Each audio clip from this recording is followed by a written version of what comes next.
1, 2, 3. Check. 1.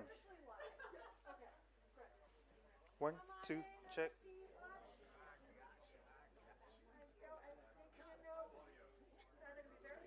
Check. All right. So I'm gonna put both of these on you. So I'm gonna put this one on you. Put them both on. Okay. Yeah. So you're gonna hold this one. Yep. There you go.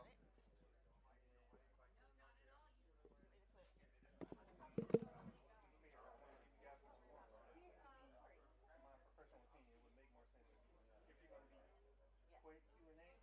You're gonna do Ricky Lake style. It'll make more sense. And that's fine with me. Yeah. Okay. I'd much rather do that. Okay. Okay. I just want to make sure you guys got what you want. No, that way.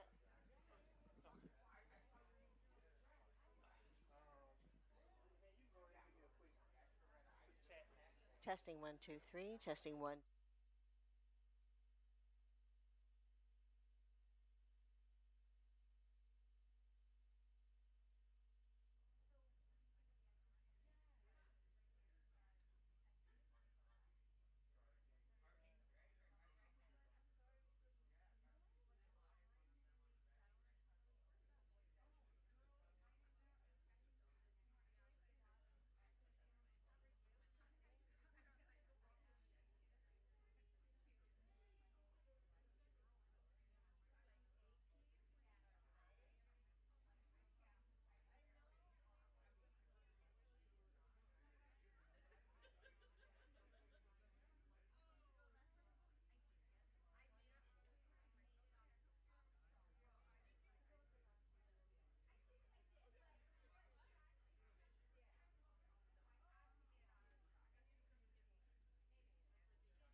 Started out really quite small.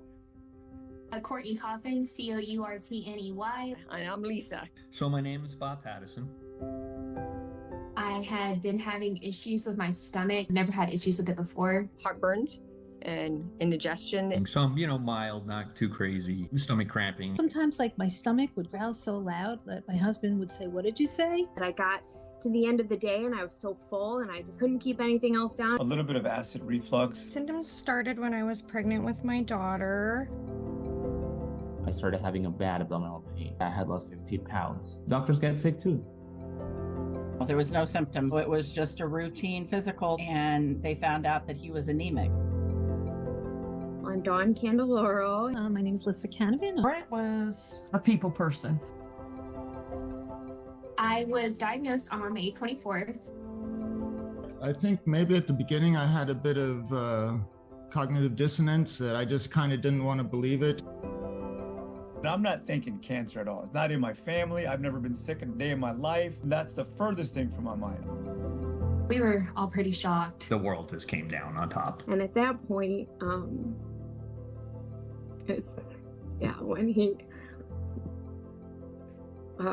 when he said that he found something. In the beginning, we were so overwhelmed. Samantha Thomas, SAM and THA. My name is Alberto. From very early on, I know I wanted to do medicine because my dad is a doctor and my mom is a radiology technician. So I grew up in the hospital.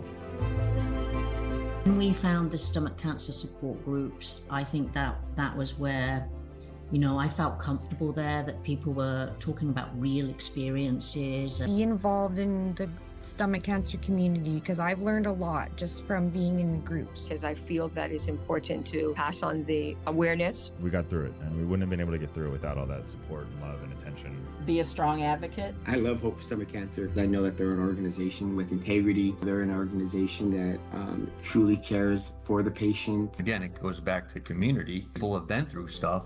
They're able to help each other. I know this sounds insincere, but I truly, truly feel grateful for every moment.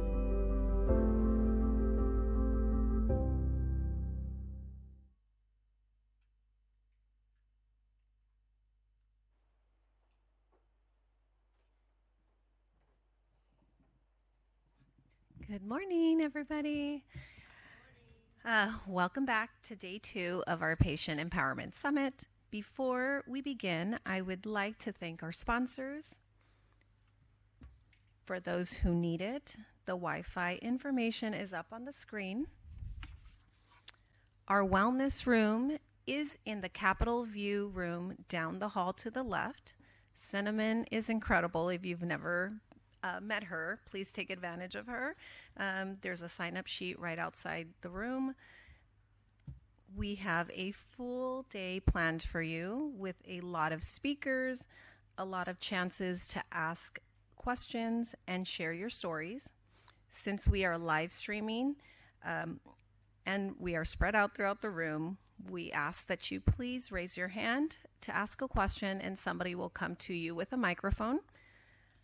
Our first session of the day is Media Training 101, Amplifying the Patient Voice.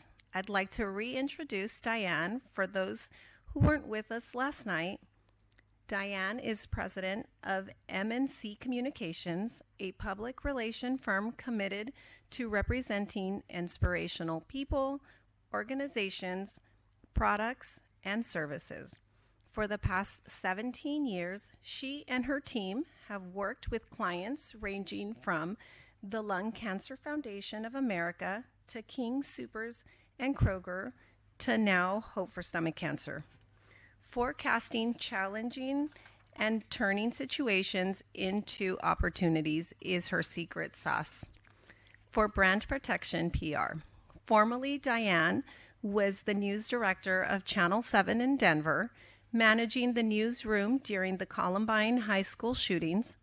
As a senior news editor for NBC in New York City, she oversaw coverages of countless major stories. Please welcome Diane back to the stage.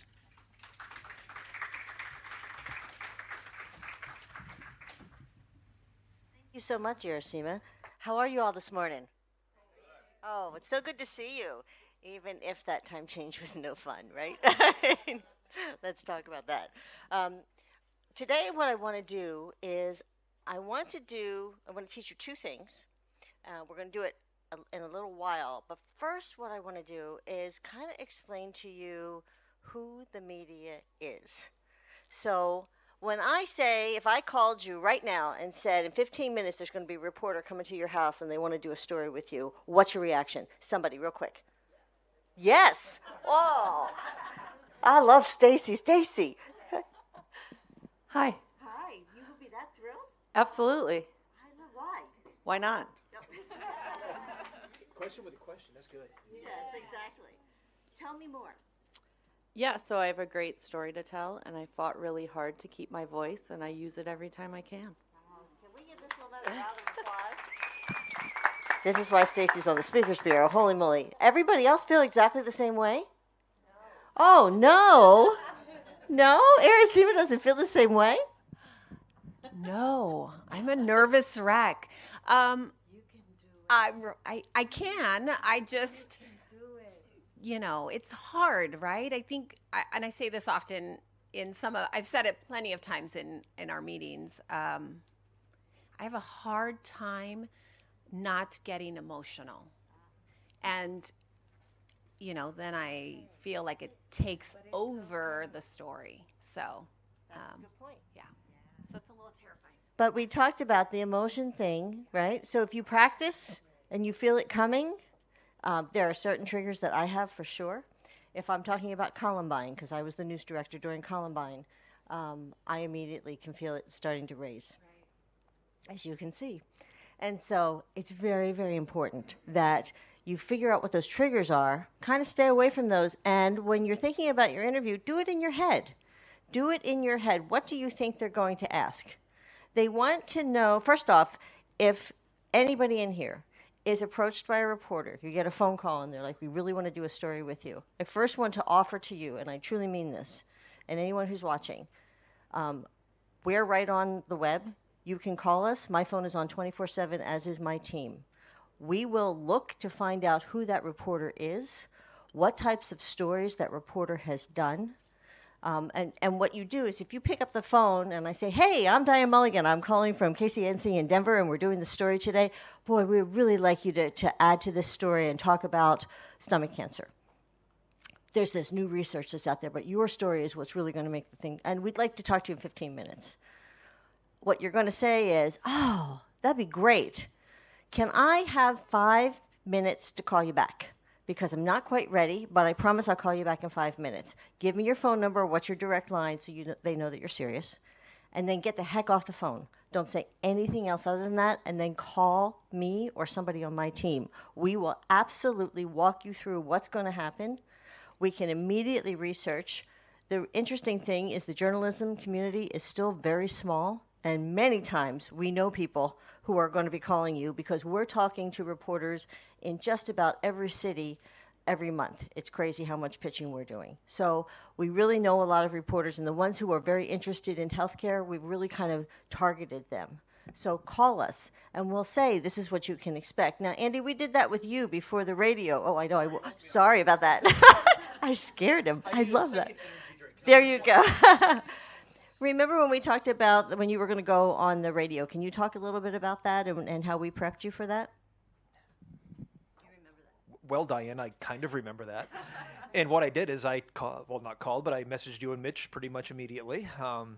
And I basically asked you to do a practice run with me, and that's what you did, I think, for about an hour, actually. So we practiced and practiced and practiced.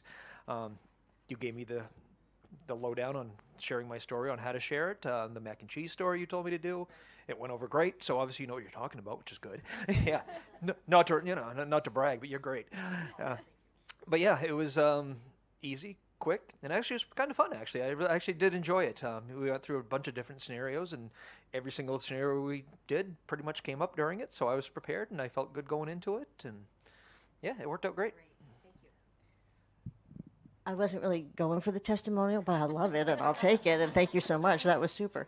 So it's really important that you understand where they're coming from, because I think when you understand that we're all people, that the reality here is, what do they want? I want you to think of two circles.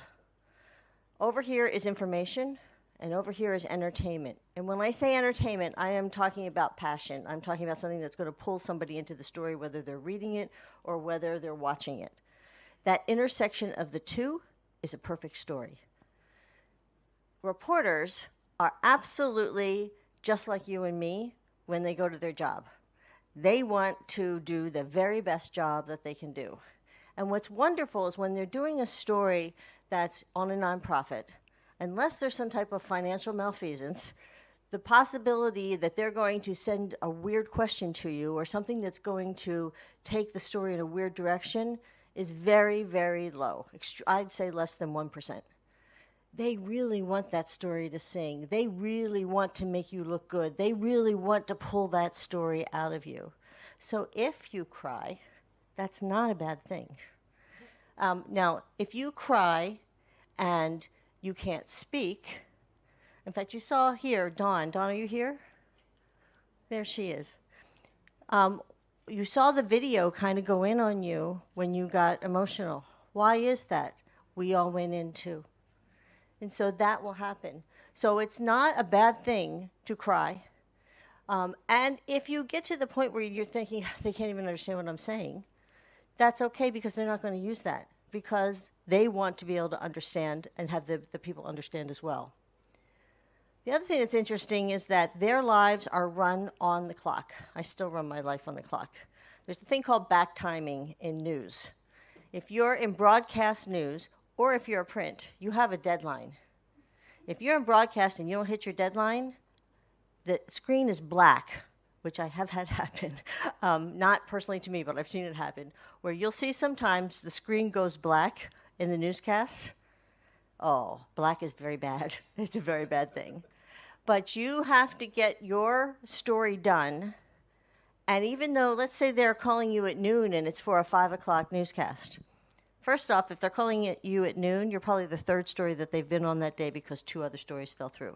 Because normally the calls will come out after the morning meeting, which is at 9 o'clock in the morning. So usually the calls go out between 10 and 10:30. So you're going to have a pretty fresh reporter if you get a call between 10 and 10:30. As the day goes on, the pressure that they're under, and that they're running from story to story that's not working, and that they have to turn something no matter what, is all building. So you will see, you may have a reporter come in, and if it's at 2, 3 in the afternoon, they are going to be brusque. They're going to be harried. They're going to be a little bit short with you, maybe. You're going to get the eye rolls and the whole 9 yards. Not at you. It's the situation that they're in. So if you get someone like that, I always try to think, I feel for this person, because I know this person, what they're going through. They probably have just been chewed out by their news director because the other 2 stories fell through, and what the heck, they didn't have something ready to go. And they're going to now be writing, they're going to be watching your story, your interview, writing in the car, calling back the story, racing, trying not to get the ticket, back to the station, so that the story can be input into the digital area, so that the editors can now edit the story so that it will make it on time. Do you guys remember Hands Across America? Do you guys remember that thing?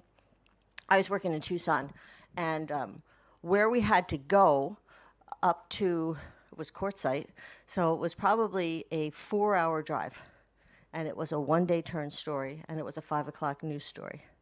And at that time, I'm old enough that we didn't have computers. We basically had manual typewriters, and we had the wire machines where you would rip the news off. But they come screaming into the back lot, come running in, and we had big tapes at that time, 3/4-inch tapes, and I'm watching tapes being thrown. I'm already getting ready for my show. I'm watching tapes being thrown across the newsroom, because once it's edited, then it has to get over to master where they're going to run it. So we're in the open, and I'm waiting to see the tape go fly past the window. And I'm saying to the anchors, I think we're going to have it. I'm not sure we're going to have it. This is what we're going to do instead. But if we don't have, oh, there it goes. Okay, it's ready to go. And I saw it go. So we've got it. Everything's good. We go out live. She does the intro, and they hadn't rewound the tape. So it came up and it said, and this is Lisa Schnebley from, and I'm, oh, geez Louise. So that's the kind of stuff that happens in the newsroom. So this pressure, it's constant pressure to get the story, to get to the interview, to get the interview done, to make sure that they're getting the type of interview that they want. And for those of you that have had the chance to work with Mitch, you'll know that he's very good at pulling that out. And he's very thoughtful. And I can tell you that very few times would you ever see, Mitch is unflappable, but he is very rare when it comes to that. He was the best anchor I ever worked with, but he's unflappable. Their reviews are tied to audience engagement. So how many times on social, how many hits that story gets, how many comments that story gets, all means how they're going to do in their career.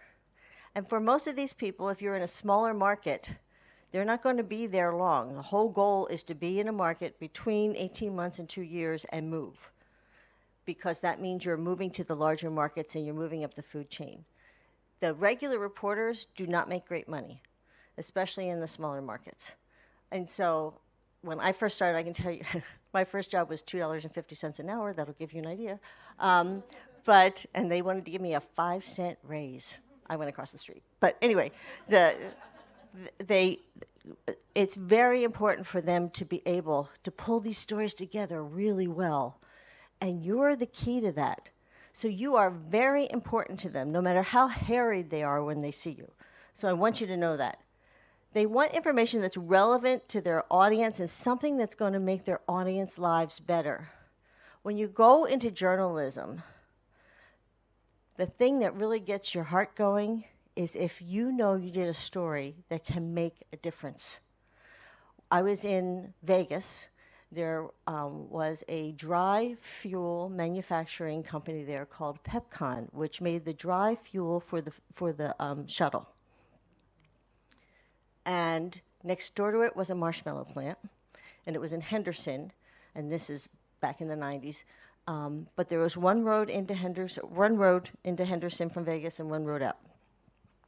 And the thing went up like an atom bomb. I was downtown Vegas. The door blew in Glitter Gulch from the power of the energy that it was crazy. It was unbelievable. Most of the people in Henderson worked in Vegas, but their kids were in Henderson. The roofs caved in on 3 schools. Here's the really good news. Only one person died. And that one person was, well, we won't go into it, but anyway, the good news is only one person died, which is amazing. My honor that day was to be able to help people get to their children, to help people get to the nursing home and for their loved ones who were in the nursing home. That was one of the best stories, which is why they call me Disaster Diane. One of the best stories I ever did, yes, because we were able to impart the information that meant so much. And it meant all the stories that we did during the week where we were covering the latest run here or the stories you're like, okay, let's just get done. That's why we were in news, was for those days. So that's really important. And we want to make sure that we're concerned that when you're giving your time, that your message is getting across. That's why we do all this media training, so that people do hear you, so that you are making the impression that you want to make, and that you are making a difference. So you get that initial media contact, and I love the fact that Stacy said, I'm so excited, and Hiroshima said, geez Louise. That's right, exactly. The reality is that I get a lot more geez Louise than I get, oh, I'm really excited. So that's a really good thing. We want to get you off. If you get contacted, get off the phone as quickly as possible. So just get their phone number, find out what their deadline is, and get off the phone. That's what you're going to do. And then you're going to make a plan and give us a call, and we will go right through the plan with you. So that's no big deal. The other thing is that if they say their deadline's in 15 minutes, then of course you want to get back to them in 5. But if you can get 30, it's going to make your life a lot easier. So we do push for the 30. for us, if we get an email, we respond to every email within 15 minutes, period, especially for the media, period. We always have somebody monitoring. We always have somebody watching. We also always ask, what do you want to talk about and what is your story? It's okay to ask that. I find that a lot of people are very hesitant to ask that question. It is absolutely okay to say, where are you going with this? And what I always say is, so I can get you the best story possible. So I can give you exactly what you need and get you in and out. I know that your time is so important, which is all true, but you will be shocked at what people will tell you that they're really looking for, as opposed to, can I just come over, and then you really don't have the idea what the angle is. And then for social media, we do the same thing. We just respond as quickly as possible on social media because we're constantly watching that too. I have to hit the right button. Okay. Your comfort in front of the camera, or your comfort even in talking to the reporter, is huge. Please remember that they are just another person. They're not there trying to give you a hard time. They're trying to get a really good story, but the way the camera responds to you really matters. The more authentic you are, the better it is. And you see that on the videos here. When the video comes on, immediately in this room, it was quiet. And I don't know that you realized it, but when the video ended, there wasn't you could have heard a pin drop in here. That's the power of what you're doing. So when you think about the story that you really want to push and the thing that you really want to do, you want to smize. Okay. Who knows smizing? Anybody know smizing? Who knows who Tara Banks is? The super, yeah, okay.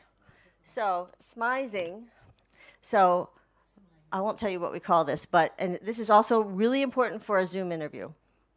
If I'm just talking to you like this, and I still really, really care. I mean, we're talking about something, but my face is straight down. First off, it's going to be older looking, which women, we know we don't want that. But if I just put a little bit of a smile in my eyes, even if I'm talking about something really serious. The other thing I want you to do is, this is called smizing, and Tara Banks started it, and she is a supermodel. So am I, obviously. And she does this. She did this on the runway, and she did a whole thing on the smizing thing, and I thought, this is the smartest thing I've ever seen. But it's just, you're not sitting there, laughing like a fool, but you just have a little bit of a little twinkle in your eye. Here's what you do. If you're in the airport, I'm in airports all the time, and I love doing this. If you're in the airport and you're on the moving walkway and you're just standing there, just go like this and see how much eye contact you get. Do the smize, and you will be shocked at how people respond to you. And you just get the smiles and the hello and the how are you. And it doesn't matter if you have your glasses on or not. But it's just fabulous to do that. So smize in your interviews, okay? Always smize.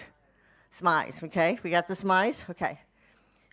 When you see somebody that you haven't seen in a long time, who you just love, think of who that person is. Put that person in your head right now. And you're at the airport and you're waiting for them to come out. My whole life is around airports, obviously. But you're waiting for them to come. What are you doing? You're ready, right? Yeah, okay. That's the kind of energy you need to have in an interview. Now, that might feel a little over the top, but the reality is the camera won't look at it that way. It'll look at it that you are so engaged and you care so much about what you're talking about. You lean forward a little bit. You don't wear jewelry like Diane is wearing right now, okay? No. I do this on purpose. I just want you to know. I find the biggest jewelry whenever I'm doing this kind of a training because I'm like, this is not what you do, okay? And remember that you can mimic their body language, which will relax the reporter.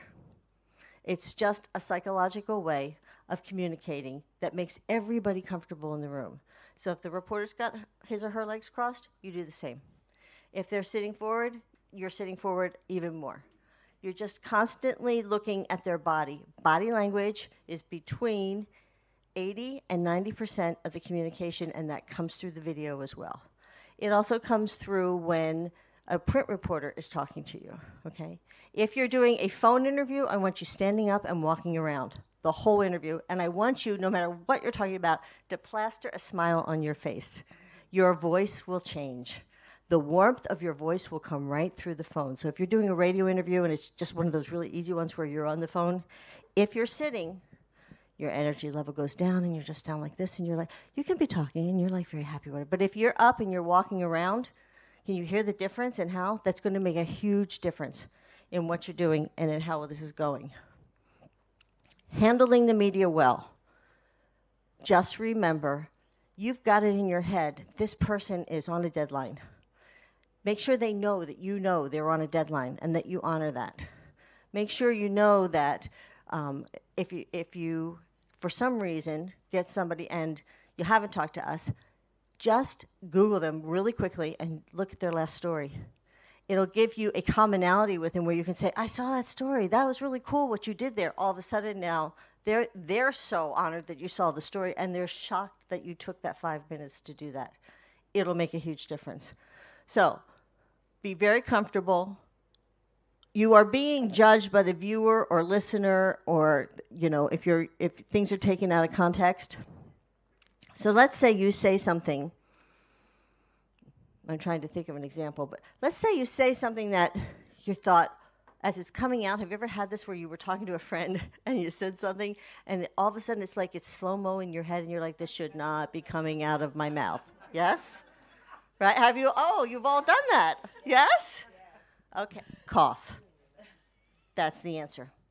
As you feel that feeling, I should not go, excuse me, just 1 minute. They cannot use the bite if you do that. Oh, right?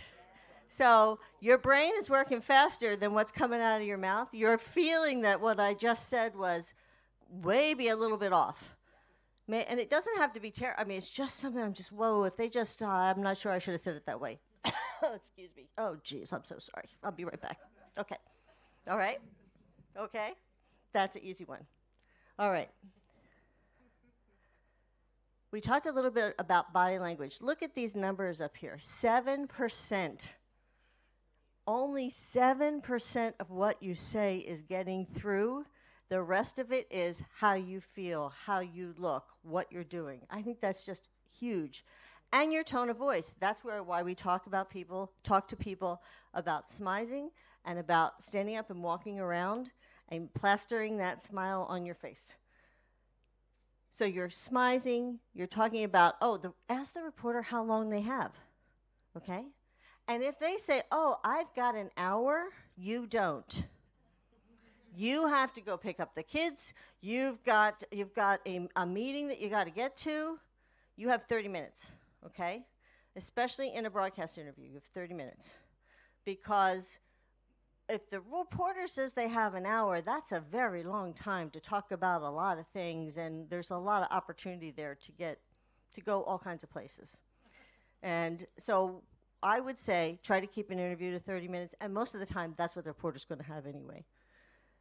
The quotes that get used, short and concise, answers with emotions, and answers with interesting metaphors. We talked about this last night. If you can get something out, and when I say short, that's a typical sentence. I'm not talking about it has to be, 2 words. Like when I said to Stacy, she was a little short over here. She's giving me a hard time this morning. I know that. But answers with emotion. And that's where what you do matters so much. And what Dawn does matters so much is that emotion is an absolutely beautiful thing. It makes a huge difference. And it grabs people's attention. And then the metaphors. So I give Stacy a hard time, but I think your seahorse metaphor is fantastic. Has anyone else thought of a metaphor from last night by any chance that they could use? Oh, Andy did great. I'm going to send you the money when you're I was just going to say, I'm working overtime here this morning. I'm just saying. Well, I kind of thought of this at 6:30 a.m. this morning when my alarm went off because the time change messed me all up. But the first thought that came to my mind was that everybody loves a really nice Christmas story. And people, no matter where you are, whether you celebrate Christmas or not, you usually have a Christmas tree. and you look at the beautiful lights on the tree, and they're shining really, really bright. And now picture that as a stomach cancer patient. Your entire body is lit up like a Christmas tree. Bah humbug. That was good. Did you guys like that? I thought that was very cool. I would never have thought of that. Thank you very, very much. That was very good. That was, yeah, I know. Check's in the mail, buddy. Okay. Bridging. Okay, I told you I was going to teach you 2 things. Actually, you get 3 because you got the SMIs, so that was a little extra one. Bridging is so very important. Let's say that you're asked a question. Have you been at, maybe somebody can help me here. Who's been asked a question that they really don't want to answer? Yeah? Kermit, do you remember what it was?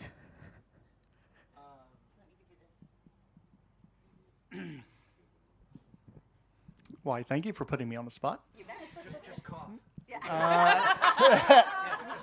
Come on, come on.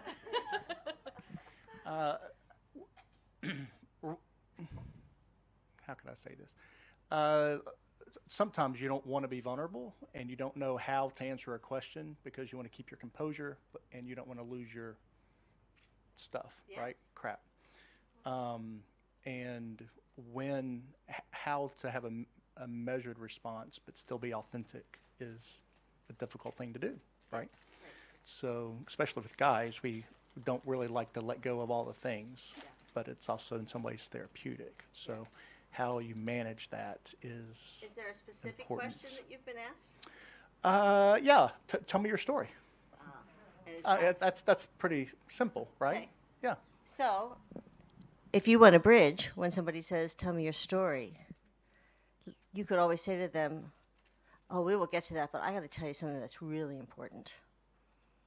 And this is what you need to know about stomach cancer because that's such a big part of my story." And now you can go into more of a factual type of story instead of getting into that emotional side. Or you could talk about, you know, my story is very interesting, but you know who it really impacts? And you could talk about someone in your family who maybe because it's not you, maybe that would help. If a reporter asks you something, so as I said, there's a lot of reporters who you're going to be the third story of the day. And they have no background on stomach cancer whatsoever. And they're coming out, and a lot of the reporters right now, depending on in the smaller markets, don't have a lot of life experience either. They're pretty young. So you may get some inappropriate questions. You can direct them by saying, "Oh, that's an interesting question. Maybe what you meant and I can answer better is this." So you're bridging right over. So there's never a question now that you will get that you can't say, "Let me put that into perspective. Maybe this would be something that would help you with instead of this question," and then answer your own question. Let me get back to that, but I want to talk about this right now because I think this is so important. So let's say the reporter comes and they're onto something that has nothing to do really with stomach cancer. That maybe it's another type of cancer and they're conflating the two. You can always move them back gently. You always honor whatever question that they asked, but you're always very, very careful. We do a thing called a satellite media tour where we'll do 25 now to 30 interviews in 5 hours. And you're sitting in a studio. And you can't see the reporter. You're looking at a camera. And you hear the reporter in your ear, and they're like, "Okay, it's Wichita, and this is Danny and Joan, and they're going to come up in about 5, 4, 3, here they are, go." And they start talking to you. When I was doing this for National Stroke Association, and this was back in the 90s, clinical trials was not even a term that was used back then. It was research. And so I had a reporter who came on, and the first thing she said to me is she said, "Now, I want to understand this clinical trial. Is there a judge? You're in a courtroom. Is there a bailiff? Is there a jury?" I said, "Okay, I understand that. I bet a lot of people think that's what a clinical trial is because the word trial's in it. Let me just tell you, there is a jury. It's a whole different type of thing. But the bottom line is, no, this is medical research. And so then I went into what the clinical trial was. The other thing that was very big that we would get is the pot question.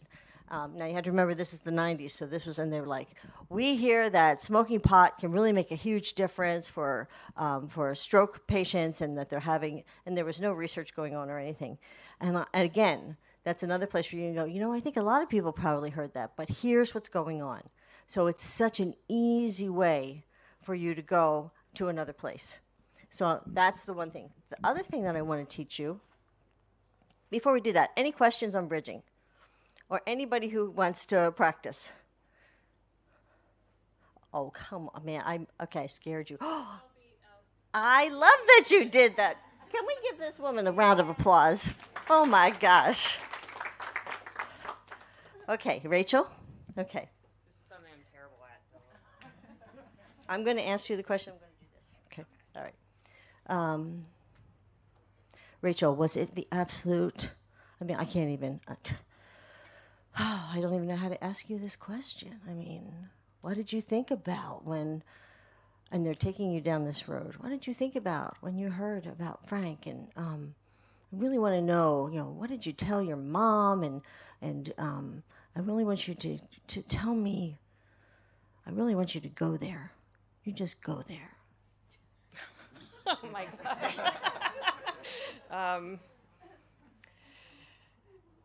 That's a really interesting question. There was a lot going on at the time, and everyone had a lot of emotions, and that was just something that I kept very close to my heart. And I might not share all of those details, but I'll let you know that it was really hard on all of us. Good job. Very good job. So I loved how she said, that's a really interesting question, and I may not want to go there, but what the other thing you could have said is, that was a really hard time. What I think is really important is there's been so much research and there's so much hope. So things have really moved forward, and then you can move right off of that into something else that's really important, if you want to. And if you don't want to, that's okay. But that was really well, you did that very well. Thank you so much. Okay, so we talked about bridging. And now we're going to talk about flagging. If I can hit the right thing, here we go. Okay. So flagging is, you're in your car and you're listening to the radio station, and there's an interview on, and it's kind of like in the background. And then all of a sudden you hear, but what you really need to know, I am telling you, every last one of you will key into that. You will hear it, and you're like, what? What do I really need to know? What's going to make a difference? These are really important things, and for the reporters, when they're going back and they're going through, they're listening to the interviews, editors will tell you that they listen for these types of words and go straight to that part of the interview to pull whatever bite, we call it a bite, whatever piece of audio that they think will make the most time, especially if they're on a time crunch. If you think it was important, then it's probably important, so it's a quick step for them to go through. So as you're thinking about different message points and about talking about different things that are going on, saying, I'd like to stress what's really important here. Slow down when you say it. Give everybody a minute to kind of key into you, and then give whatever the line is. If you can, for Hope for Stomach Cancer, what we want is as many people to learn about Hope for Stomach Cancer and this incredible resource that's available for anybody in the community who has stomach cancer. So at the end of every interview, I want you to say what I really like to stress, is that if you go to the Hope for Stomach Cancer website at stocan.org, and remember, they may not get STOCAN, so we're going to say STOCAN, stands for stomach cancer, stocan.org. You're going to be able to get so much information. And you're going to find a community of people there that really care about you, that have the lived experience that you have, that can really help you on your journey through all of this. Those types of things, if you put that at the end of every interview, 90% of the time, it's going to be 90% of the time, that will get in. You may do interviews, especially print interviews, where you're there because of Hope for Stomach Cancer, and you read the interview, and Hope for Stomach Cancer isn't in the interview at all. In fact, there may even be other organizations that had nothing to do with the interview that show up in the interview. That happens. I can tell you that if we're working with you, we're on the phone with that reporter after that happens, but it happens more and more and more. I think it's because of AI, because I think they're going to AI to get a lot of information, and then they're citing off of AI. So that's one of the reasons that's happening. But it's a great way to flag.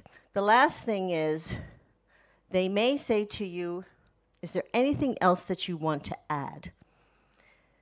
That is like the golden ticket. So when we're working with you and we're talking about message points, if they haven't talked about something that's really important, if they've missed the whole point of the story, and you can tell there are going to be some reporters who miss the whole point, that's your time to really emphasize, oh, this is really important, and I really think this would be important to your viewers, your listeners, your readers. It can turn the entire angle of the story around to what you think it should be on, what you believe is important right now when it comes to stomach cancer. To the fact, and I would say that make sure that there's hope in every story. That's key, that there's been tremendous research, and we're continuing to research, although there needs to be more. There's never enough that's going on. There may be those different types of call-outs really make a difference. And they could turn that entire, and they're like, there may not be more, you need more research. That gives you an opening to go into a whole different area than what they were originally on. It can change the whole tone and tenor of what they're going to put on the air or what they're going to write in the story. So that's very important. So I really want you to do that. And then we talked about yesterday about the elevator speech. Remember, they want to know your story, but think about how much time they're going to have in the story. So that's another place where this elevator speech is so important, that you get the story to be fairly concise, because while they want your story in there, they also have to get whatever new researcher is or whatever else is going on. So that working on your story so it's concise, it has that cool analogy in it, it has that cool heart moment, that aha moment, can make a huge, huge difference for them. And then, as Mitch says, think of it as sharing it on the elevator ride up and down. Now, if you're here, it could be a little longer. No, I'm sorry. Anyway, so, but it's really important to have that. And then we're going to think about what makes your story unique. That's right at the top. What makes your story unique? And what do you care about? Is it second opinions? Is it clinical trials? Is it 9/11? What is it? What's that thing that you care about that's very, very unique to you? Is it the genealogy and the hereditary issues? So important. And then make sure that you have this, that your numbers are matching what's on the StoCam page, because numbers change. So, and if you're in the Speakers Bureau, we'll be keeping up with that. But if you're not, and you want to ask that, if you call because somebody's called you and said, I want to do an interview with you, that's fine too. So that's great. So I want to thank you for being such a phenomenal audience. Andy, I swear the money's coming. And I think that we have a number of organizations that we work with patients. I think Mitch would agree with me that the level of the patients, the amount of work that you've already done in figuring out what your stories are and how you're able to communicate them is at a higher level here. And that's wonderful, because I think that can make such a difference. It'll make a difference when you're at the legislature. It'll make a difference when you're in front of the media, when you're just talking to friends and family. So I want to congratulate you on that, because you guys really have it together, and it's just been a joy to work with you over the past couple of days. So thank you so much.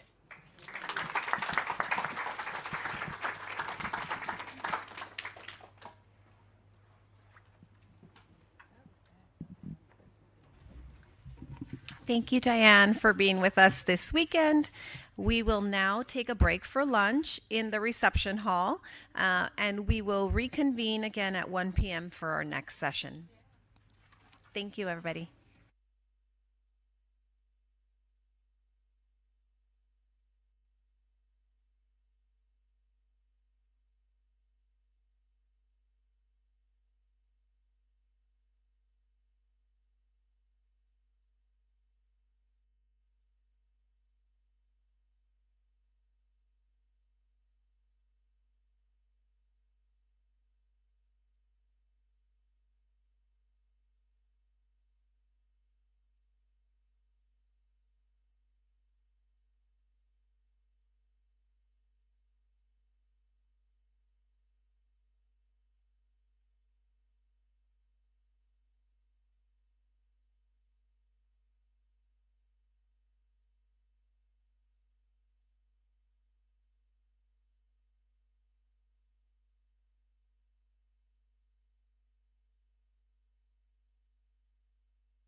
Hello?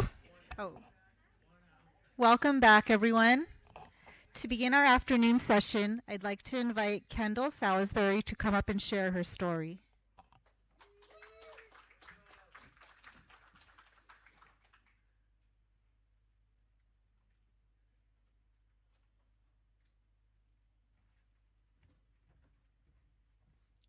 Hi, thank you for this opportunity.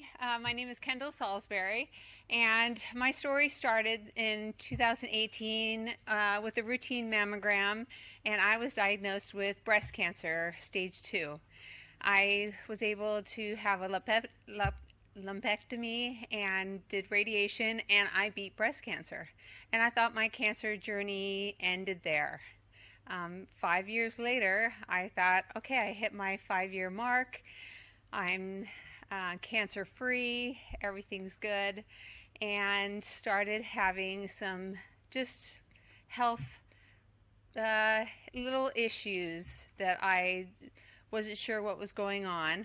I was working out, going to the gym, doing strength training with my husband, and started having some fatigue where I'd work out and just couldn't continue on the elliptical.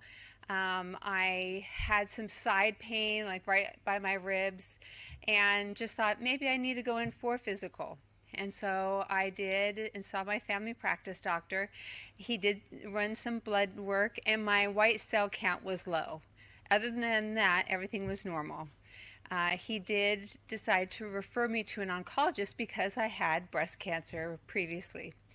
I did see an oncologist, and he ran some more blood work, and everything was normal. Other than this white cell count was low, I looked fine, I was acting fine, and so he kind of blew me off and just said, come back in a few months, we'll retest and we'll just see how things go. So I trusted him, and I just said, okay, that should be fine. So I waited a few months, and sure enough, in September of 2023, I suddenly had a swollen lymph node in my neck. And I went back to my family practice doctor to say, I need to get this checked out, because it was a hard lump. And I knew that probably was not a good sign. He did an ultrasound and a biopsy and told me it came from my stomach. And I'm like, what do you mean? How can a lymph node in my neck come from my stomach? And so he referred me back to the oncologist to do further testing. And that's when he said, let's do a PET scan and just see what's going on. So I met with the oncologist after this PET scan, and that's when I got the news. He told me, you have stage 4 stomach cancer, and I'm going to give you the number to a hospice. You don't have long to live. And showed me a scan where my whole abdomen lit up. And my neck and my abdomen lit up, lymph nodes, and a primary tumor in my stomach. My husband and I looked at each other and just said, pretty much shock and awe, like, this can't be real. But to hear a doctor tell me, you know, go contact hospice, I just said, you don't know me, and this is not my reality, and I'm going to fight this. And so I told my husband, we're going to find a doctor who is going to stand by my side and help me fight this. And so that's what I did. I found another oncologist, and she has been right by my side fighting this for the last 2.5 years. And so I started chemotherapy, and have been doing chemo every other week since 2023. I finished on Friday my treatment, and so I just keep going. And I was NED for about 14 months. Then in June of last year, the little bugger in my neck came back, and it's trying to be active again, and so we're trying to fight the lymph node in my neck. So I'm going to start radiation on March 16th, and we're going to try to zap it and get rid of it. So that's my plan, is doing some, continue doing chemotherapy. I also am doing immunotherapy. I do advocate for biopsies because at first, when I was diagnosed, I was not a candidate for immunotherapy based on the biopsy of the lymph node in my neck. But when the cancer came back in my neck, we did a second biopsy. And because the DNA had changed, cancer DNA, I was now a candidate for immunotherapy. And if I had not done the biopsy, I would not have known that. So I'm able to now do immunotherapy alongside chemo. So I'm very grateful for that. So I'm doing both those, and then I will start radiation on my treatment. But I share my story because I hope to share a story of hope, because there are a lot of people that reach out to me on social media that get very similar stories where they meet an oncologist who tells them you have stage 4 cancer, or you have cancer and you don't have long to live, and get very discouraged about their prospects of living life. And I stand before you that here I am 2.5 years later, and I know our outlook of a 5-year survival rate is not very high, but I think having a positive mindset and having that determination to live really can help you get through your cancer battle. And having just that outlook. One thing that has helped me a lot is I take each day. I don't focus on the future or the what ifs. I focus on each day. And so, because really all we can control is today. I don't worry about that PET scan that's going to come in 2 months or 3 months, because I can't control what that PET scan is going to say. But I can control today. Today I feel good. Today I'm here with you guys. Today I can go for a walk, or I can take my dog for a walk, or I can sit outside, I can spend time with my family. Those are things I can control. But if I worry about how I'm going to feel next week, or how chemo is going to go next week, those are those what ifs that really mess with your mental state and really you can't control. And so that has really helped me, just focusing on today. And hopefully that will help you as you fight your battle or whatever you're going through, focusing on each day. And so I just share that with you, and hope to give you guys hope that you can continue this, because I know that there are definitely days that I have a hard day and I'm just watching Netflix or just not wanting to do a whole lot. And I'm like, but you know what? There's always tomorrow. Tomorrow will be a new day, and I can focus on what will come tomorrow and make it a better day. And so that's my hope, is to share with you, is that we can get through today and make today the best day that we can. Thanks so much.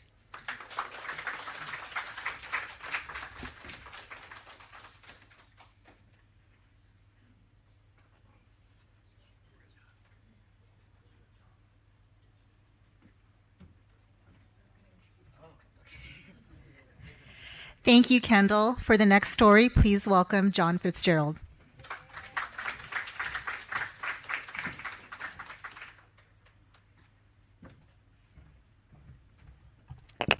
Hi, everybody. My name is John Fitzgerald. I am originally from Boston, and I live in California because I'm afraid of the cold now. But it's really cold in this room, so it's like I need my winter coat. But so my story started a year ago. Is when I had my first symptom, and before that, I just realized now that I had to give this speech yesterday when I came in. When my wife was filling out all the paperwork, she didn't tell me I had to come give a speech, so I didn't bring notes or anything to talk. But so, like I said, about a year ago, out of the blue, I was healthy. I was running. I was exercising, doing everything that I've kind of always done. My food got stuck in my esophagus, stuck down here, and that was like 6 months, about a year and a half ago. That started, and it was only once in a while. I would eat something, my food would get stuck. I would deal with it, and then and then that would kind of be it. And then maybe 2 weeks later, maybe it would happen again. And I thought it was just because I was hungry and I took too big of a bite and it got stuck. And so I just, like any good guy in our family, I just ignored it for like 6 months and dealt with it. And then one day I was choking in the kitchen and my wife saw me choking. And she's like, "What is wrong with you?" I said, "Oh, I ate something and it's been getting stuck in my throat." And she said, "How long has this been happening?" I said, 6 months, about 6 months. She's like, "Oh my God." She's like, "If you don't go tomorrow to the doctor or call the doctor, then, you know, whatever." So luckily she did get me to go to the doctor. So I went to the doctor. They did an endoscopy and found tumors at the junction of my stomach. And at that time, the doctor said, "Well, you have stage 4 cancer. You have 2 to 4 years to live." So they said that. I said, "Well, what does this, like, what about chemo and this and that?" "Well, you're going to go on chemo, but you're going to be on it for the rest of your life. And as long as your body can still handle it, you'll just be on chemo." And so, you know, obviously that's not a good answer for us, because everyone in here is fighting to survive. And my wife and I, mostly my wife, all my wife, she discovered stomach cancer, you know, this organization and a few others she got online. She found out everything to know about cancer, I think, about my kind of cancer. She knows my numbers way better than I do. I have to ask her how many times I had chemo, if I'm HER2 positive. I was texting her just now, "Am I HER2 positive? And CDL1 what? And how much chemo did I have?" And she's like, "Oh my God, I wish I could be there." She could just come up and give my speech. But, so, yeah, Zoom, she's probably watching. So I was not, you know, being not eligible for surgery and finding out you have 2 to 4 years to live. As many of you heard the same words, that day is like a post in the road where your life changes.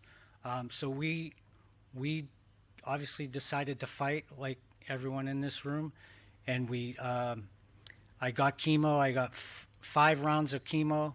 You'll have to ask my wife if it was FLOT or the other one. I think it was FLOT, 2 FLOT, and then they switched it. And because the first 2 rounds of chemo, I felt good. I was like, "Oh, man, this is nothing. I feel great. I can handle this, doc. You know, turn it up a notch." And then that was the worst mistake, because he turned it up, and I'm on the bathroom floor, you know, crying like a baby, you know.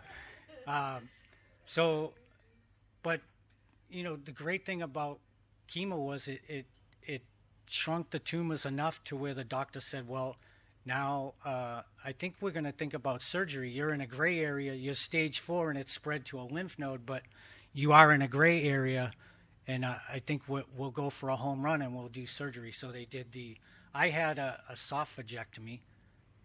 I thought I had a gastrectomy, but my wife told me I did not. So I had an esophagectomy. And so they cut a third of my stomach out and then esophagus, and you know, sewed me together, and then I had 3 more rounds of chemo, and my tests have been coming out, you know, no negative for anything. So that's been great. Another thing that we did was we hired an integrative nurse, and she really dialed in with like extra blood work that Kaiser was not too concerned about. Kaiser is what I have in California for medical coverage. So with that blood work, she really kind of gave me a nutrition plan. So I'm following a very strict nutrition plan. And obviously, it's hard to eat the issues that we have, but I have to eat smaller meals and more frequently. But with with her help, her name's Christy Howlett, and she's a great integrative nurse. But we also, I think I saw on the book that Natera is going to be here talking to the group about what they do. But what the nurse had us sign up for, and we signed up for, was testing for Signatera testing. So it tests circulating tumor DNA in your bloodstream. I've had 4 of those tests so far, and they all have come back negative for no cancer. So between the PET scan and the ctDNA, the Signatera tests, those have all been coming back negative. So I feel like Signatera is a great way for extra precaution, or extra, watching your cancer, and to help with, it's nice knowing that it's coming back negative, but obviously, that's not everything. But let's see. So had surgery. Yeah, I just, it's so great to, this kind of group is so great to see everybody in here fighting the same battles or taking care of their loved ones, because you guys are integral part of us getting through, patients getting through everything. And I want to get back out there and be running marathons again, hopefully soon. I got in trouble because I ran 5 miles the other day, and the doctor's like, "You are way too skinny to be running 5 miles." I can't keep weight on, and I've always been trying to lose weight my whole life, but now I'm just trying to put weight on and stay healthy. So you guys inspire me. If I could tell one quick story about Ruben's famous over here. He was the first person when we found out that I had cancer. Ruben was one of the first. My wife got online and like I said, did all these groups, and Ruben reached out to her, and he was the first one I talked to that gave me hope. And he's like, "Don't worry, brother, you're gonna beat this." And we were in the same career field, so it was really helpful in it. And I hope to do that. I want to be inspiring like Ruben to help people who are newly diagnosed, and if I can walk them through or walk them off the ledge or do whatever, I am honored to do that. But I think that's all I have. Oh, another thing, it's funny when you get cancer and you realize people are, we were talking about this in the focus group, how you're sitting at the table, but then people start talking about you, like your cancer, like, "Oh yeah, he's not eating enough," or you're getting talked about right in front of you, so you have a disease. You're like, "Oh, okay, I'm gonna sit over here and eat my little peanuts and not really, talk." But thank you very much for allowing me to speak, and thank you.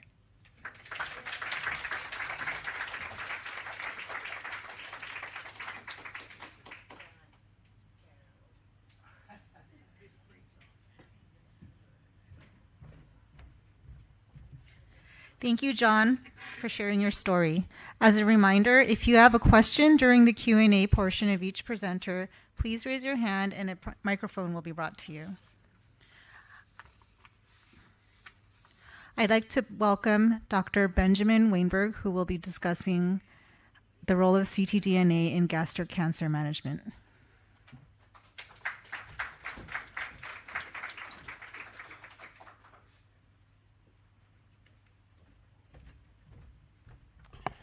Thank you for allowing me to speak. Those are some tough acts to follow. I'm going to try my best, but John did give a nice segue. This is the aforementioned Natera talk, sponsored by Natera. So we're going to talk about circulating tumor DNA and how we use it in the clinic. I'm a GI medical oncologist. I only really treat people with GI cancers, and I would say I give lots of talks for various groups, but this is something we actually do use every day in the clinic. So we're going to talk about ctDNA, or circulating tumor DNA, and Again, this can apply to all sorts of different cancer types, but there are some data in here that are more specific for stomach cancer. That's me. So we're talking about, how we monitor cancers. We talked a little bit about, you heard about scans and some blood work. One of the problems with scans, even PET scans, is that, they can't detect things that are microscopic. And for a PET scan, a spot really has to be a centimeter in size to say whether it's really taking up extra sugar or not. That's how a PET scan works. CAT scans, can find little nodules a few millimeters and it can be hard to tell what they are, just that they're there or not. But this is a test where we really think we can test the biology and train to this patient-specific tumor to really know whether there is minimal or microscopic disease where our scans can't see. So we're going to talk about how this works and how we can use it in patients with stomach cancer. So a lot of work and effort is trying to design blood tests to detect cancers in patients who are asymptomatic, so screening tests where you screen a whole population of patients. That's not exactly what we're talking about here, but it's the same type of technology where we're trying to pick up early signs in blood work of cancers that otherwise would go undetected. There's other ways we'll talk about of trying to monitor patients and detect recurrence earlier, and then for folks who do have advanced metastatic disease, this can serve as we'll talk about, like a tumor marker or a level of how much the disease is active at any moment in time. But again, what we're trying to detect are this molecular or microscopic residual disease, which, as we'll talk about, has advantages in how we treat patients.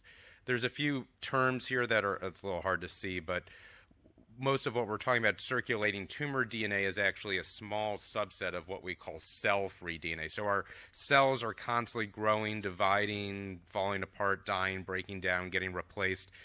That's constantly generating a certain amount of DNA that's detectable in your bloodstream at any moment in time. And most of the time, this DNA is not cancer-related. It's related to wound healing, cell division, etc.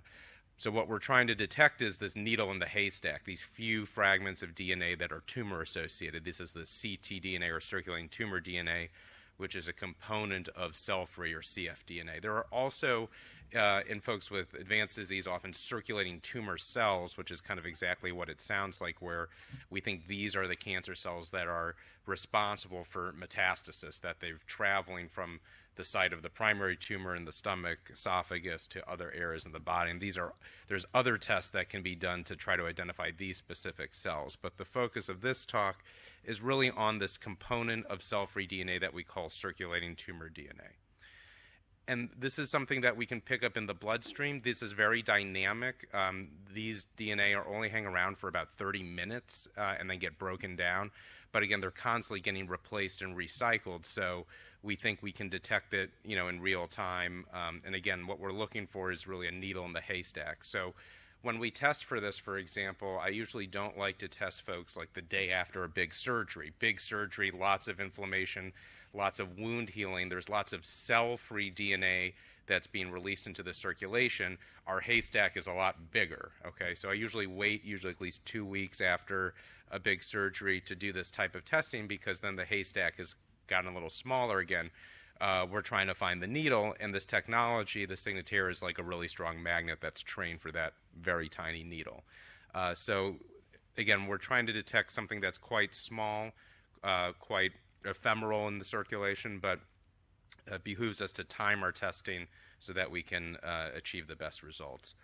There's a variety of use cases and settings where one could use this technology in someone with any cancer. Again, we're going to focus on upper GI cancers. So someone who's planned to have a stomach surgery and is undergoing what we call neoadjuvant, or treatments before the definitive treatment, which is the surgery. So can we monitor someone's disease state pre-op as they're getting their chemo, and in the current paradigm, chemo and immune therapy, prior to a planned stomach surgery for someone with localized or locally advanced disease?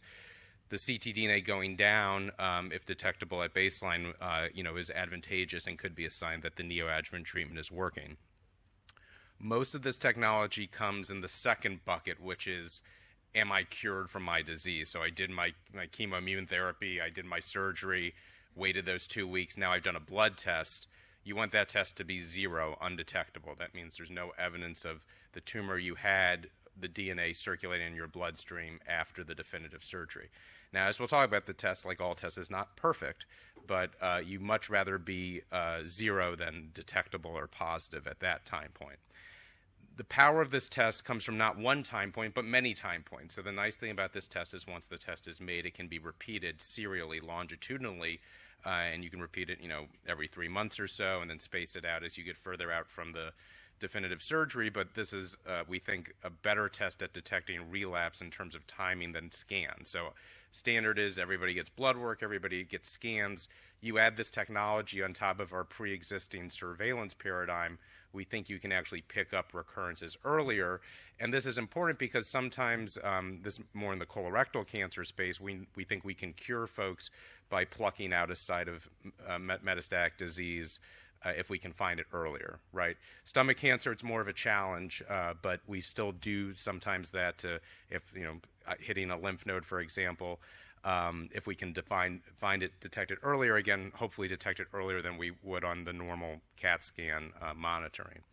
And then, as I mentioned, for folks with advanced disease where we can see it on scans, the ctDNA is helpful at tracking the level of or the activity of the disease at any moment in time, sort of as a personalized tumor marker, if you will. And the nice thing about this, the Signatera approach, there are others that are just kind of generic tumor markers that aren't what we call tumor-informed, so that it's not trained on the specific patient's tumor. The way the Signatera test works is you send both a blood sample and a tissue sample. They do broad DNA, RNA sequencing on the tissue sample, and they generate a personalized blood test for that patient's cancer. So it won't find a new cancer in that patient, it won't find somebody else's cancer, it will only find that patient's specific cancer. So it's very trained on it. Historically, they picked 16 genes, and if the blood detects one or more of those genes, the test is called positive. This is now expanding to whole genome sequencing, so I think they're going to now be running 64 genes in each patient sample, which will help with the quality of the test. But basically, it generates a personalized blood test for that patient that then again can be repeated over time. And what you want is, if you were detectable, to become undetectable and stay undetectable, right? So that means whatever the green, the curative treatment here was, truly curative. So this goes over the test again. We think it has several different potential use cases. Again, designed to detect microscopic or minimal residual disease. Is it positive after definitive surgery or not? If it is still detectable, how is the treatment you're getting impacting this number? And again, can we detect recurrence earlier than we could otherwise detect on CAT scans? This is what the report looks like. This is the test result you want, which is negative. This person's test was positive. On the y-axis is an estimate of mean tumor molecules per milliliter, which is how much tumor DNA is detectable in a milliliter of blood at that moment in time. And again, it goes from detectable here to undetectable. You want it to be 0, undetectable. We hope in the future to be giving less chemotherapy. That sounds a little controversial because that's what I do for a living, but believe me, nobody wants to give anybody chemotherapy. We give it because it works, and unfortunately it's the best we got. But we are over-treating a lot of patients. This is especially true where a lot of these data come from in the colorectal space, where after a definitive surgery for stage 3 colon cancer, that's 1 lymph node positive or more, we give 3 to 6 months of chemo to everybody, knowing that only about 25% of the patients actually benefit. Half were already cured. My chemo doesn't do anything for them. But we've done it. We don't want to miss the opportunity for cure. Everybody gets the same chemo. But we know that we're over-treating probably at least half, if not 70%, of patients with colon cancer. The same is probably true in stomach cancer, where you go through the chemo, the immune therapy, the surgery. Does everybody need more chemo after surgery, right? That's the standard approach, but it doesn't mean it's right for each individual patient. The hope is in the future, and we were talking actually earlier about we're planning to open a study to de-escalate. So if your Signatera comes back 0 after surgery, maybe we try not giving chemo and do that in a number of patients and seeing, can we actually use this test to predict who benefits from additional treatment? This is not ready for prime time, but the hope is that this type of technology could be the best marker of, do you really need more chemo or not? The big thing, again, is detecting recurrence earlier. There's scanxiety. There's now ctDNA anxiety. I'm trying to coin that term. It's a little harder to say, but, we get nervous. We get nervous, too, as physicians. Every time we see a scan result, every time we see a blood test, we want it to be good. We don't like giving bad news. We give a lot of bad news, okay? But we hope that if nothing else, and again, this is new technology that we're still trying to figure out how to use it. What I've told folks, even in the very early days of this testing, is if it comes back 0, that does give some level of reassurance, right? We watch folks, colorectal cancer, stomach cancer, 5 years. That's a long time of getting scans and blood tests. And if this test is 0 on multiple occasions over many months, the odds of recurrence start to go down dramatically. And I told folks, early on, like, this can be an earlier readout than, that your likelihood of cure has gone up, a lot if you're persistently undetectable. And then the place where I don't use it as much but can be used is as a tumor marker. So we can't scan everybody every day, but we can draw blood more frequently, and we can get earlier readouts. We want to see this number generally going down. Now, it does bounce around a lot, so it's a little bit more volatile than some of our cheaper, quicker tumor markers. But, scans can be misleading. Peritoneal disease, tumors that grow in the belly are hard to measure, hard to see on scans, what we'll talk about a case like that. So this can be a helpful barometer showing that, well, scan looks about the same, but this marker's gone down a lot, so it's probably a sign that it's doing something. This is a unique blood test. Again, it will only detect the cancer that was trained on it. It won't detect someone else's cancer. It won't detect new cancers. It will only detect the cancer that it's trained on. So again, tissue, blood sent at the same time. This test does require some time, okay? So usually the tissue hits the door. It takes about 4 weeks to do that broad DNA, RNA sequencing. It takes about a week to run the blood. Now, the nice thing is that in the future, once that test is made, it takes about a week to run the blood. So not quite real-time turnaround, but pretty fast. So we can then, again, detect this in the future, repeating the blood test longitudinally. That's where a lot of the power of this test comes from. You want to be negative, the negative marker. That means that we can't detect any of that tumor shedding DNA in your body at that moment in time. Recurrence risk we think is generally lower. If someone has known metastatic disease, it could be a sign that the tumor is not very active. Now, does one negative test mean you're cured? Unfortunately, it does not. Do multiple tests mean you're cured? Not always, right? But we definitely want to be either going down, detectable, undetectable, remaining undetectable. Detectable is bad. That generally means there is tumor out there somewhere, and it will eventually grow and become visible on a scan if it isn't already, okay? There are some patients now that we've been doing these tests in hundreds, thousands of folks where they have persistent low levels of positivity and nothing on scans, right? And so we're still trying to figure out, what that means. It could be that there is a tumor there, but the immune system is sort of sequestered it in a way that we can't see it on a scan, that maybe, your body's doing the work for us, right? But generally, this test heralds the arrival of something that will become detectable on a scan, usually in the near future. And this is sort of a snapshot in the activity of the tumor in your body over time. So again, in this depiction, someone had detectable circulating tumor DNA that then went down, so still detectable, but at a much lower mean tumor molecules per milliliter of blood, and then eventually became undetectable, okay? I don't think this is in this slide deck, but there are, a subset of folks with cancers that respond exquisitely well to the immune system, and those folks often don't need chemotherapy. They often need 1 or 2 immune therapies. These are the folks that have mismatch repair deficient or microsatellite instability high tumors, and there's a good population of folks with gastric esophageal cancers that have that feature. And this can be a very useful test in those folks where scans can often be a little confusing because you want those drugs to cause inflammation in the tumor, And in theory, sometimes the first scan can actually look worse, not because the cancer has grown, but because all these immune cells have glommed onto the tumor and make it look more swollen. Some of that can be good, but it can be sometimes hard to tell, like, well, is the immune therapy working or not? This test is a very good tiebreaker because one of the first signs that immunotherapy is working is that the ctDNA starts to drop and drop dramatically. And in patients I've treated with that immune-sensitive look, usually the ctDNA becomes undetectable after one dose of immune therapy or sometimes two. Okay, so it's a very quick and early sign that you're on the right track, your treatment is working. If it's not, if it starts to go up, you know, that could be a sign that you're on the wrong track and that you may have to add something like chemotherapy.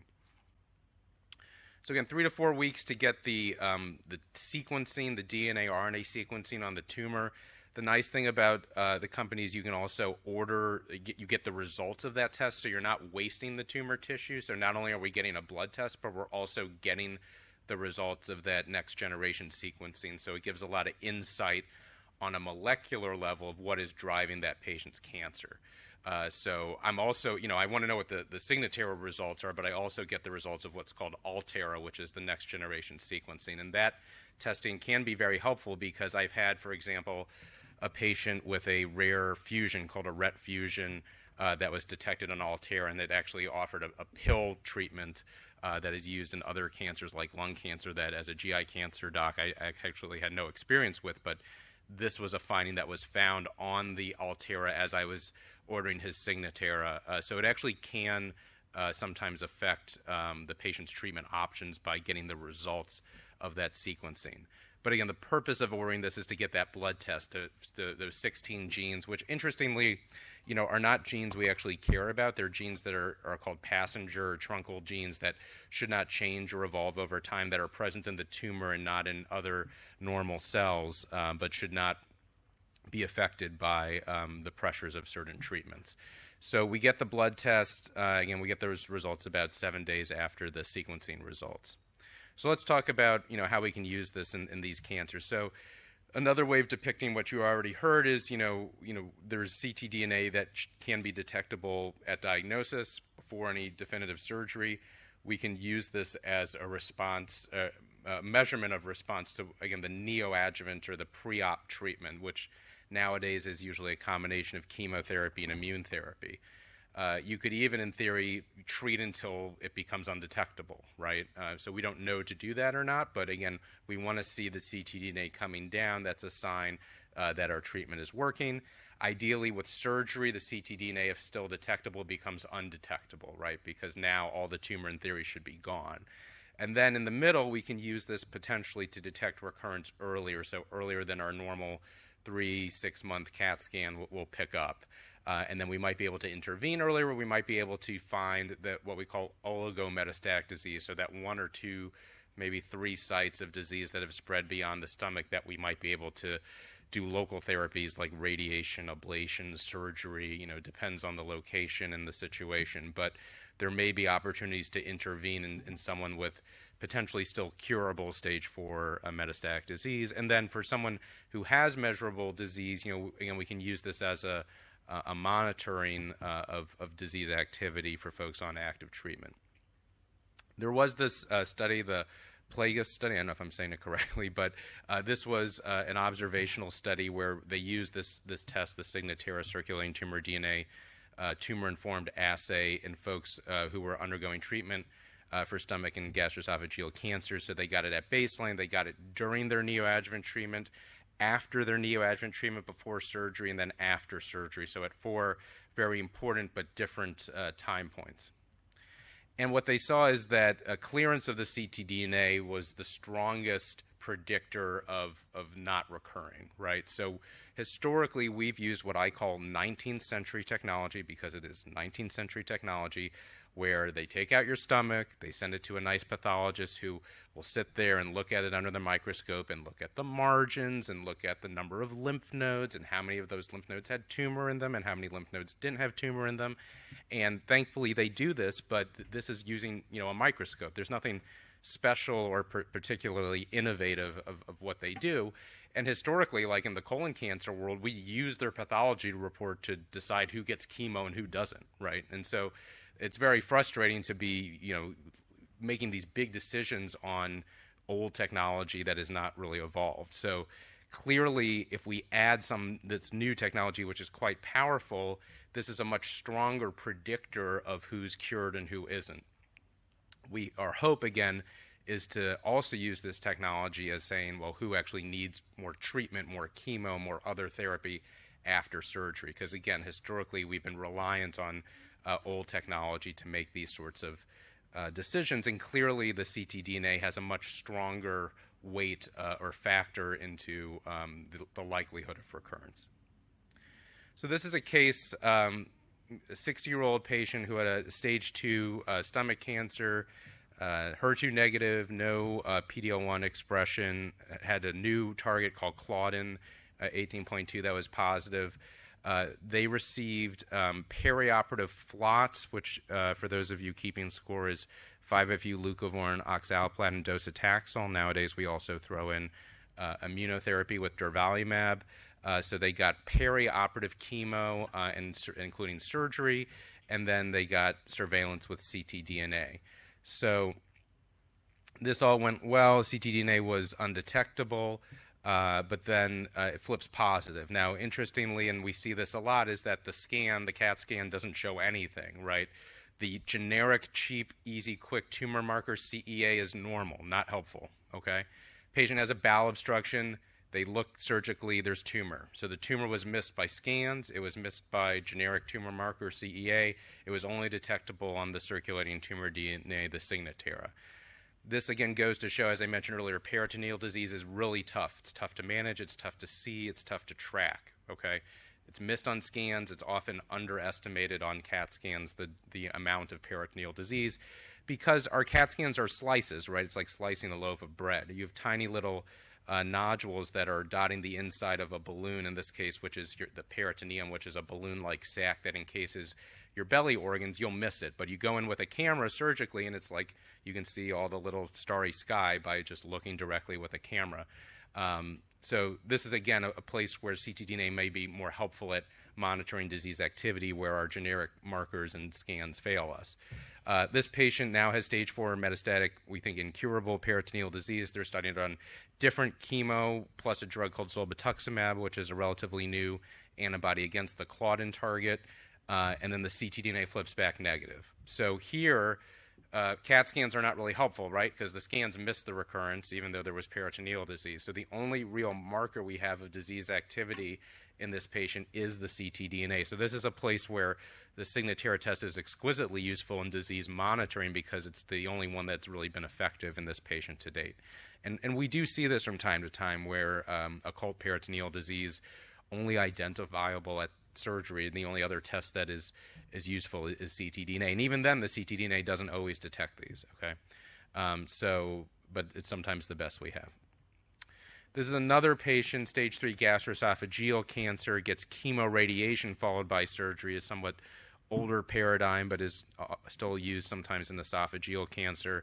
After surgery, the ctDNA flips positive 5 months later, predating the discovery of some sub-centimeter lung nodules. We struggle with lung nodules. People have lung nodules all the time for all sorts of reasons. As you age, you accumulate lung nodules. Some of it's from an infection you had 30 years ago. Some of them, can be cancerous, and it can be really hard to tell because they're so small.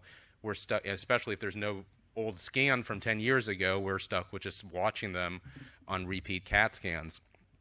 And so this is a place where if the ctDNA is positive and there are these lung nodules, especially if they're new lung nodules, I'm very suspicious those lung nodules have cancer in them, even though a lot of the time they're too small to biopsy. The only time we can only know for sure is to do a relatively big surgery and cut out a big chunk of lung to pick up one tiny little nodule, which often doesn't make sense. So in this instance, this led to the patient getting chemoimmune therapy and radiation, stereotactic body radiation, which is the sort of the cyberknife, the short course, high intensity radiation that then makes the ctDNA become undetectable. And then there's another spike later on, a new lung nodule that's further radiated, and then the ctDNA becomes undetectable. So this is a helpful blood test in what we call kind of this whack-a-mole approach to oligometastatic disease. So isolated, relatively small number of lung nodules is technically stage 4 metastatic disease, but if we can, whack it with radiation, sometimes throw in some chemo, immune therapy. We can use this as a test of disease activity because, again, it might pick up these earlier than scans. It might lead us to do another scan or a PET scan if someone just had a stable scan, but now the ctDNA is going up. It often leads us to do more frequent and sometimes more intense imaging to find, these spots because, again, if we hit them earlier before they get too big, there might be more options like focused radiation, ablation, whereas if they get to be too big, some of those treatment modalities are not as useful. So the dynamics of the ctDNA can help guide, how we're treating these patients. So this is sort of in the adjuvant or post-surgical setting, but in these instances, patients had sort of oligometastatic disease that was, treatable with things like stereotactic body radiation on multiple occasions, and immune therapy, in this case, chemo and immune therapy as well. And the ctDNA, again, mirrors sort of the disease activity, and we think can predate or predict, the response that's going to be seen on scans, and then to react sooner than we would have had we just been doing scans without the ctDNA. So there's a lot of information online. This is a confusing blood test that is still technically not standard of care. It's not in our guidelines yet.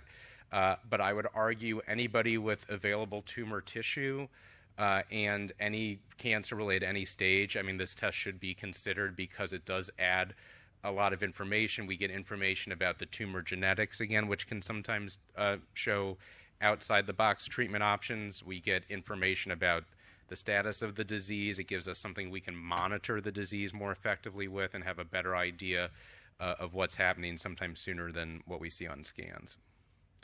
There's a lot of data out there. A lot of this data comes from the colorectal space, the breast space, but there are evolving data in the gastric esophageal space.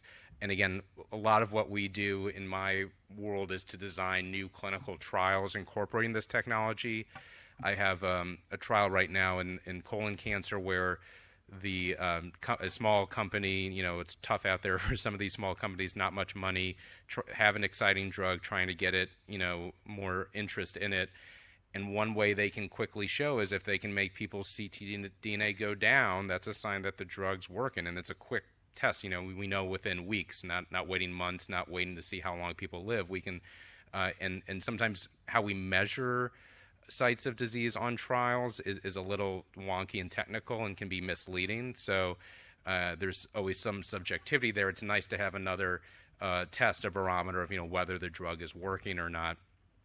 And designing clinical trials, incorporating this technology to get early readouts of does the drug work or not. If it's not working, move on to a different drug, right? We don't want to give drugs to patients that don't work. So it's a very quick and reproducible test that we can use to monitor folks' disease activity. There's a lot of good online resources. There's a QR code here. The one thing we always keep in mind is that they do bill insurance, which is something to keep in mind, but that you can always talk to Natera about if insurance denies and what to do in those scenarios. So in summary, again, this is a measurement of circulating tumor DNA, which is our marker for minimal or microscopic residual disease, really designed post-operative to see is a patient cured by a surgery, but can be used in a variety of settings pre-op to detect, response to neoadjuvant therapy, likelihood of cure post-op. Does the patient need more chemo? Can we detect recurrence earlier? And can we better monitor patients' disease status, especially those with oligometastatic disease, where we can play a whack-a-mole game on limited sites of metastatic disease. So very powerful technology that we're still learning how to use and harness, and we have plenty of time for Q&A, because I think that's the last slide. Thank you.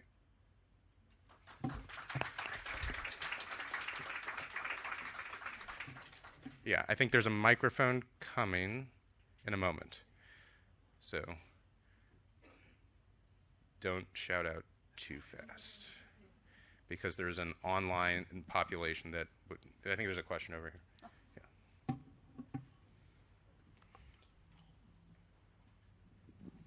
Thank you for the talk. I think this was very informative. I actually did Signatera, so I was diagnosed with stage 4 signet ring cell cancer with peritoneal metastasis. But even at my peak, as in after diagnosis, before treatment, where I probably had my peak growth and spread. It was negative. And then a year later after surgery and chemo, I'm still negative. So how would you interpret that? Yeah, so the test, unfortunately, is not perfect.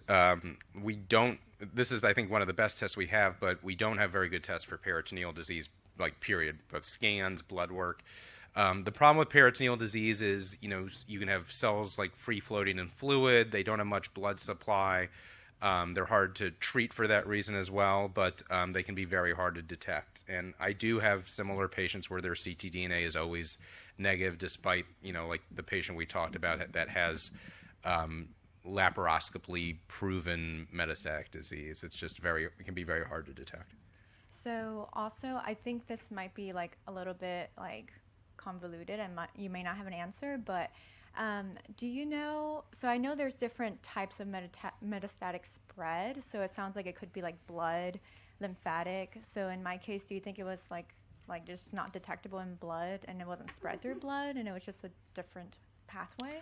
So the test, and again, most of these data come from the colorectal world, the test is better at detecting certain metastases by location, okay? So a liver metastasis, for example, the test is very good at detecting.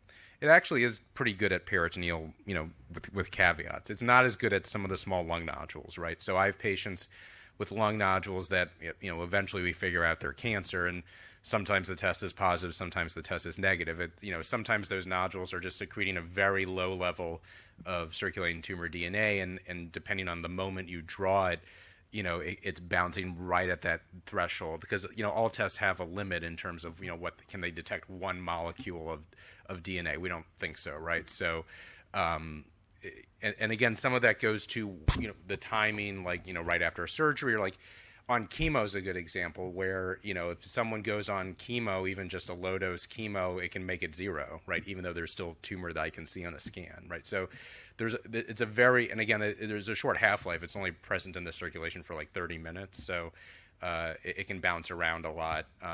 You know, and so again, not perfect test, but it does matter the site of metastatic disease in terms of its rate of detection. And peritoneum can just be tough across the board. Going down the row here. Yeah.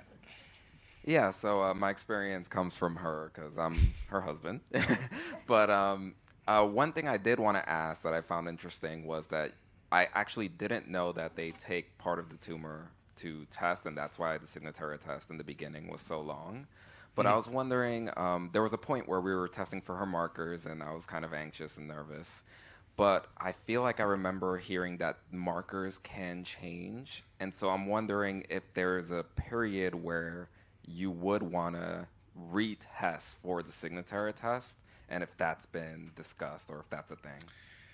Yeah, that's a good question. So as I mentioned, you can ask for Altera, which is the next generation sequencing results, which now do incorporate some immunohistochemistries. Those are the quick kind of protein stains that are important for things like HER2 and Claudin, right? And those are the things that could change more. The tumor genetics often don't change as much. Now, some things do evolve over time, and there's other blood tests I do. I use a lot of Guardant, for example, which I don't find as good for the minimal disease testing. But if you're looking for changes in the tumor genetics of what's in the blood over time, that's a test where you can repeat at different time points and you get slightly different results. So a good example is I have a patient who we were considering for a trial of a MET inhibitor because his initial test showed MET amplification, and then he got a bunch of chemo, immune therapy, and now there is no MET amplification. So that study is not a good idea for him right now. Now it could change again in the future, but that it's a similar but different type of blood test that can better track those evolutionary changes that you're after. In terms of recurrence, detection, disease activity, this test is still very reproducible because it's trained on the 16 genes, or now 64 genes, that should not change or evolve over time. But if you're looking to look for different treatments, you know, options, or have certain treatment options, you know, get more or less likely, that there are different types of blood tests to do that. And the other thing is sometimes if it's like one spot that's growing, biopsy that spot to see, is the HER2 disappeared, for example. So yeah, there is an element of what you're saying that's true, but both tests can still be useful. Yeah, you guys all like coordinate this really well. Yeah. So how does the Altera test then differ from like whole genome sequencing? So it's a good question. So the company does do whole genome sequencing, but in the current iteration, Altera is not whole genome, so it's a little confusing. So you can order a Signatera test on whole genome, but then they won't give me the Altera results, at least in the current moment in time. This is all going to change pretty soon. But if you want the DNA RNA results, they do whole exome, which is pretty good. Those are all the transcribed genes, but they are not reporting the whole genome results yet. So in the current iteration, we can't ask for that. So as a result, I've actually not been using the newer version, which is the whole genome, because I usually want the Altera results. To throw further things in the mud, there's this latitude test where if you don't want to wait those 4 or 5 weeks, there's a quick turnaround where they can give you a quick readout whether they think it's going to be positive or negative, and that's I think might only be in the colorectal space so far. But there are some, and then there's an Empower, which is the germline, the inherited genetic test, which you can also draw at the same time. So sometimes I'm drawing like 3 tests in one. So the panel of the menu of ordering is a little complicated, but you can do the Signatera test on whole genome, but they're not reporting the results at the moment of the DNA RNA. But good question. Yeah. So from the oncologist perspective, I think, right, in colorectal cancer, for example, we think that ctDNA in stage 2 does change management. But in stage 3, I use it more for prognostication. Where do you see this, in terms of guiding my patients, where do you see ctDNA in gastric cancer standing? I mean, right now, I think from what I gather, it's not an FDA validated yet test to guide our management in, say, the curative space in gastric cancer. Is that correct? Yeah, good question. So I would say it's still not technically in stage 2 colon cancer either. Going back to what I was saying earlier, giving chemo for a stage 2 colon cancer patient, we're overtreating the vast majority of those patients, right? So I agree. We just don't always have the right answer yet. Right. Yeah. So it is helpful. Now, in stage 3 colon cancer, there is the ongoing Circulate North America study that we hope will prospectively identify, again, those folks who were undetected post-op. There's a randomization to not giving chemo, okay? There's also another part of the trial which, if someone is detectable post-op or becomes detectable later on, of giving more chemo, not less. So it's a cool trial because it's trying to answer 2 questions. Can we get away with not giving chemo to the negative group? And, should we be actually over-treating the positive group? Right. In gastric cancer, the recurrence rates are higher. So I'd be cautious in, using the test to say you don't need chemo, knowing what we know now. But as you know, there's a lot of gray, right? So what if someone's really struggling through chemo? It's hard giving FLOT after your stomach's removed. That's exactly right? what I was thinking. I think that post-op space is where it becomes most difficult for the patient to tolerate that chemo. Yeah. And I guess that also brings me to the question of, how long after surgery do you feel that the cell-free DNA, the contaminatory DNA, is not an issue with the ctDNA testing? Yeah, I use like a 2-week mark. There's data, again, mostly from colorectal cancer, that, the yield is probably highest around that time point. And again, if you want to use it for any sort of decision making, the sooner you get this process going, the better. I've actually, meeting more and more, especially colon cancer patients pre-op, I'm often ordering their ctDNA on their pre-op biopsy so that the test is made by the time they have surgery. I can get their post-op, ctDNA results by week 3, so and then we can, especially if we're trying to do the Circulate study, that's really helpful because otherwise we're waiting around, for that. But in the stomach space, if their ctDNA is sluggish to go down pre-op, should we be doing 8 cycles of FLOT before surgery? And there's, people looking at what we do a lot in rectal cancer, the so-called total neoadjuvant. Right. If we're going to give the treatment, we do surgery at the end, not in the middle, right? But our current paradigm is still this sandwich of doing chemoimmune therapy, surgery, chemoimmune therapy. It can be hard to give post-op older, frailer patients. Maybe that benefit is not there. And, having a negative test, again, doesn't mean you're cured, but maybe the benefit of the treatment has gone down, at least in that setting. So, right, or maybe you can take out the chemo and just continue the immuno post-op, Yeah, again, we're flying a little blind here, but Exactly, it's an art, not a science. So it gives us another, test that we can hang our hat on a little bit to say, well, maybe this is useful. The other space, as I mentioned, is clinical trials. So we're designing a lot of trials around this technology. We're trying to launch a platform study in colorectal cancer where we test new drugs in people who are circulating tumor DNA positive, no evidence of disease. We have no idea what to do with those patients, right? We often don't feel comfortable putting them on chemo because outside the ctDNA, we have nothing to measure.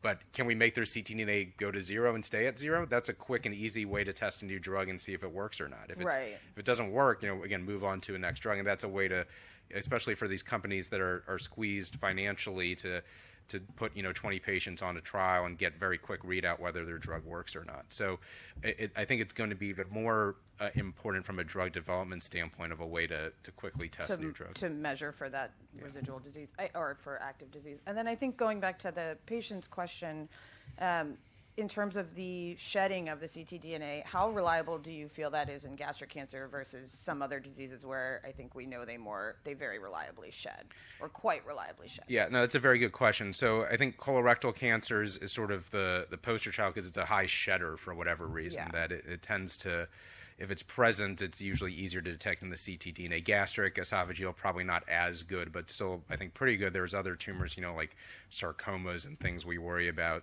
false negatives because the tumor can be there, it just doesn't turn over or shed as much. So it is variable. And again, depending on the site of metastasis, it also varies quite a bit in terms of its ability to detect, as we talked about.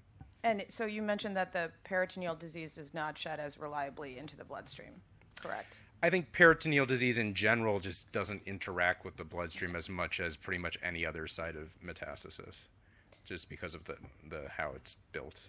I will stop monopolizing the questions and talk to you afterwards. No worries.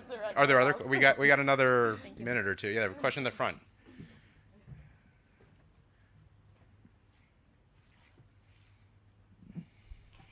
In a stomach cancer patient, are there certain factors that affect the sensitivity of Signatera besides peritoneal disease?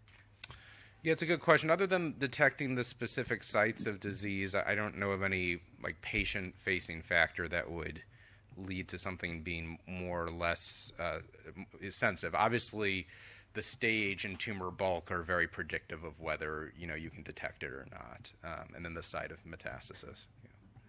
Thank you. Oh, one more in the front. So when you're testing for recurrence, given that you can't actually take any action on treating it just with a positive ctDNA, what benefits are you seeing that of testing and not being able to, is it more time to think of the next plan? Or no, yeah, it's a very good question. Yeah, we have a positive test and nothing on scans. What do we do? So, and I do have patients, who've gotten a lot of treatment and they don't want to know, they don't want me to do the test because they were like, I left it all on the field, I don't want any bad info, right? But I would say most patients, and there's studies that have looked at this, most patients do want to know. In part one is escalating, frequency of scans and severity of scans. So, doing that CAT scan, doing that MRI of the liver to, investigate, someone with a fatty liver, maybe the CAT scan misses tiny spots in the liver, getting a specific scan for the liver, doing a PET scan when you otherwise may not. I don't do a lot of PET scans, but this is a place where I will usually, if there's something at all equivocal on a CT and, the ctDNA is positive, lymph nodes are a good example. Lymph nodes are normal structures. They are allowed to be there, but they can harbor tumor, and it would be, useful to know, and sometimes that can only be detectable on a PET scan. The other is new drug development and clinical trials. So, we have a lot of studies designed of, giving folks immune therapy in this population because, again, there are probably some folks who have low levels of positive ctDNA but nothing on scans, and it's probably because the immune system we think has walled off the tumor, but it's microscopic, so we can't see it, or it's sequestering it in the lymph node somewhere. And maybe if we can just cut the brakes on the immune system and give it a little boost with an immunotherapy drug or a new cocktail, that maybe then we can make it go to 0, and we think that would improve outcomes, but we don't know. We're still trying to figure that out. Okay, we are exactly out of time, so thank you.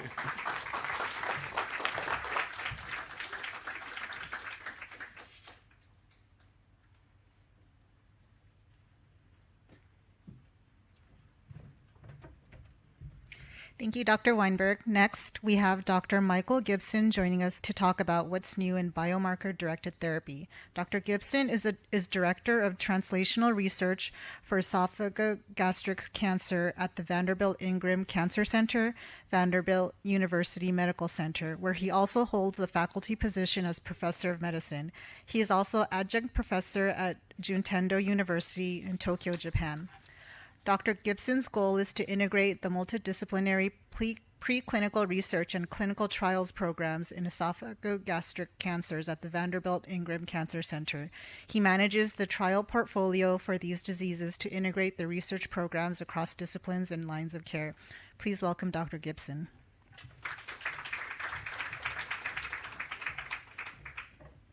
Yeah, hello. I get myself oriented here. Hey, it's a real delight for Aki and the group to invite me. I just grew up in Montgomery County, Maryland, not so far from here, but I have to say it's a little different than when I left 30 years ago. Just a little bit more traffic, I suppose. It's also an honor, a great honor, to be welcomed. Thank you for the applause. You haven't even heard me speak yet. To be among certainly patients and survivors, healthcare providers, caregivers. I know that it's a large team effort to get through this, not the talk,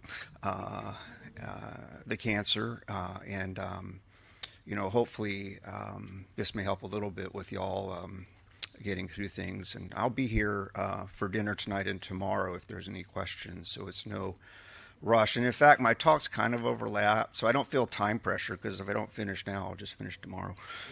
So it's all right. Let me see if I can make this go. All righty.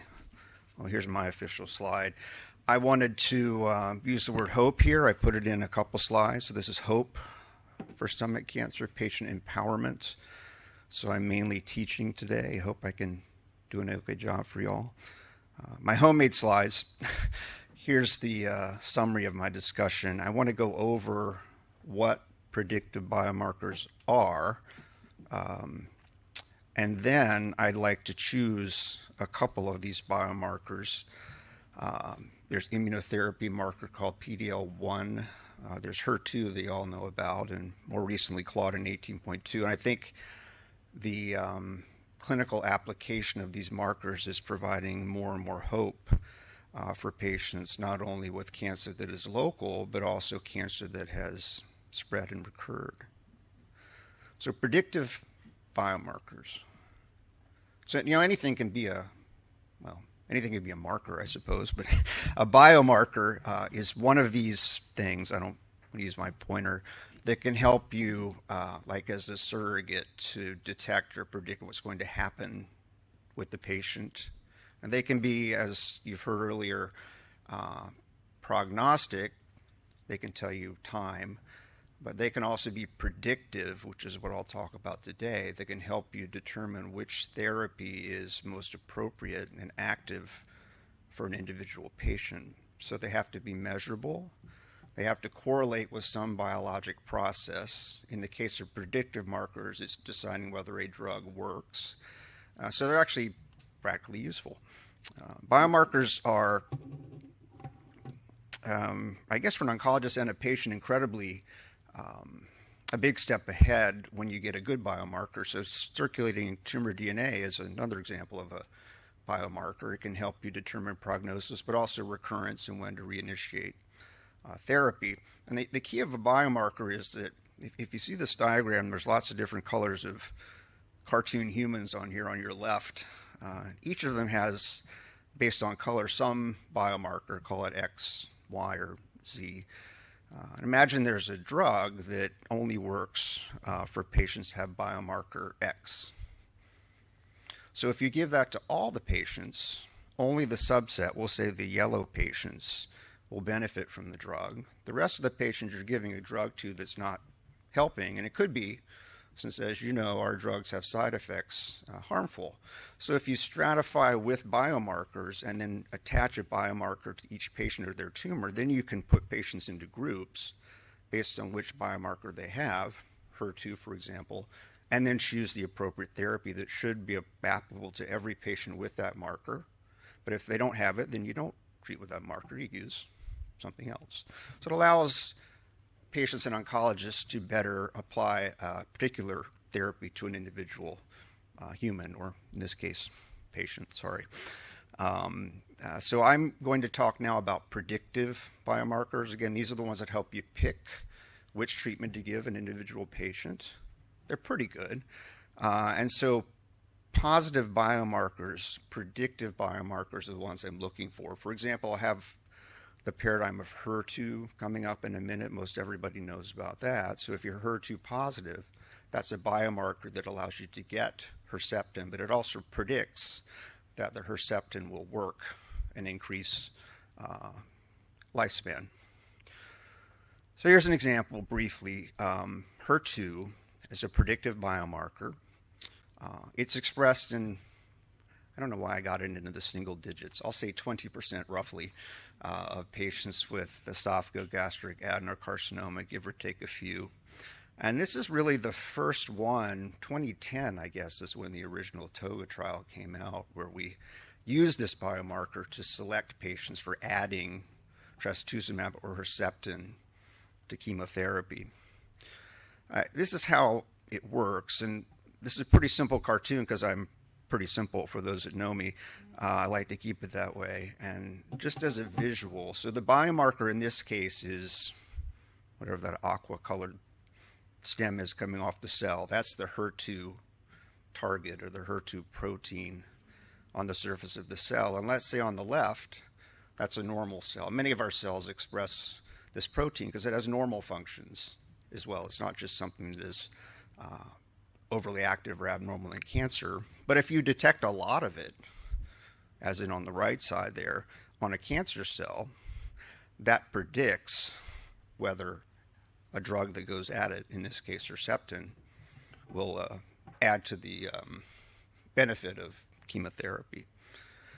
So we measure it just as a visual example in this way. There was a discussion earlier about tumor mutations, for example, versus measuring the amount of tumor in something called immunohistochemistry, or IHC, is what you hear. And in fact, the markers I'm talking about today, immunotherapy markers, Herceptin, HER2, and Claudin, are all measured in this way.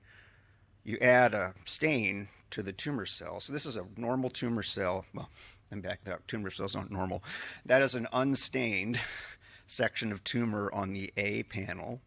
And as you go to B, C, and D, there's increasing amounts of this HER2 protein on the surface of the cells. And the dye that you look for is brown. So immunohistochemistry that shows a lot of HER2 is the bottom right, all the brown dots. So this is a way that we measure the amount of a predictive biomarker, and then based on some cutoff of that amount, we choose whether or not to give Herceptin.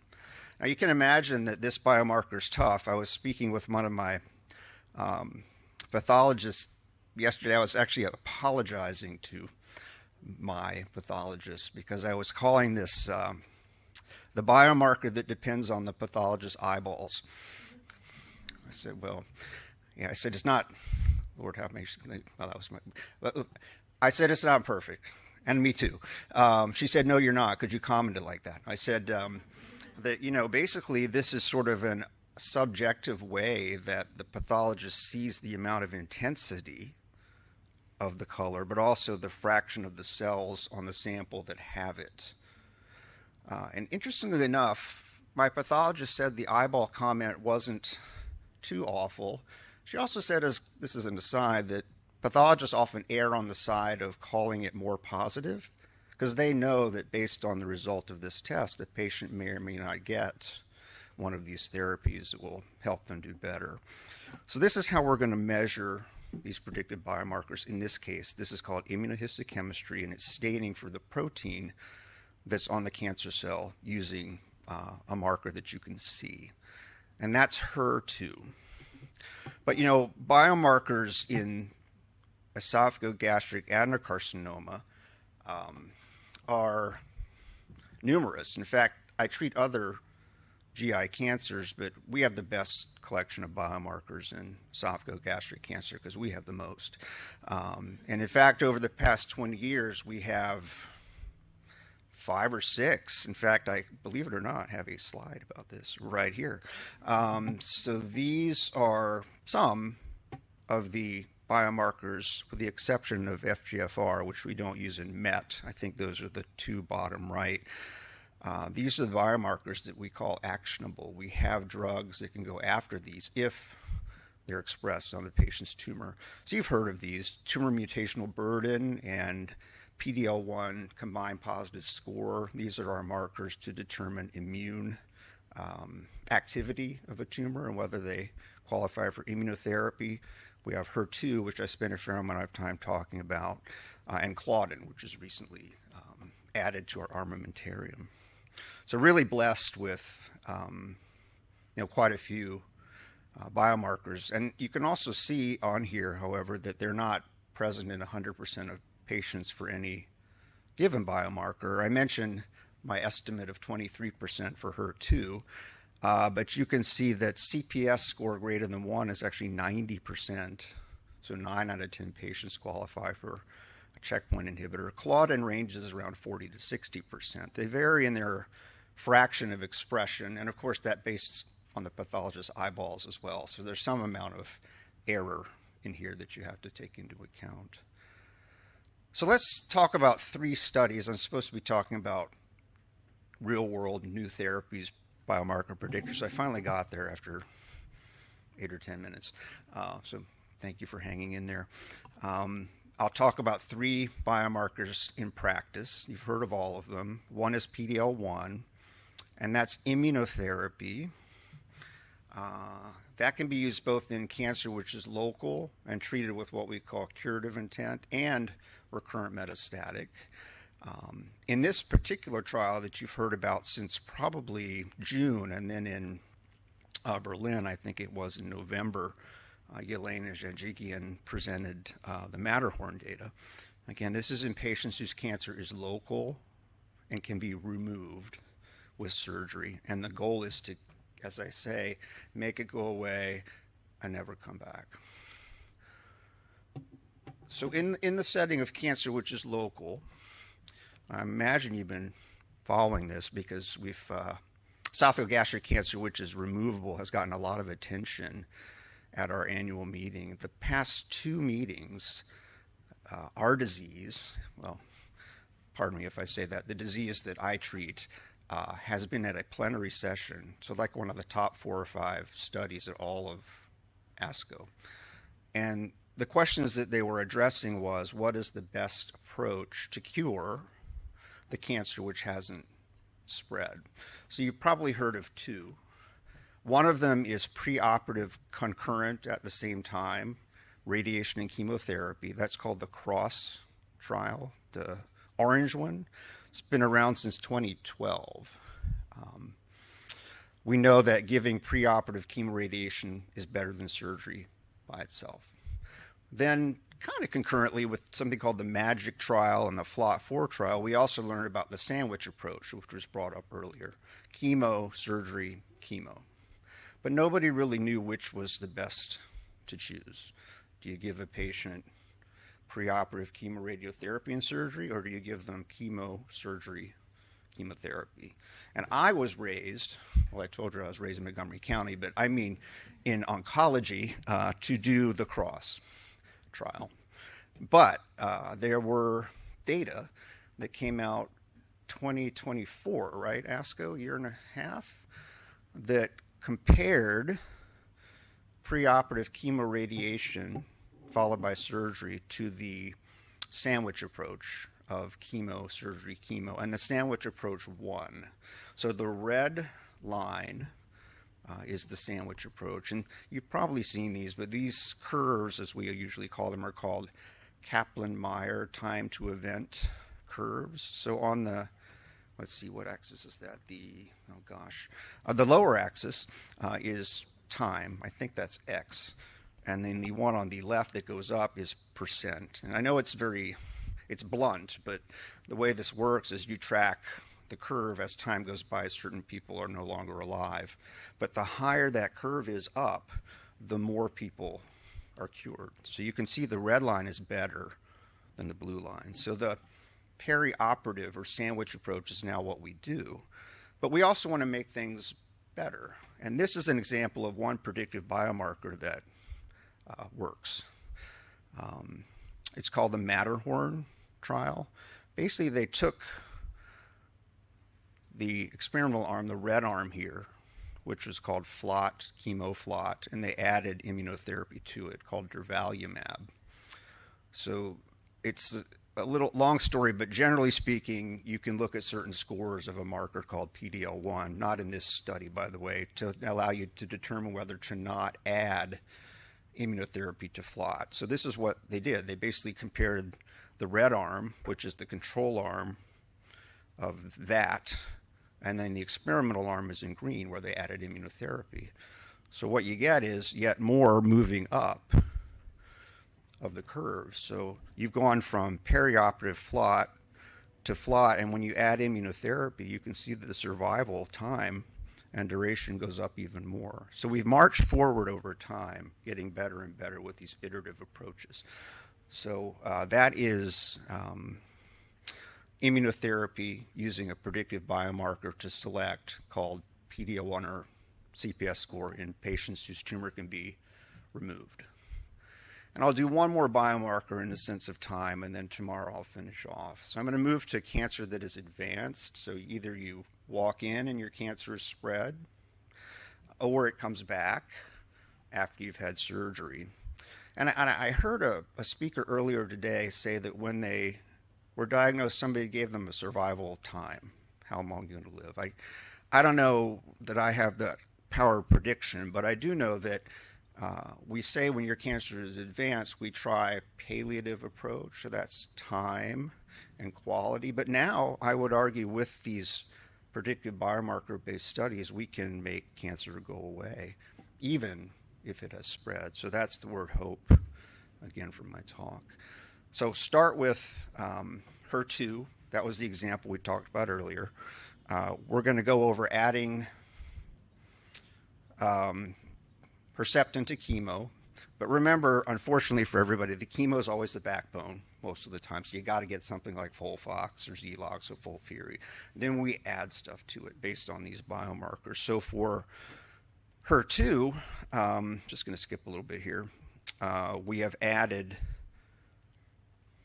a drug called trastuzumab. So if you have a tumor, 20 to 23% of them will have this immunohistochemistry-based biomarker expression of HER2.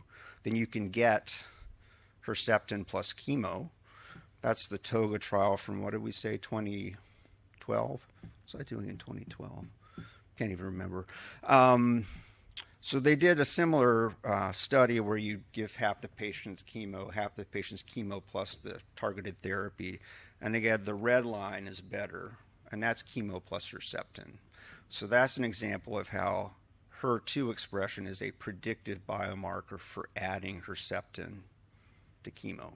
But I also said earlier that we try to continue to make things better in an iterative way. So we started with chemo, blue line, we added Herceptin, red line, and then we moved into this. This is the Horizon GEA study, which was presented in Berlin at ESMO, where they're trying to make TOGA more better.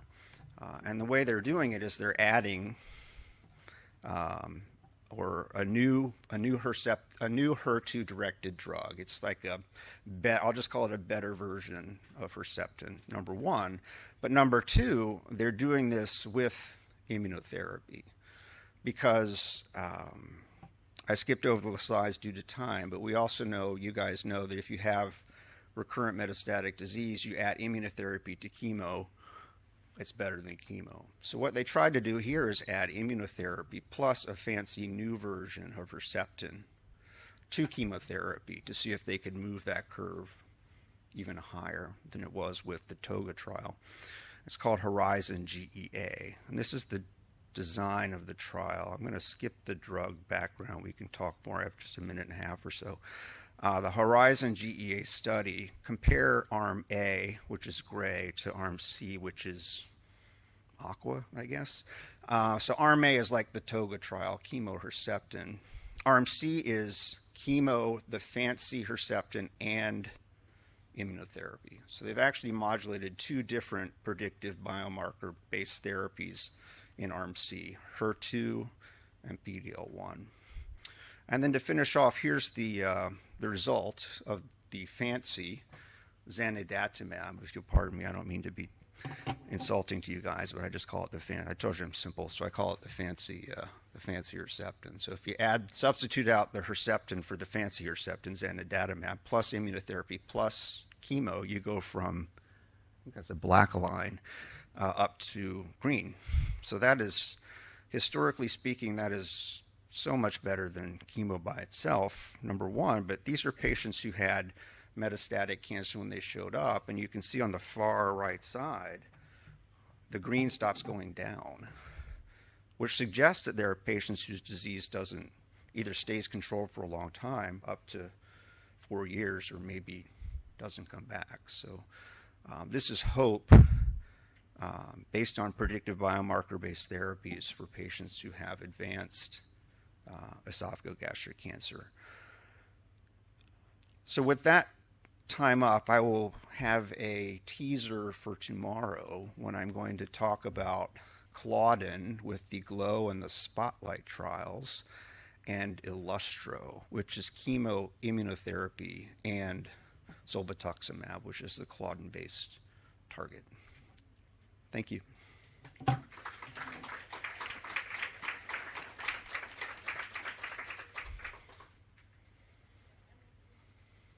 Any time or? Okay, yeah, and then I'll be around for the rest of the time, if there are any. I hope so.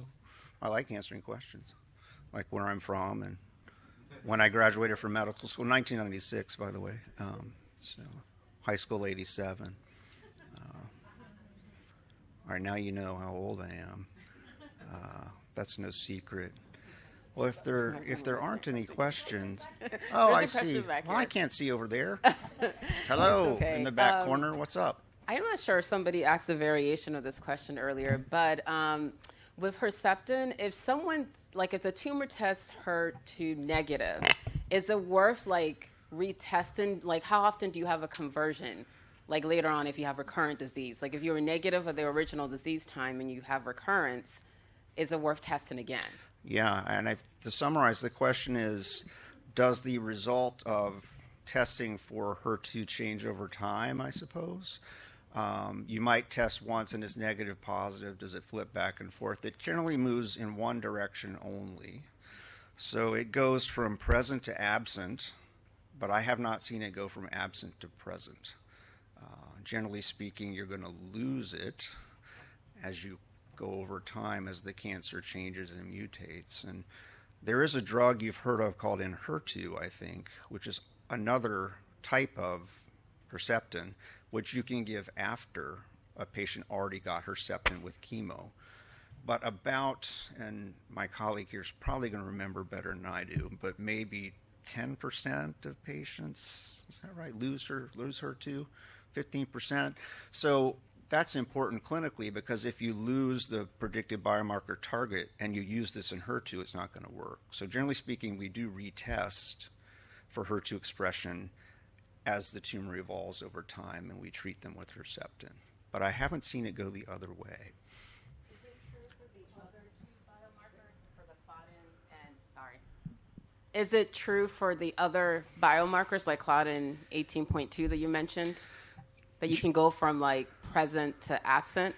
The answer is generally yes. However, I haven't read enough about that, so I would need to do a little homework. But the other thing I would mention, kind of related to that, not to escape answering your question, is that there's also something called heterogeneity within a tumor. So if you have a tumor that's a big circle, not every patch of that tumor will have the expression of the marker that you're looking for. So I guess there's one way, now that you've made me actually think, that you can gain, say, Herceptin, is if when you test the first time, you stab the part of the tumor with your biopsy that didn't have it. So that would really kind of be a false negative. But then later, you stab the part of the tumor that had it to begin with, and you find it. And that's called sampling error. So you can see that even counting dots on an immunohistochemistry is a confounder here, but often it's just where you get your biopsy from and what tissue you have. So the changing over time is incredibly important. It can be biologic, is that it goes away, or you may have not found it when you first looked at it. And I think for the immunohistochemically defined markers, that's the case across the board: Claudin, PD-L1 expression, and HER2. Thank you.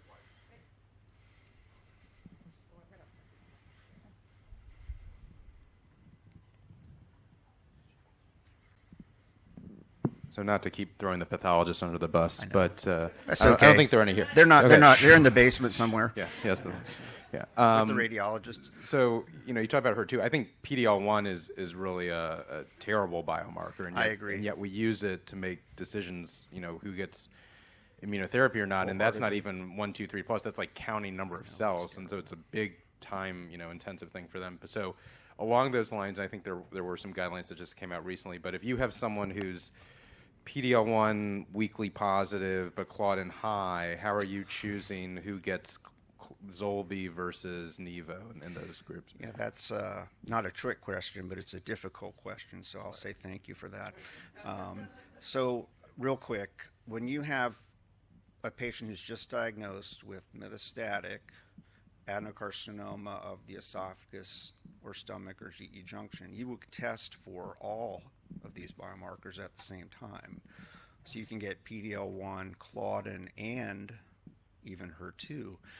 But for each marker, at least except for HER2, there is not data to combine these targeted predictive agents. So the one that's come up a lot lately is, what if you have a positive marker for getting immunotherapy, but you also have a positive marker for getting Claudin-based therapy in the same patient, but you can only pick one.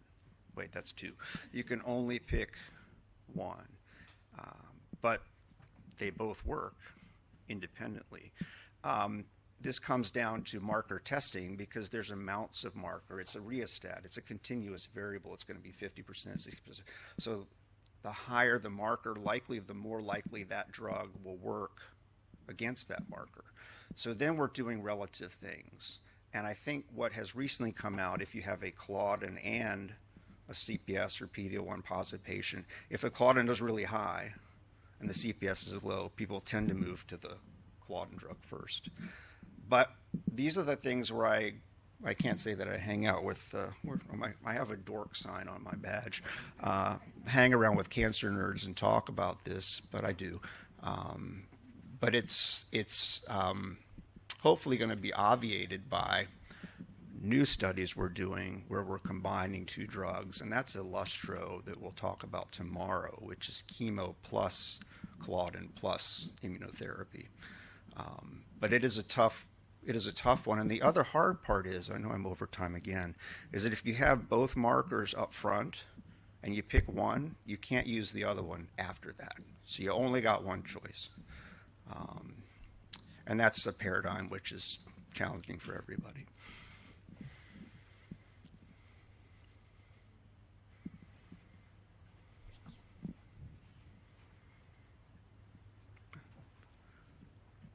We're good. Yeah. Thank you.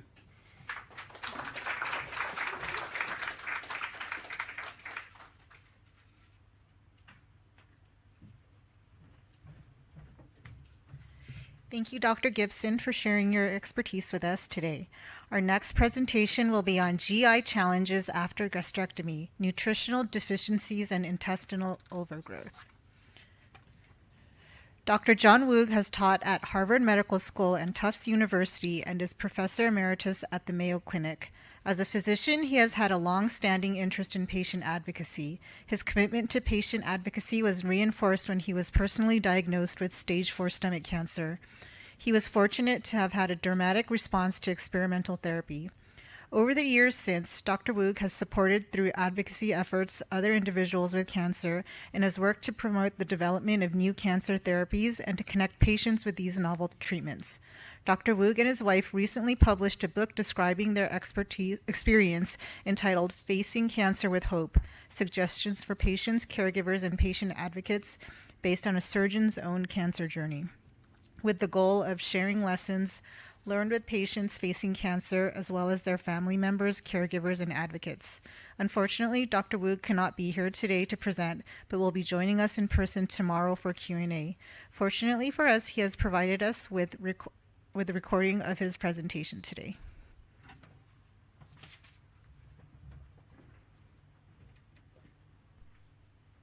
Thank you, and good day.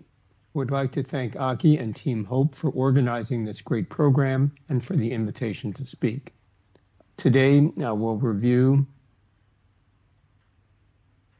the importance of nutrition in the setting of cancer, summarize the basics of normal and post-gastrectomy digestion, and discuss strategies to address several of the common GI challenges that may occur after gastrectomy. These are my disclosures. Before we start, it's important to note that cancer and its complications are complex, and nothing in this talk is intended to substitute for the guidance that each individual should receive from their own healthcare team.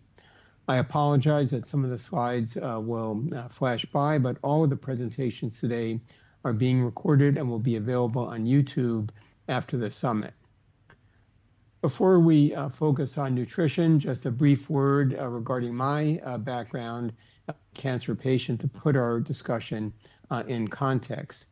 My story started a long time ago, actually back in 2007, when I, like so many of us, was unexpectedly diagnosed with advanced stomach cancer. I had a complete gastrectomy with a Roux-en-Y reconstruction at the time. We'll talk more about this type of procedure shortly. Despite post-op chemo, I developed multiple liver metastases, as seen here in the top right part of the slide. I failed more chemo, 2 clinical trials, and even removal of part of my liver. Ultimately, analysis of tumor tissue in a research lab pointed the way towards experimental therapy, which fortunately has proven very effective, as shown with resolution of the liver metastases here. Although I've been extremely lucky, I'm honored today to present a brief update on post-gastrectomy nutrition. So why overall is nutrition so important in the context of cancer? First, adequate nutrition can help us heal from surgery and tolerate and complete chemotherapy and immunotherapy. Nutrition can help us feel better and, importantly, maintain a level of performance status that allows us to participate in the clinical trials that offer hope for better outcomes. Critically, good nutritional status is actually associated with overall improved survival, as seen in this top curve with normal nutrition compared to this curve of individuals with suboptimal nutrition. What defines good nutrition anyway? Well, one aspect is what we might call our macronutrient status, including protein balance. Dietary protein serves as a source of amino acids that are then reassembled by the body into the proteins, the machines really, that are responsible for vital life functions. The new guidelines just shared by the HHS, Department of HHS, call for us to consume an amount of protein daily equivalent to about 10 to 12 ounces of chicken breast. Other macronutrients include lipids and carbohydrates, which are used in the synthesis of important cellular structures. Carbohydrates, lipids, and proteins may all serve as sources of energy production, with fats, as we can see here, having a particularly high energy density per unit volume. Micronutrients, including the vitamins and minerals listed here, are also important in maintaining good health. A chewable bariatric surgery vitamin and vitamin B12 supplements can certainly be helpful. Iron deficiency can actually take up to 2 years to appear after gastrectomy due to the fact that we do have residual iron stores in our liver. Oral iron supplements often are not absorbed after gastrectomy, and they require a fair amount of gastric acid for absorption. And IV iron supplements, which I've received now every year or two, may be required. Calcium deficiency is yet another very common problem after gastrectomy. This can contribute to osteoporosis, fractures in the spine, and also severe dental decay here. Normal calcium carbonate supplements, as found in Tums, are also not well absorbed after gastrectomy, and it's recommended instead that we take calcium citrate tablets, which can be crushed to aid in their absorption. The importance of dental health, which again can be compromised by calcium deficiency, is highlighted as we start to think about normal digestion, which starts with mechanical disruption of food in the mouth. Teeth and jaws certainly play a critical role here. Enzymatic digestion of carbs and fat also begins in the mouth as well. Food is then propelled down the esophagus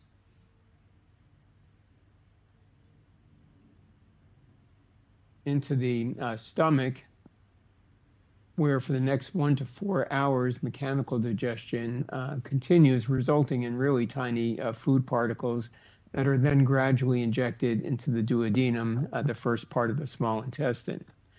Other processes that occur in the stomach include digestion of proteins with hydrochloric acid and an enzyme called pepsin, as well as destruction of many harmful bacteria that we ingest. The stomach also secretes an important substance called an intrinsic factor, which facilitates the absorption of vitamin B12.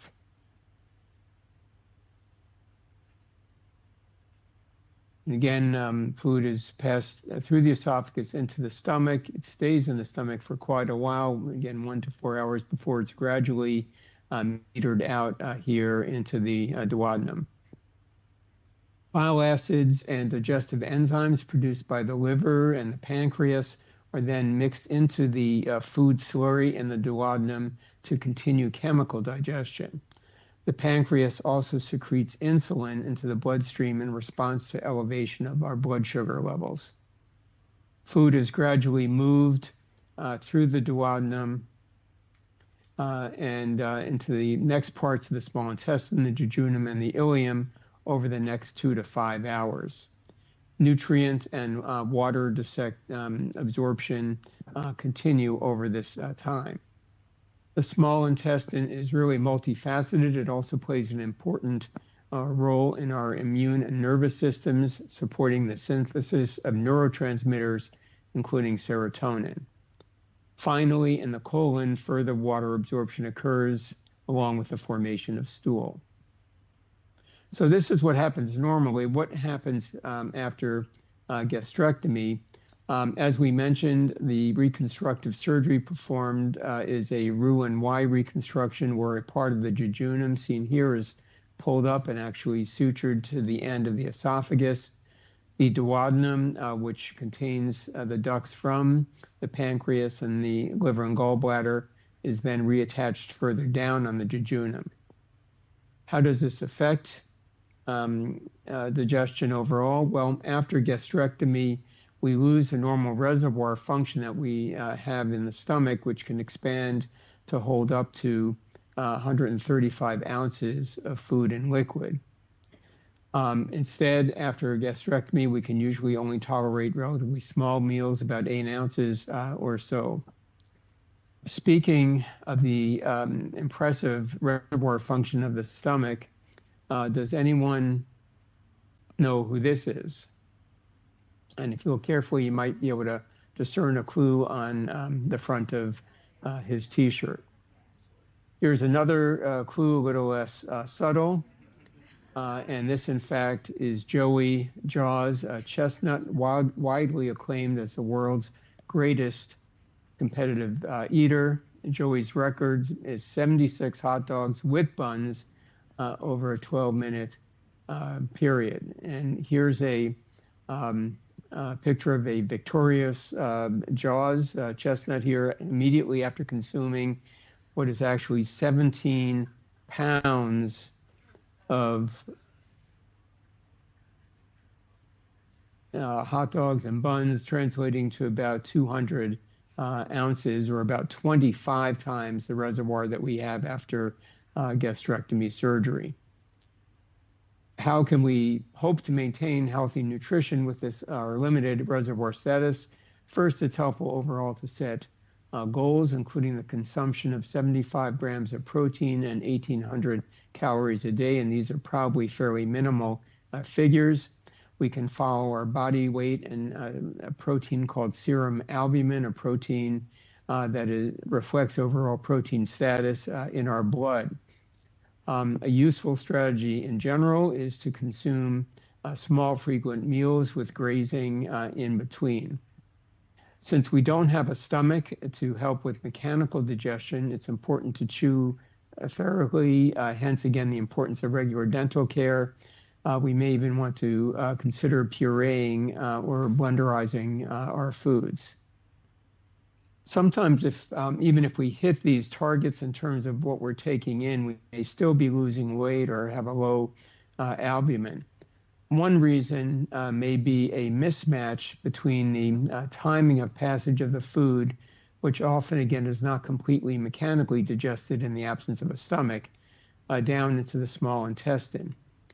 In particular, as we see here, food may pass through parts of the small intestine relatively rapidly before the digestive enzymes, seen here in green, can actually reach the intestines.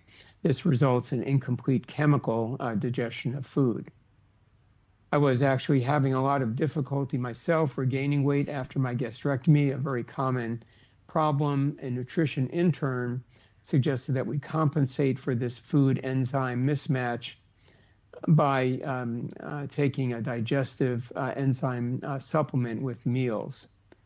Delayed release supplements such as Creon don't dissolve fully without gastric acid, and dissolving tablets such as Biocasein here have helped me personally regain weight and remain stable weight-wise. Lactase may also be helpful for digestion of dairy products. Due to our limited GI capacity, it's important to avoid low caloric density foods such as broccoli, and instead to focus on higher caloric density foods such as donuts. This is the opposite, certainly, of what's recommended on the normal food pyramid. Well, we'll conclude with a review of another major post-gastrectomy challenge, a small intestinal bacterial overgrowth, or SIBO. Normally, our small intestine has few or no bacteria. SIBO is defined as the presence of more than 100,000 bacteria in a milliliter of intestinal fluid. Milliliter, for reference, is about 1/5 of a teaspoon. This is a very common problem occurring in up to 80% of folks who've had gastrectomy surgery. SIBO is associated with the production of different gases, particularly hydrogen and/or hydrogen sulfide. Another microorganism, technically not a bacteria, but another organism called archaea, may produce methane, resulting in a condition called IMO, which stands for intestinal methogenic overgrowth. SIBO, by definition, is in the small intestine. IMO may be either in the small or large intestine, or both. In my experience, over the years, healthcare providers have had varying levels of familiarity with intestinal overgrowth.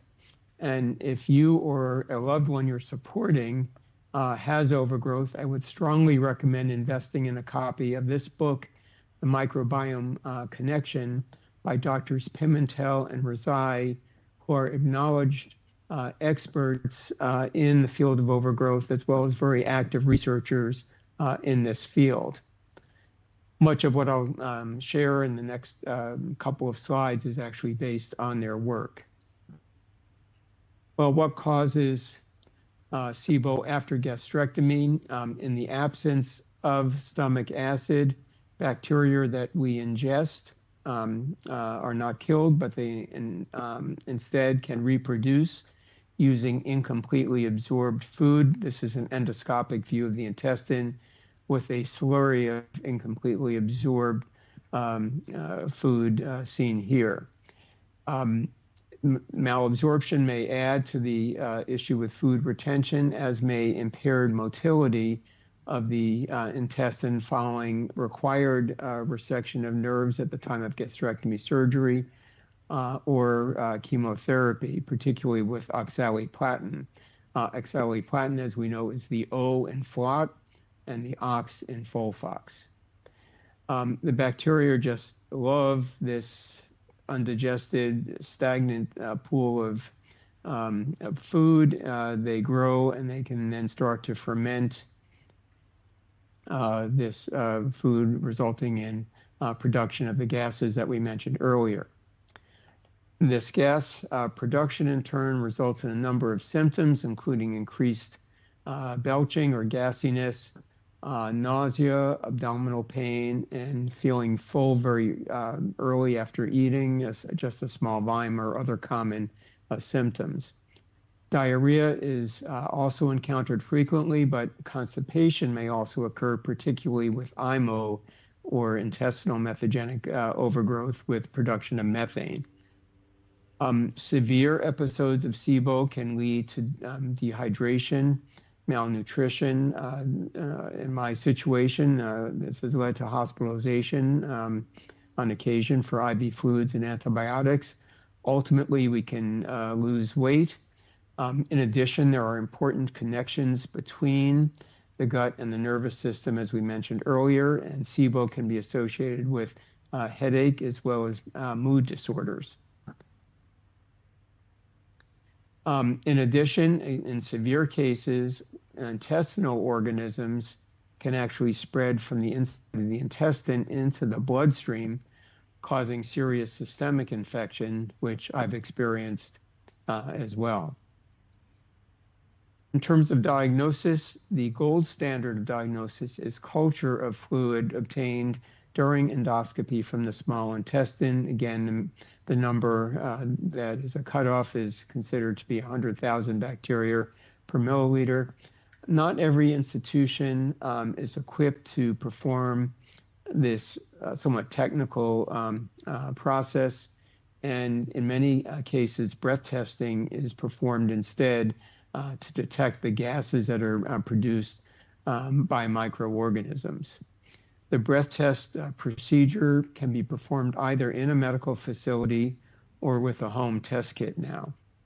After dietary and oral preparation to try to limit pre-existing contamination, the individual taking the test will actually ingest a drink with a fermentable sugar, either glucose, which is metabolized primarily in the small intestine, or lactulose, which is metabolized in both the small and large intestine.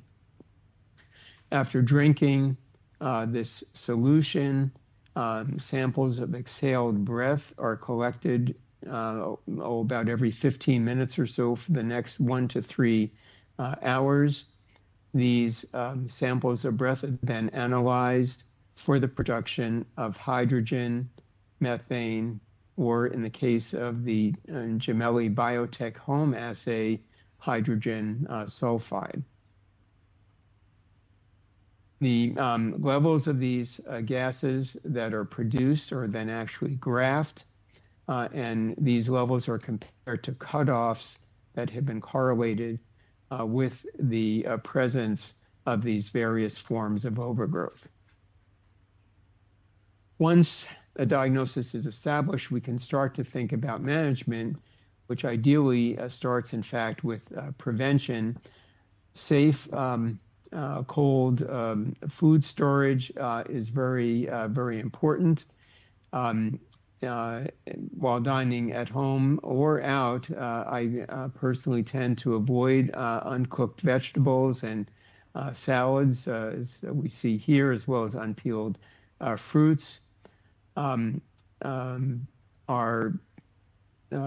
cooked foods, it's really important to monitor their temperature. In the case of poultry, for example, we'd like to exceed 165 to 170 degrees as ascertained with an instant read thermometer, really some of our best friends in the kitchen. In addition, it's important, given the complexity of our food supply chain, to monitor food recalls, such as this very recent recall just a couple of weeks ago of frozen blueberries contaminated with listeria, an organism that can actually thrive in cold or frozen foods. We should also certainly be particularly cautious when dining out due to our increased susceptibility for foodborne illness. Beyond prevention, other management measures include implementation of a low fermentation diet, including, for example, avoidance of fibrous material that can serve, such as contained in many types of beans, which can serve as a great source of fermentable material for bacteria. An excellent source of dietary advice in terms of low fermentation diets is the Good LFE Cookbook and the website www.goodlfe.com. Dietary changes, adoption of this low fermentation diet has been certainly very helpful in my personal situation. As we discussed earlier, poor GI motility can be a major factor contributing to SIBO, and non-fermentable osmotic agents that improve motility, such as Miralax, can be very helpful. It's important to avoid fermentable agents, Metamucil for one, which again can serve as a growth medium for bacteria. In some cases, medications may be required, and one useful medication available over the counter is Pepto-Bismol. This contains bismuth, which is an antimicrobial. Various antibiotics may be required for SIBO flares. In general, it's recommended that antibiotics be used for as short a period as possible and on a rotating or alternating basis to avoid development of antibiotic resistance, as well as disruption of the normal colon microbiome that might in turn lead to the development of a very serious infection called Clostridium difficile colitis. Plant-based agents called phytobotanicals also may have antimicrobial effects, which can be very helpful.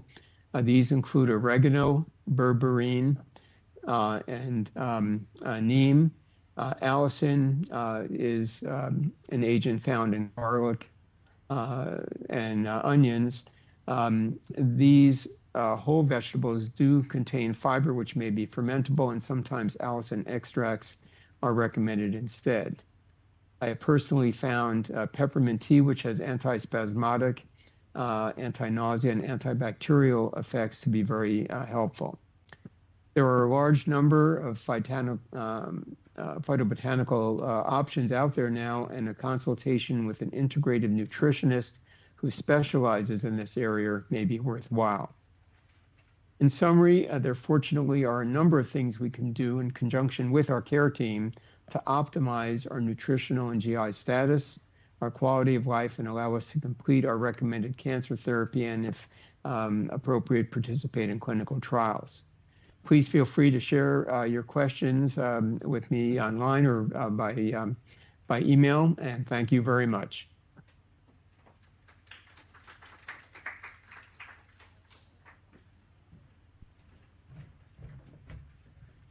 Thank you, Dr. Woog. We'll now take a short break in the reception hall, and we'll be back here at 3:30 p.m.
much smaller.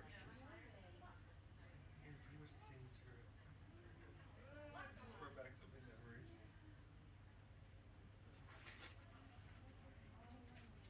Is this the session that's going to go on next? Okay. And I let them know that you definitely want to be loved, right? Because you like to walk.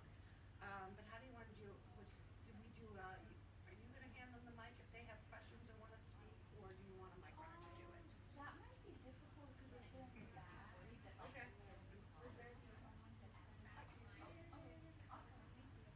I just didn't know if you wanted to be like Diane this morning. She was the one who was also asking them, Well, I bringing can the mic to them. Because last time I know I couldn't pass a certain. We're okay. Oh, These guys are following you. Oh, okay. So our live stream is So a then different live it's not stream. like I have to stay in a spot like No. last time. Okay. Then I can handle that. Okay. Yeah. But if not, you let us know. But I know, like, you asking questions and you're talking with them. So when you go to them, you might want to. That's what Diane's been doing. Okay. But we're still going to have you mic'd up. So you can. We'll take care of that when we go through. You're not first. She's second. Yeah. Exactly.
Very quick turnaround this time. All right. For the correct pronunciation, I'm going to guess this is Canova Sharp. It's fine. We're not that.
Right.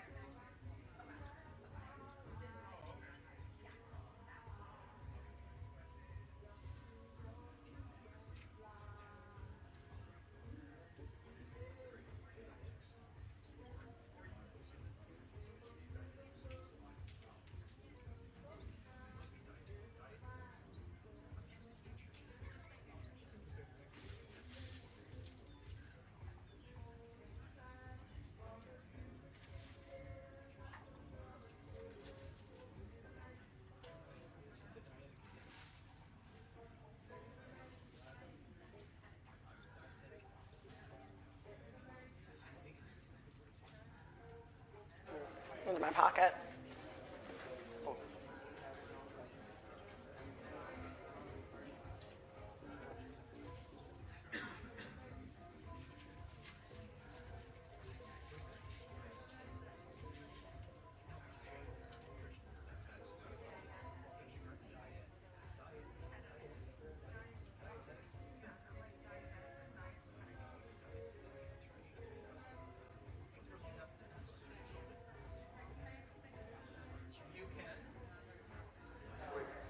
Okay, can you hear me?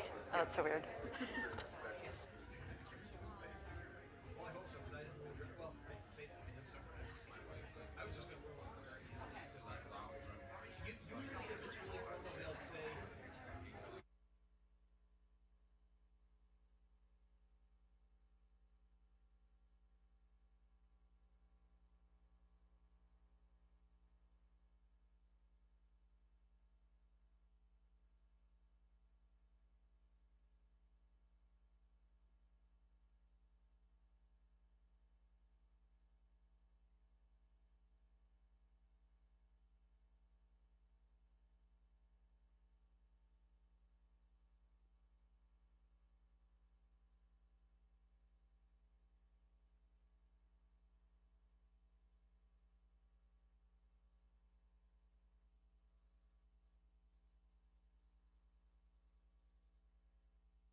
All right, to those of you that are here, welcome back. We have a lot more that will be coming in shortly, I'm sure. So, for those of you guys that don't know and haven't been here for some reason, I am Andy Goodspeed, and I am a stage 4 cancer survivor. I am also a proud member of the Man Up to Cancer support group that offers peer-to-peer support for men going through cancer, and also caretakers of other people that are going through cancer. So our focus is on mental health, and I invite you guys to check out our vendor table that we have here today. And if you're on YouTube right now watching, then I invite you to go check out manuptocancer.org, where you can find a lot more information on that. But moving on here, this afternoon we're going to turn our focus to an important topic that supports patients throughout every stage of their journey. And that is nutrition and strength during and after treatment. So please join me today in welcoming Caitlin Benda, who will lead our next session, Fueling Strength Through Every Stage.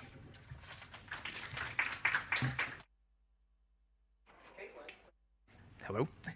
Caitlin is a registered dietitian and a board-certified specialist in oncology nutrition who has been part of the Inova Shar Cancer Institute with Life with Cancer team since April of 2019. With a lifelong fascination for the relationship between food and behavior, she has earned dual bachelor's degrees in psychology and nutrition dietetics in 2007. She went on to complete her master's degree in nutrition at Tufts University, while also finishing her dietetic internship at Tufts Medical Center. Throughout her career, she has specialized in supporting the nutritional needs of individuals diagnosed with cancer across radiation, medical, and surgical oncology settings. Currently, Caitlin focuses on providing personalized nutrition for patients with gastrointestinal cancers. Her expertise includes addressing this unique nutritional challenge faced by gastric patients. She offers practical strategies to optimize nutrition, manages the side effects, and improves quality of life. So, without further ado, let's please welcome Caitlin.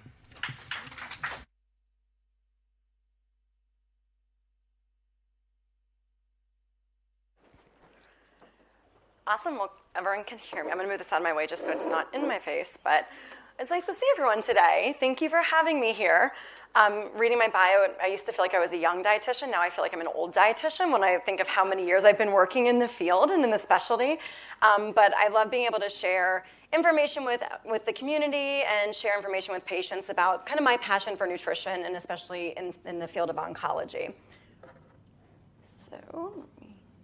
Okay, perfect. So over the next 45 minutes, I really want this to feel less like a lecture and to feel more like a conversation. So throughout our time together, there will be prompts for audience engagement. And also, I'll share information along the way too, but I really want to hear from you. I always tell people that what I've learned in my career has been mostly from my patients, more so than anything else. And so that's where I feel like we can really get actionable information to build nutrition and build good behaviors that support strength and nutrition throughout the cancer journey. So I will say it's a safe space. There's no dumb questions. There's no wrong answers. Everybody's journey is different. Everybody's experience is valid. And so I want to make sure that we just have an open conversation during our time together today. So this is what we plan to cover today. So first, I want to talk about why eating actually feels harder, because it does feel harder throughout the journey, no matter what stage somebody is in. And a lot of times we associate that with guilt. And I want to make sure to take away any guilt, blame, or fault related to kind of challenges related to eating. We'll also walk through the major stages of the gastric cancer journey, from diagnosis through treatment, surgery, and beyond, and what nutrition looks like at each stage. We'll work together to solve real problems, things that you might be dealing with right now. And then by the end, my goal is that you leave with at least one concrete thing that you can try tomorrow. I will say, if you didn't pick it up on the way in, there is a fantastic booklet on nutrition and gastric cancer sitting outside of the room. I was lucky enough to collaborate with Hope for Stomach Cancer and Aki in developing this booklet with the Oncology Nutrition Dietetic Practice Group. So it's something that is really, I think, a great resource overall, really outlining the different stages of gastric cancer and commonly asked questions. And there's also some really good recipes in there as well. Okay, so just to get started, I just want to say this loudly and clearly. You are not failing. if eating has gotten harder, it's because your body has genuinely changed. It's not a willpower issue, it's a physiological or an anatomical issue. And so we have to take that into consideration when we adapt nutrition to kind of the challenges that come along with gastric cancer. And needs keep changing throughout the journey too. What somebody's needs are at the beginning of their gastric cancer journey look different than what they are kind of leading up to surgery, during treatment, after surgery. So needs change continually, and we have to change kind of our approach to nutrition along with that. So that's normal, and what I hope to do is to be able to talk about how we kind of adapt to these different stages throughout the process. There's also no such thing as a perfect diet. I like thinking about this in the oncology world, but also outside the oncology world. A lot of what is in the media these days makes us believe that there is one right way to eat, and that is not correct. There are many right ways to eat, but what's most important is eating right for your body. So anyone who tells you otherwise, that there is a perfect diet, the way I like to think about it is they're usually trying to sell you something, whether it is a book, a program, supplements, anything with that. But we know most importantly that our body prefers to get fuel through foods that we eat rather than through a lot of kind of artificial things, a lot of type of supplementary things, unless there's a medical reason for that. So I just want to take away any concept that there is a perfect diet for cancer or a perfect diet just in general. And then again, today our goal is nourishment and strength, and that's really our goal throughout the cancer journey. We want to keep people nourished, we want to keep people strong mentally, physically, in order to help supporting you along the way. So perfection is never the goal. Again, no perfect diet, everybody's experience is different. So I'd like to kind of get an idea from the audience. If you can raise your hand if eating feels harder than it used to, I think that would be a great way to start. Yeah, thing. And then if you want to raise your hand again, if you've received conflicting food advice or nutrition advice kind of throughout your cancer journey. Yeah, I hear lots of different things, and I think where we get it from a lot of times is very well intentioned. People hear about a diagnosis of cancer and they don't know what to do, and so they start saying, "Oh, this worked for my brothers, aunts, I guess that would be a related family member, but this random person, my hairdresser's brother, this worked for him, and it may be a completely different type of cancer." And again, their journey is different than yours. So I think that all advice, while it is good intentioned, it sometimes creates more fear and anxiety about eating than it does provide any kind of reassurance. Okay, so another audience engagement thing, what I'd love to do is hear what your biggest nutrition struggle is. So these are some, not all, this list is not exhaustive, but if anybody wants to kind of call out what your biggest nutrition struggle has been, or if there's any that aren't on this slide, I'd love to kind of hear your feedback and kind of where you've had challenges throughout this journey thus far. Mm-hmm. Yeah, definitely a big one. And we'll talk about that today as well. My son's journey, both of my kids, he struggles a lot with fatigue. Yeah. After eating, okay.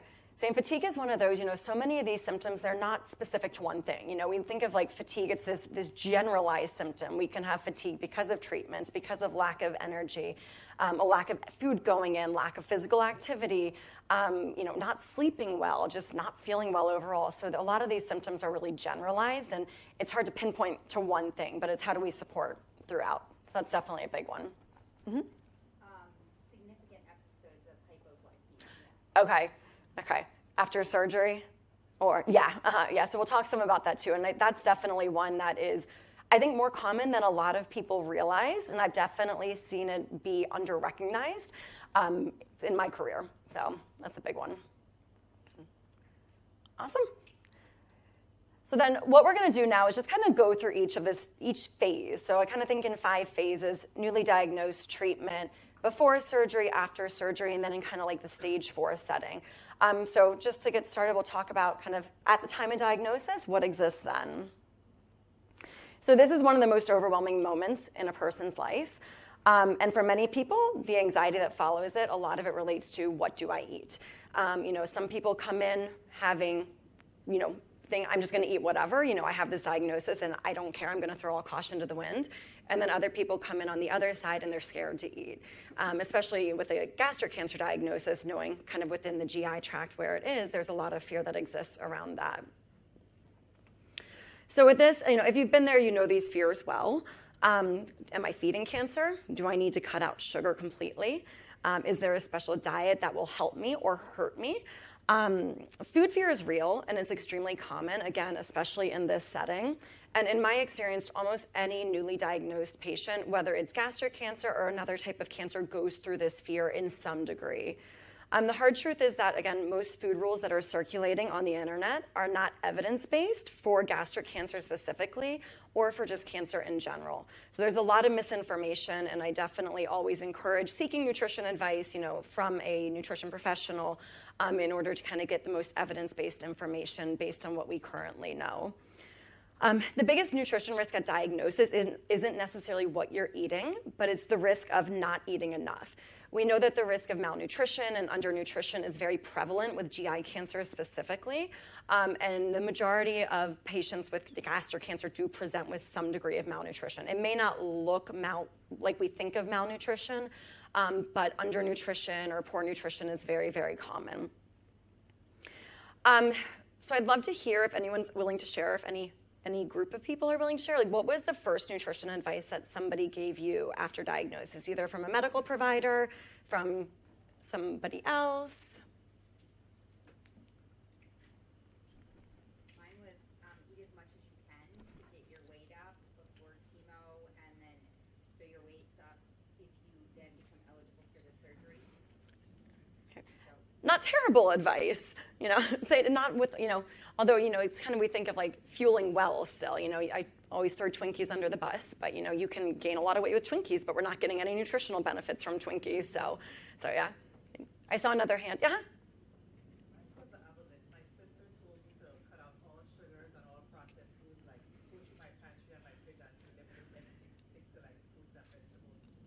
Yeah. I think that's probably one of the most common is this fear of sugar. And again, to use Twinkies, Twinkies aren't the best source of nutrition, but eating a Twinkie is not going to cause cancer cells to grow. Eating a Twinkie is not going to, it's highly processed. It's not going to, in and of itself, create challenges. It's when we're doing that all the time or we're having kind of these patterns of eating all the time that has the biggest impact overall. But it's scary because then you think, I don't want to do something wrong. And that makes it a lot of that guilt and, again, fear of hurting yourself during such a vulnerable time. So what matters most right now, I really want you to walk away thinking about that muscle mass, lean body mass is really that biggest piece in this newly diagnosed phase. Kind of optimizing your body to start treatment, whatever that treatment looks like for you. Optimizing your strength, preserving muscle mass, keeping yourself just generally healthy in whatever way that looks like for you in order to begin treatment. Weight loss at this stage, especially muscle loss, can directly affect your ability to tolerate treatment. We know that unintentional weight loss tends to cause more loss of muscle mass than it does fat mass, and that's kind of what is directly tied to tolerance to treatment. There was actually a very interesting study. We use weight. I tell people all the time, weight is it's a vital sign. It's a number on a scale. We look at body mass, fat mass, fluid mass, bone mass. We can't really differentiate between those easily, but there was a study that looked at the dosing of oxaliplatin, which is a common part of the gastric cancer treatment regimen, based on lean body mass. And it was interesting because it looked at it directly tied to neuropathy, but they were able to find that when they dosed patients with lean body mass, that the effects of neuropathy or from the oxaliplatin were lower. My hope is that kind of as nutrition advances and it becomes kind of more part of these studies, that we look further, we look past BMI and we look at something like body composition to really be able to better treat patients, but also I think to better monitor kind of how are we doing throughout treatment, because right now we have weight and it's one objective measure because we don't really have any other objective data that looks at kind of nutritional status overall. So that's one that I think has come out within the last year or so, and I think was really just pivotal in terms of where things can go in the future. What's most important for muscle mass? Protein and physical activity. So those are two big things that we definitely think about. Every time that you eat, and this is a general rule that you will hear throughout protein, protein, protein. So it's not that you have to be eating these mega doses of protein, but it's more about the consistency of protein throughout the day. So I tell people, don't eat naked carbohydrates. Even if you're eating something as simple as like an apple, you don't want to eat just an apple. You want an apple and some nuts, an apple and some peanut butter, an apple and some cheese. You really want to be pairing protein every time that you eat so that your body's getting in this consistent dosing of protein throughout the day. From the sports nutrition world, we know that kind of one mega dose of protein at the end of the day or beginning of the day or at one time throughout the day doesn't help with building muscle mass the same way that this consistent dosing of protein does throughout the day. So while sports nutrition is a different field, we have a lot of the same goals. We want to maintain muscle mass. We want to build lean body mass. And so if we think from that, trying to get protein in every 2 to 3 hours, whether it's a meal, whether it's a snack, really just trying to be consistent about including it or maximizing it if intake is low so that we're just kind of getting as much as we can kind of in that setting. In that same tune, physical activity is really important to help with kind of being the other part of the equation that helps to support lean body mass. If we're not moving our bodies, even in small doses, your muscles start to atrophy, they start to weaken, and then that leads to fatigue, that leads to other challenges during treatment. So the same way I like to think about small, frequent meals, I like to think about small, frequent intervals of activity. So if it's 5 minutes here, 3 minutes there, what we know from the American Institute for Cancer Research is that really all adds up at the end of the day. And we see just as many benefits from a 30-minute session of physical activity 5 days a week as we do with kind of broken it up into smaller doses. So that helps metabolically and it helps physically with maintaining muscle mass. So those are two very important things. A third one is avoiding unnecessary restriction. Again, food can be scary at this stage, and trying to prevent from restricting yourself, or again, trying to eat that perfect diet, deciding to go vegetarian or go vegan, unless you have the resources to support you in doing that, I think it's a big thing, because some people think, I'm just gonna cut out animal protein, and we know that animal protein is of higher quality than plant-based proteins. And so if someone's intake is low, we really want to maximize the absorption of the protein so that the body can utilize that most effectively. So the simple rule that I use every time is protein plus carbs plus fat. If you think of a three-legged stool, protein, carbs, and fat being one of those legs each, you take one of those away and the stool topples. And so with that, really trying to get some balance in each meal and each snack is important, and a good way to just kind of ensure that you're getting in a well-balanced diet, maximizing calories, maximizing protein, and getting in good nutrients along with that. So I'd love, for us to kind of brainstorm together. So if we take a piece of toast, what could we do to turn a simple piece of toast into a balanced meal? Uh-huh. Yeah. Here, lots of good healthy fats: avocado, hummus, peanut butter, nuts, bacon, poached eggs. I mean, bacon does. Yeah, I mean, I think it's anything like that. And again, yes, bacon. It's not something the most healthful source of protein, but there's also nothing wrong with eating it. Yeah. Yeah. So with that, you're getting in protein, you're getting in fat, so it's balancing that out. And then I think too, where we think about kind of appetite loss, weight loss comes into play, we can use that as like as a foundation for building more calories in as well. We can put some butter underneath the avocado. We can, put some, avocado with the poached egg on top. So maybe some, salmon on there. So there's lots of ways that we can kind of build from that. But that's kind of the three tenets that I like to think of as kind of meals and snacks, is you really want to include all of those macronutrients to have a good balanced meal. Awesome. So with that, then we'll move on to during treatment. So this really, when I'm thinking about it, is like chemo and radiation. And obviously, this brings a whole different set of nutrition challenges, right? Kind of what we were talking about before builds the foundation for it, but things can really go haywire in this stage, as far as kind of what our plans are. The best laid plans don't always work out the way we want to, and a lot of times we have to pivot with that. So appetite change during treatment. So I like to think about appetite changes in two categories: symptom-related and just missing in action. If we know that somebody's that they don't have a good appetite based on a specific symptom, the goal is really to better manage that symptom. If you're nauseous and we make you feel more hungry, you're still not going to want to eat because the nausea isn't addressed. So we really have to address specific symptoms in order to better the appetite and better the intake in that setting. Other times, appetite just disappears. I feel like that happens more often than not. And people say, nope, it's not a specific symptom. I just don't want to eat. I joke with people that your stomach's out to vacation, like you're not feeling hungry, and it's just kind of out there. And we got to work to bring it back and say, hey, you're in the south of France. That's where I would rather be right now. But you got to come back and join me as I sit here and go through this journey. So that's definitely a different problem and needs a different approach than just managing symptoms. We can give medications to make people more hungry, which can be very helpful in certain cases. But what I like to think about to start with is behavior change and just trying to build good habits. Medications have side effects. Behavior change doesn't really have many side effects other than trying to be disciplined and trying to kind of stick with it when it's hard to do that. So with this, thinking I'm not hungry, my appetite's just out to lunch where I'm not.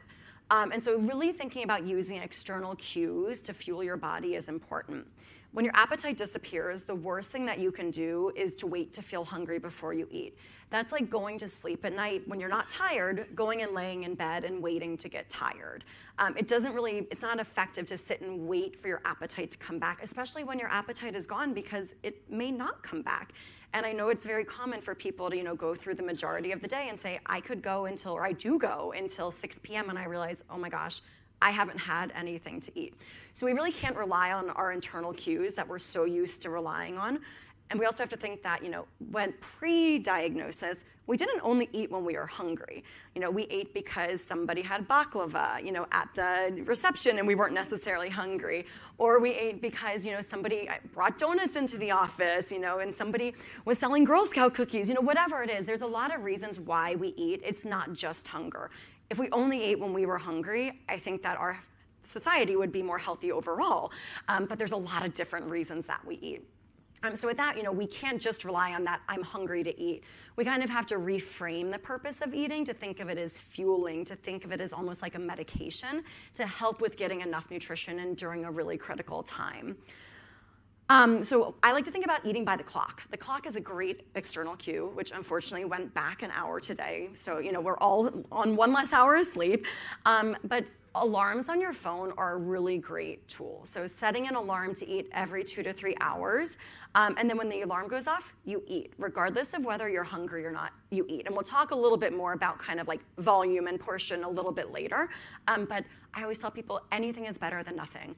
If you've gotten 2 bites in, if you've gotten 4 bites in, if you've gotten your entire plate in, whatever you're able to get in is a win.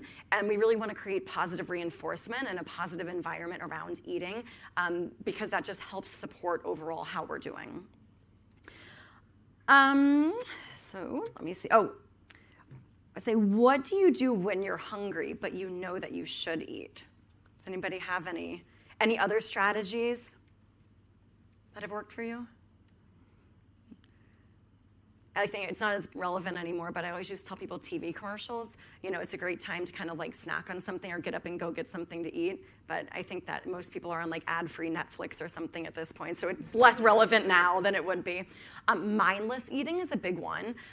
In like the general health realm, we think about mindful eating. You really want to pay attention to every bite and ask yourself, why am I eating this? When we don't have an appetite, we don't want to be mindful. We're already being mindful. We want to be mindless about our eating. So, thinking about surrounding yourself in a positive environment, whether it's sitting with, a community of people or family or friends, sometimes sitting in front of the TV and, just having food in front of you so you have a distraction that as you eat, you're not focusing on the food in front of you, but you're focusing on the TV and it kind of just comes more naturally and you just tend to eat more. Another one of my favorites is like, if there's an area in your house where you do sit or an area in your house where you do walk by, putting a little bowl of, of something, goldfish, trail mix, nuts, where it's not perishable, where you can just walk by and graze, because that really adds up at the end of the day.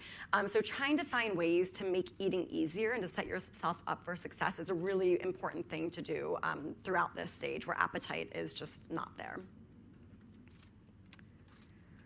Okay, so some easy, low-effort, high-protein options. We know fatigue, as was mentioned earlier, is a real problem. So if we have these elaborate plans to make this exquisite, 5-course meal that kind of does all of this, sometimes it doesn't happen. More often than not, I would say that probably doesn't happen. So easy, not a lot of effort to prepare, not a lot of effort to eat is important as well.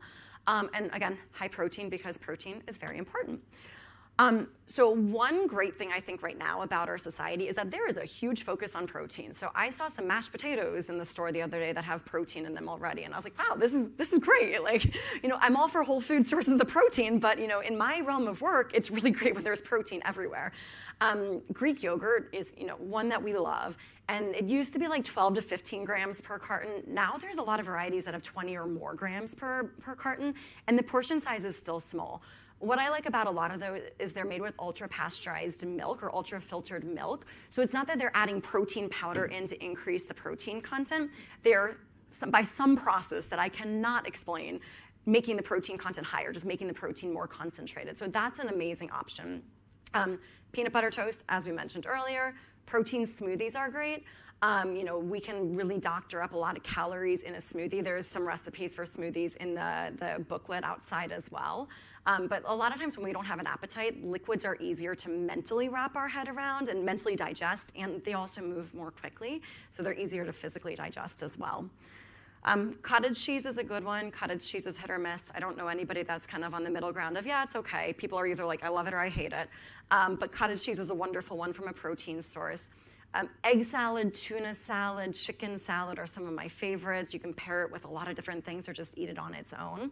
And then store-bought protein drinks are always one too that, you know, there's again a lot of them in the market right now, but that can be a great option where it's just like open it, drink it, get in the protein, get in the nutrition, and go on from there. So they all have in common, right, that they're low volume pretty much. They all have a good protein source with them. A lot of them we can add calories into. Peanut butter toast, you can put butter under the peanut butter. You can go heavy-handed on the peanut butter. You can put some honey on top of the peanut butter. So you can really doctor a lot of these up to add in extra calories to keep the portions small and manageable. Does anybody else have any other ideas or want to volunteer any other ideas that have worked well for you throughout? I used to eat cheese sandwiches. It was 2 slices of cheese with a slice of cheese to milk. Nice. It's good. Yeah, cheese is a great one. Yeah. So yeah, I used to have, go ahead. Costco has 8 bites, and they're like Starbucks, and they're like 17 grams of protein. Yeah. Really good. That's awesome. And quick and easy, right? You stick it in the microwave and it takes 2 seconds and then you're ready to go. So you haven't had like this thought of like, I'm going to eat and oh, now it's going to take me 30 minutes to prepare what I'm going to eat. And then by the time it's done, you're like, I don't want it anymore. Like, I'm just going to not eat. So that's great. Mm-hmm. Chia seed pudding. Yeah, Yeah, just 2 tablespoons of that with coconut milk and you can put blueberries. Yeah, that's a great one. One thing my kids found was the order in which they ate their food was very important to holding on to more of the nutrition. So starting out with the protein and then moving into the carbohydrates and fats helped them to avoid dumping syndrome a lot more. Yeah, kind of like creates more bulk and so that things don't move as fast. That's really, definitely very important with the order. Then even we're just trying to maximize calorie and protein intake. If we're starting with, you know, the protein-free mashed potatoes, we're not getting in much there. You know, whereas if we start with the protein and, you know, and somebody only eats half of what's on their plate, you know, we've kind of given ourselves more of an advantage, more bang for our buck at that point. You know, one of my favorites from a patient, they told me they would call it a peanut butter lollipop, and it was just a spoon dipped in peanut butter, and then I was like, oh, it's genius. I was like, I do that too, but I loved it like a peanut butter lollipop, so I can't ever unsee it as being that. So there's lots, and what's nice is that one thing that works, like there's so many different things, you know, food, there's so many different foods that are out there, and so it's one of these things that's like a lot of trial and error, and then I think one, just trying to moderate what you're eating as well so you don't burn out on something, because that's a real thing that can happen as well, but variety is good to prevent that, and variety is good just so that you're getting a kind of preponderance of different nutrients in as well. Okay, so the next situation that's very common is I feel full after a few bites. You know, kind of, you know, your portion goes from being this big to being this big, and then we have to do all that we can to get as many calories and as much protein into this so that we can really, again, get the most bang for our buck. So with that, we think of like 6 to 8 mini meals throughout the day. Really, you know, every 2 to 3 hours, if the portion size is fairly decent, told people every 30 to 60 minutes, go and take a couple of bites, you know, trying to just really get as much in as you can. At this stage, eating is your job, pretty much. Just trying to get in the nutrition, trying to manage symptoms so that you're able to eat and that we can get enough nutrition in to keep you strong and nourished throughout treatment. Protein first at every meal kind of comes into play right here. So really, again, trying to maximize your intake of that. And then adding calories without adding volume or making it mighty. So thinking about adding olive oil, if you're sauteing veggies or, stir frying, you can always add in a little bit of extra olive oil to up the calorie content. More is absorbed. You don't notice a difference in volume, but we've added more in with that. Nut butter is, again, a great tool with that. Avocado, powdered milk is a really great one that can be snuck in a lot of places, ups the protein content, ups the calorie content. Powdered peanut butter is another really good one that a lot of people like to throw into a smoothie or mix into oatmeal. That can up the protein and the calorie content as well. Cheese, great option there. Love cheese. And sauces and gravies are one that I really like because you can add a lot of calories. If you think of mashed potatoes, but you add some gravy on there, or you're heavy-handed on the gravy with a pat of butter in there, we can get a lot of calories in with a very small portion with that. Feeling full quickly is definitely a very common thing, whether it is during treatment or we will talk about after surgery also. Small and mighty is really a good theme with meals kind of in this setting throughout the cancer journey.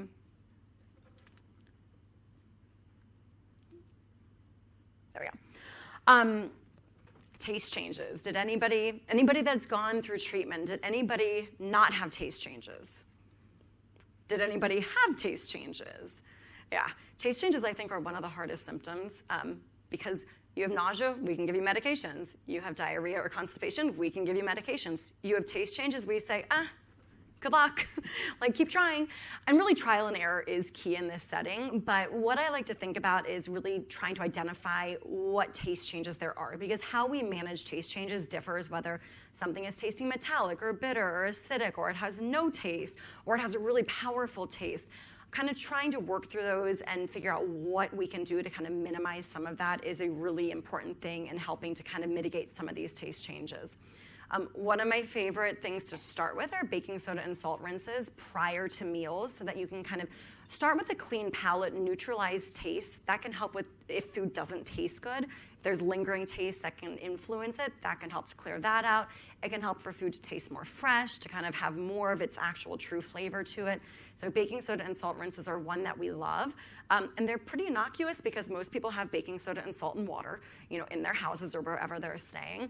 And it's something that's natural and easy to do. So I usually tell people, try it. If it works, great. If it doesn't work, then we'll try something else. We'll figure something else out.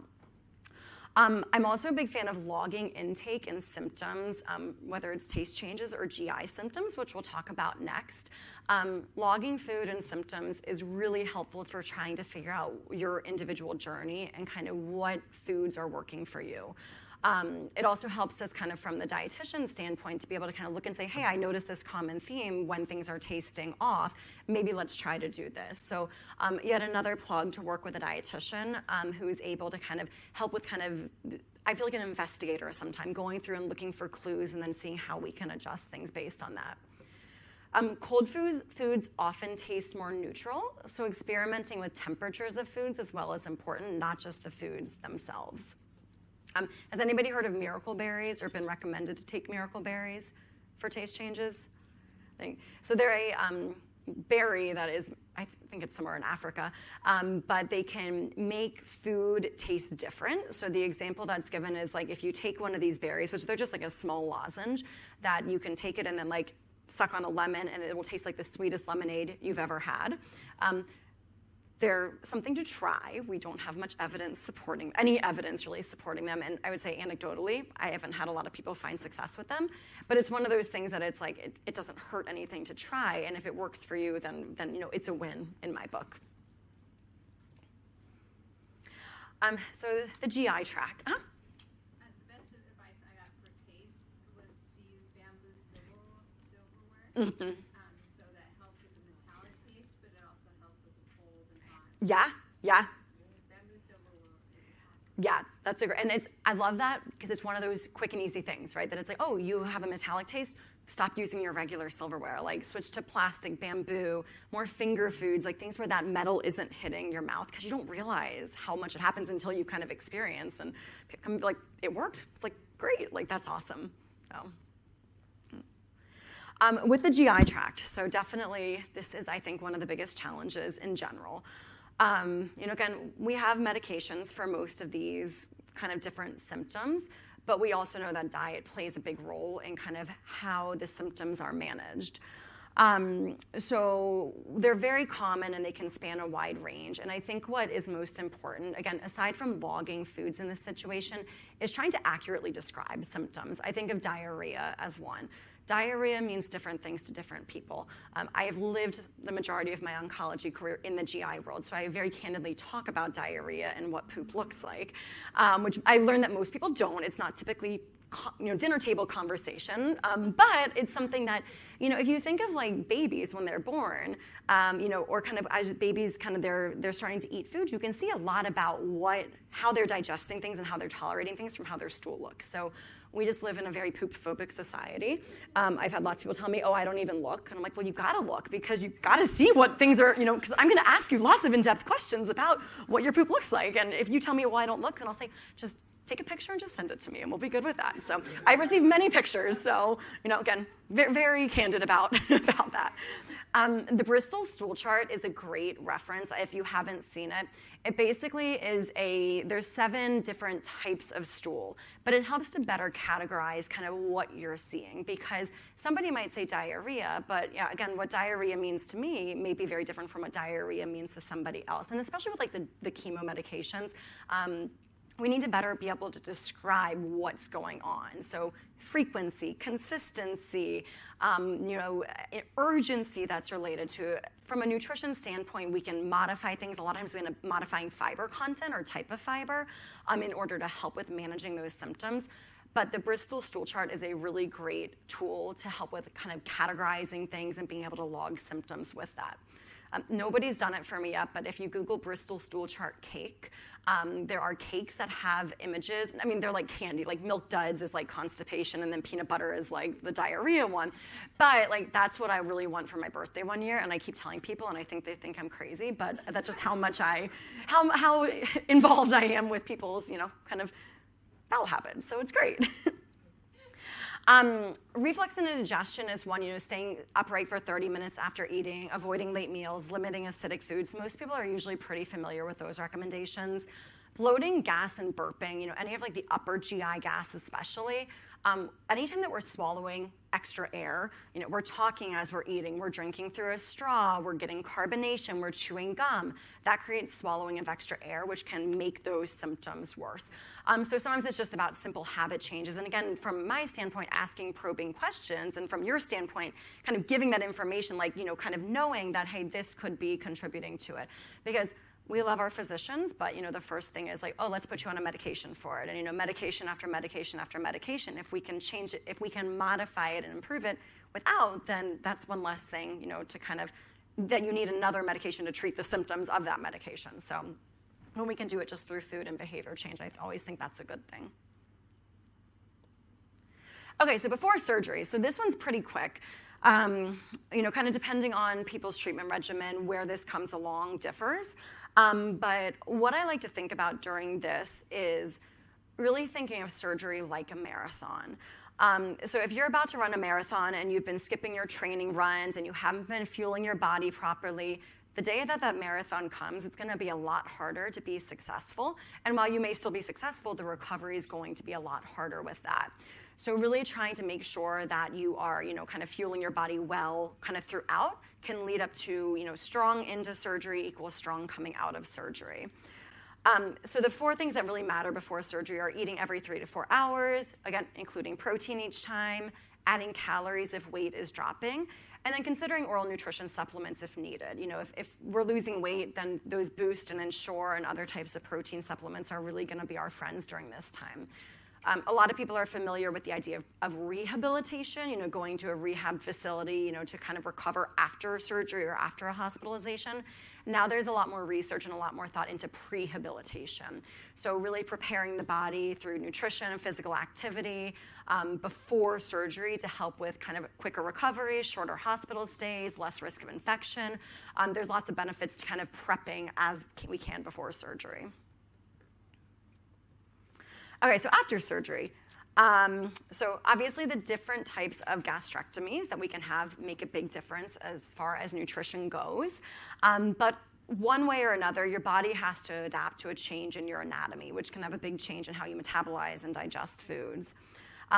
Acutely after surgery, the biggest focus is maintaining your nutritional status, staying hydrated, managing nausea, advancing your diet, tracking tolerance, really just wanting to get you back up to kind of your, being able to focus more on general nutrition versus just healing and recovering from surgery. Longer term, we think of two big categories of changes.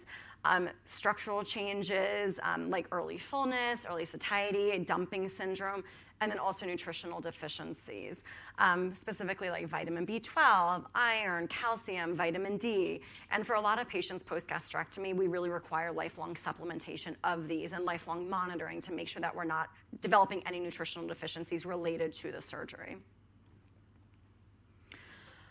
So again, feeling full quickly after gastrectomy, whether it's a partial or a total, is completely normal. If you have a smaller stomach or you have no stomach, food is moving faster, you're gonna be full more quickly. You don't have as much of a holding reservoir. If you've gone from having a stomach that can hold a good amount, 2 liters, to a very small amount, it's not gonna take as much to fill that up. Again, our 6 to 8 kind of small and mighty mini meals really come into play, so eating small amounts frequently throughout the day. Starting again with protein first, really just trying to optimize what you're getting in, adding calories and not volume. We've heard all these before, right? And then the one thing that I think is really important is separating liquids from meals by about 30 minutes. So sipping on liquids as needed with meals, but really avoiding, consuming large volumes. One, because you're gonna take up space. That's this precious reservoir of space.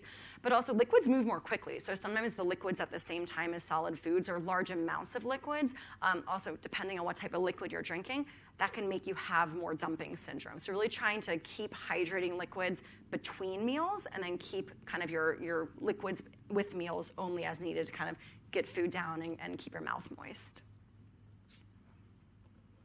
All right, so dumping syndrome. So 2 phases of dumping syndrome, early dumping and late dumping. Early dumping is more related to food moving too quickly into the small intestine. So this is what we think of as like nausea, cramping, diarrhea, sometimes like a racing heartbeat with that. This is literally a mechanical issue that's related to food dumping from the stomach or from the esophagus directly into the small intestine too quickly. Late dumping is what we also now refer to as postprandial hypoglycemia. This is kind of having low blood sugar that occurs 1 to 3 hours after a meal. Sometimes scary low blood sugar that can occur a couple of hours after a meal. And this is related to your body over-releasing insulin in response to rapid carbohydrate absorption.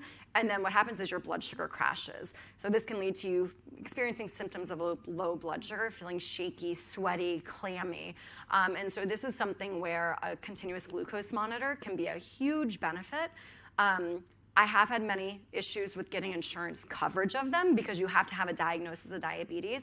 But they do now have 2 that are available over the counter. That are made by the same manufacturers that make the Dexcom and the Freestyle Libre. So that's a really good option, even just to identify patterns and help with kind of seeing what foods may be triggering. Because again, everybody's symptoms are different.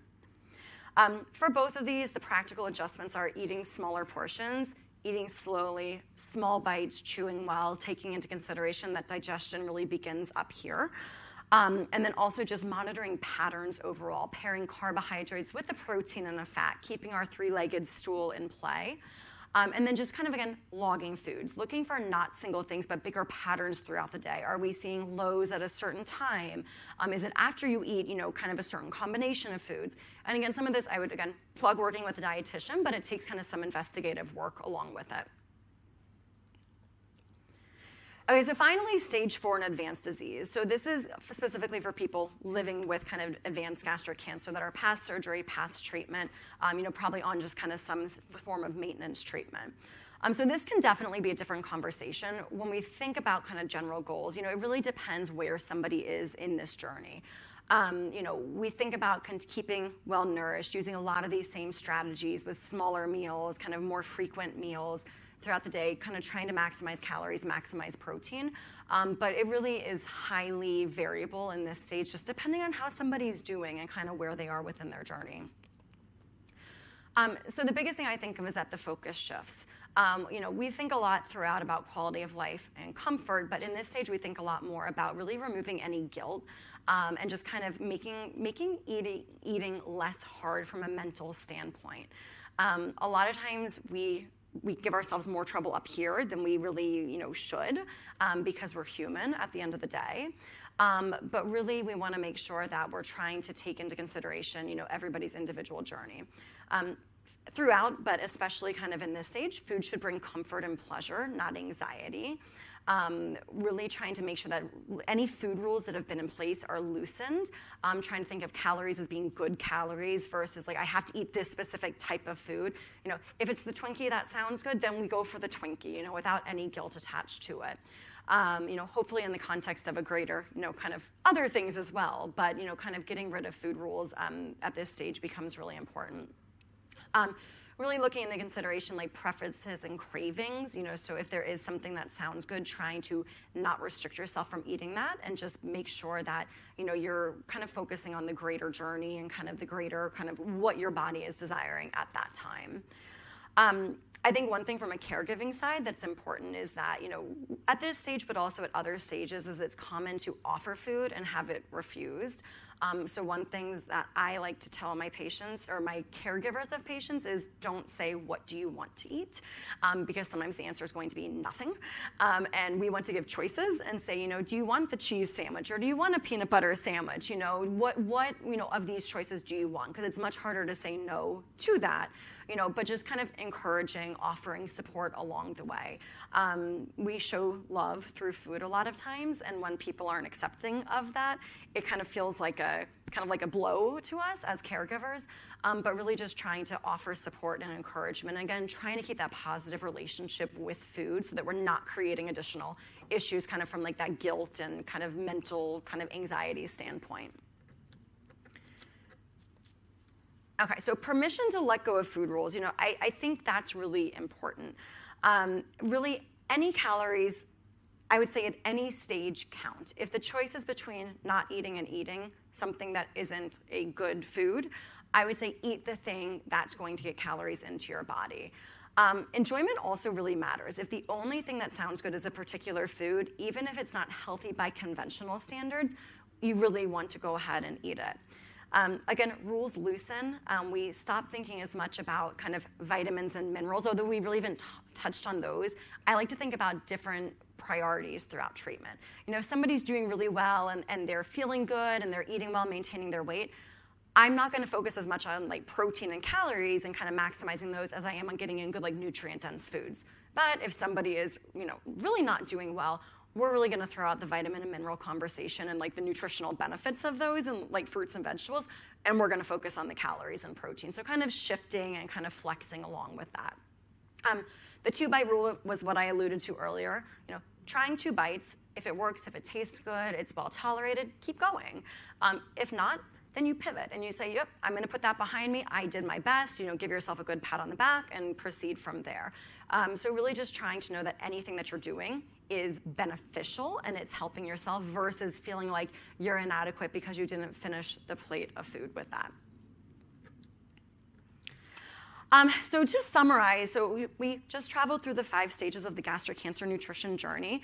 And I think this slide is really helpful in looking at what all the commonalities are throughout. Eating every 2 to 3 hours, small meals more often throughout the day, including protein every time. Focusing on getting enough. Again, we don't have to overdo it, but trying to make sure that we're getting in protein really consistently so that our body has the resources and tools to help with supporting your muscle mass. Adding calories quietly, sneaking those calories in with extra high-fat, really calorie-dense foods. Drinking fluids between meals so that we're not filling up too much. And then adjusting by symptoms. Taking one day at a time, taking one meal at a time, and really just kind of trying to focus on the wins versus kind of where we maybe haven't done as well as we initially intended. So I'd love to, we have about 3 minutes left, I think, before questions. Is that, all right, I'm not sure where we are. Yeah, so I don't know if at this point, because it is 4:25, I'm sorry, I could talk all day about this. we want to kind of work together to like build a flexible day, or if it'd be better to open up like Q&A and you guys can ask questions that you have at that. So, okay, let's go to Q&A. So that I think that's going to be, I think we kind of got the gist with that. Okay. So we have a mic in the back. So any questions? I wasn't here for the first part of this, but I've heard like gluten-free and dairy-free is a big thing.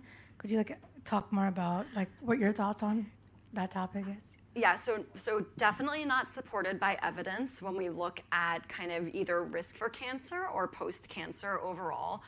If somebody has particular symptoms related to either gluten or dairy, then absolutely, then we eliminate them. But there's no rule that says just because you have a cancer diagnosis that dairy is not good for you or gluten is not good for you. That being said, I think it's also important to work within what people want to do, right? If somebody says, you know, I'm not sure about dairy and gluten, like I heard something and I get that it may not be evidence-based, but I still want to try to follow those, working with somebody to make sure we're still getting in enough protein, we're still getting in enough kind of good carbohydrates overall, because with a lot of these kind of food restrictions, while they may not be evidence-based, at the end of the day, you choose how you fuel your body. And if it's something that you're like, this is something I really want to do, as long as you're eating okay, I think we work within whatever preferences somebody has. You know, the other thing that I always tell people that, you know, kind of when we're starting, I say, you know, we can do these things. If you start not eating well, we're going to be having a different conversation, you know, about kind of letting go again of some of these like food rules and some of these restrictions, because at that point we're really more worried about keeping you nourished than we are about kind of limiting anything that, you know, could potentially controversially be harmful. It's a great question.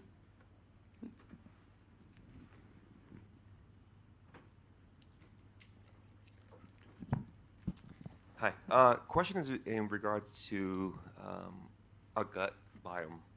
And I really don't hear much about it.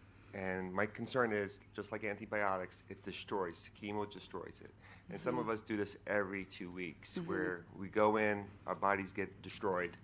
How do we go ahead and like keep that in check so that either we consume more, either fermented products, milks? I'm big on the Manuka honey stuff. But I really feel like the nutrition side of the world has really covered that, and it's important because, and I want to see what your reaction is, because with our guts not functioning correctly, our body won't function correctly. So what's your take on how do we improve that so that when we go back to that fight in 2 weeks, we're repairing? Yeah. And how long does it take to repair? Yeah, I don't know that we have any kind of firm evidence on how long it takes to repair, but I think definitely, you know, fiber is our friend when it comes to that. So it always has to be like taken in context of other GI symptoms and how things are working with that. But fiber is going to help with fueling and feeding the good bacteria that live within our gut. So good fiber intake, good intake of probiotic-containing foods, things like yogurts, kefir, sauerkraut, you know, those good fermented foods. Kombucha, I feel like a lot of kind of cancer centers don't want people drinking. Same thing, I feel like also a lot of, it depends on the cancer center about like probiotics, like actually taking probiotics. But I say just lots of good probiotic-rich foods, lots of prebiotic-rich foods to help with feeding the good bacteria that live in the gut. And I feel like it is coming because with immunotherapy specifically, we know that so much of the immune system lives within our gut. And so there have been studies looking at kind of the gut microbiome and impact on how well people respond to immunotherapy. And what's also been found through that, interestingly, is that food is more beneficial than like a probiotic supplement to help with influencing the gut microbiome. So, you know, the number of foods are more limited, but I think trying to get in like a probiotic or prebiotic rich food, you know, daily or a couple of times a day, kind of depending, is just a good strategy to help do all that you can. It's one of those other things where we don't have a way that we can, I mean, we could, you know, again, going back to poop, we could test your poop, you know, kind of regularly and see, but most people don't want to do that, and we don't really have like the tools clinically to do that on a regular basis. So I would just say try and just maximize what you can get in, and, you know, kind of, you know, fuel your body as best as you can, kind of given the circumstances with that. What do you think of eating raw fish, sushi, for patients? My daughter loved sushi, and when she had the diagnosis, she was told to avoid it, especially during chemo.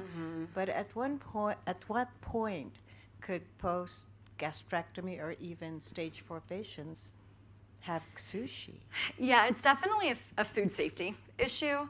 I always tell people that, cooked sushi is fine. Shrimp tempura, California rolls, like those are okay to eat.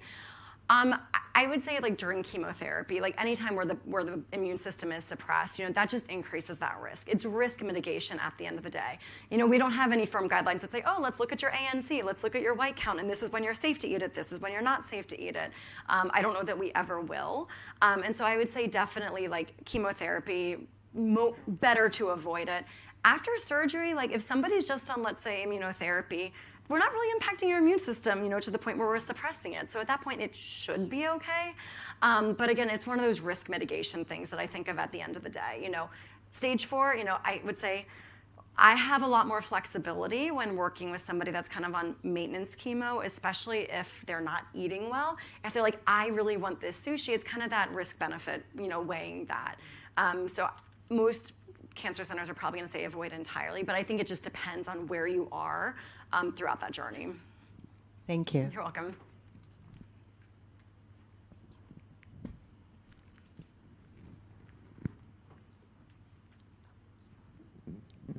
In your experience, do you believe that digestive enzymes can help with nutrient absorption post-gastrectomy? I would say it depends.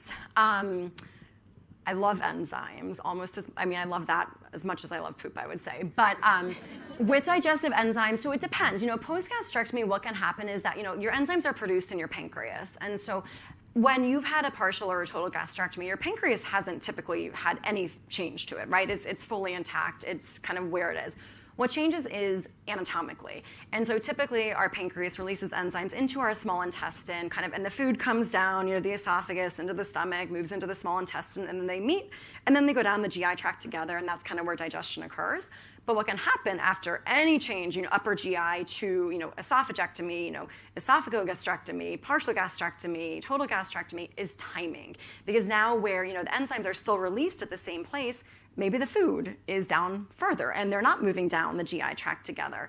And that can cause a big issue. So it is not uncommon to have what we consider like exocrine pancreatic insufficiency or malabsorption, even though there's nothing wrong with the pancreas, it's just the anatomy. So in that case, absolutely.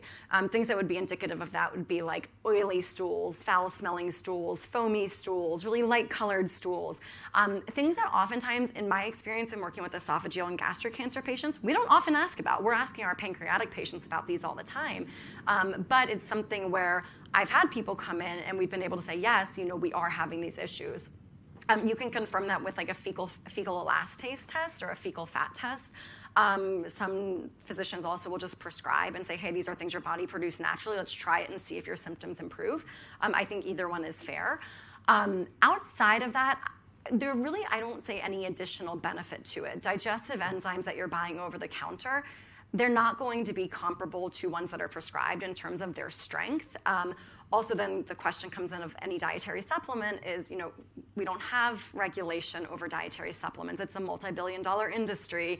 We're made to believe that we don't get in enough and that our bodies can't properly function without them. So I would say in that setting, it's not something that I would recommend kind of to a patient that's saying, hey, like I'm post-gastrectomy, should I take these? Unless we had specific symptoms. And I would definitely err, with caution just because of the kind of manufacturing, the production, kind of the lack of regulation around them. But if you were having specific symptoms, then I would say absolutely worth having that conversation, but then probably getting a prescription for it if so. Thank you. You're welcome.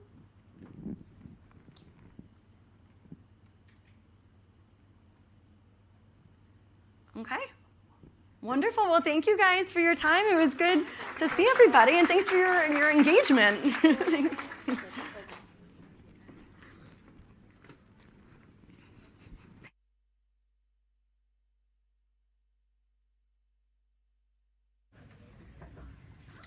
Thank you, Caitlin.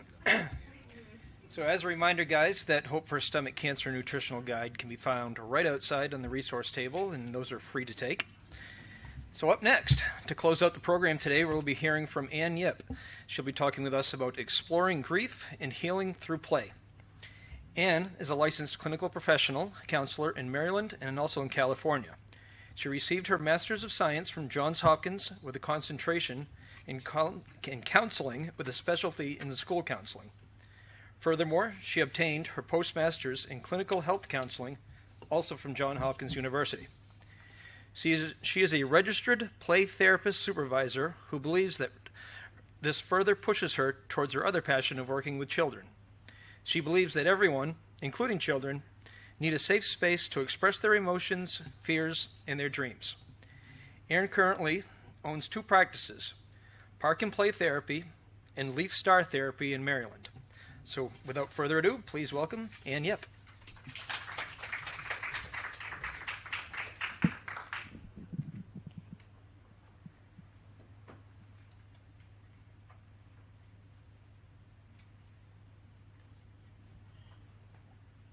Hello, everyone. Thank you for the introduction.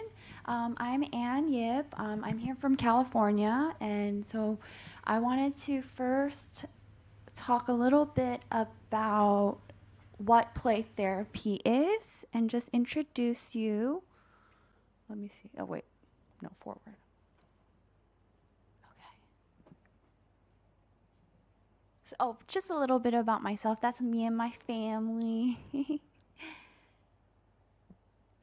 So today, what our goals are is to be very open and as comfortable as you are to communicate your stories. And so this workshop is really to respect one another's stories and be open to each other's stories. And a little bit about what play therapy is. So play therapy, when we talk about play as a form of communication, children and all adults previously have play as their main modality of communication. So if you can think back to when you were a child, play was truly the first form of communication you had. And as you grew older, your new form of communication became language, and so you kind of lose touch with that play. And so today we're going to get back in touch with our inner child through play. So I'm going to have, the timer is not going down, so I don't know what.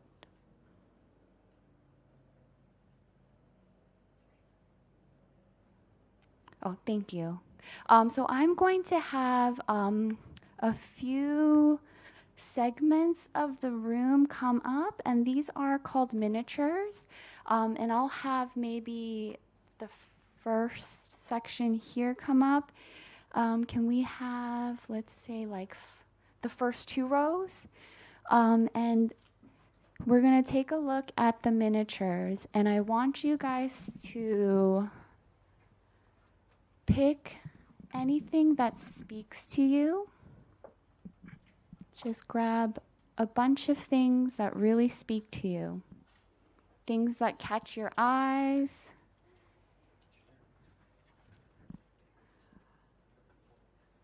Take as many as you want.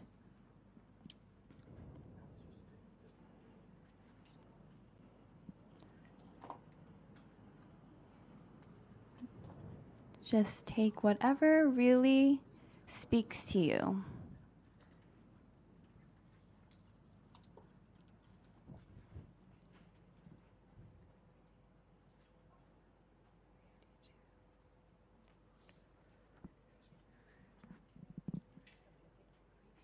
And if I could give maybe 1 more minute, would that be okay? So that way we can have other groups of people come up.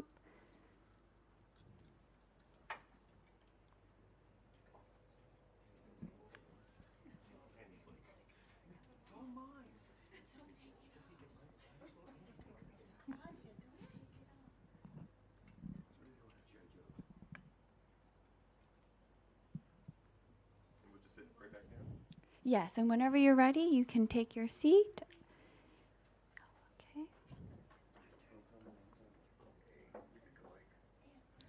Okay.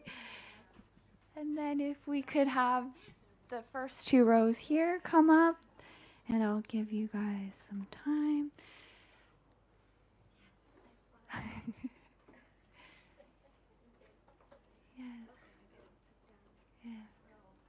Whatever really speaks to you.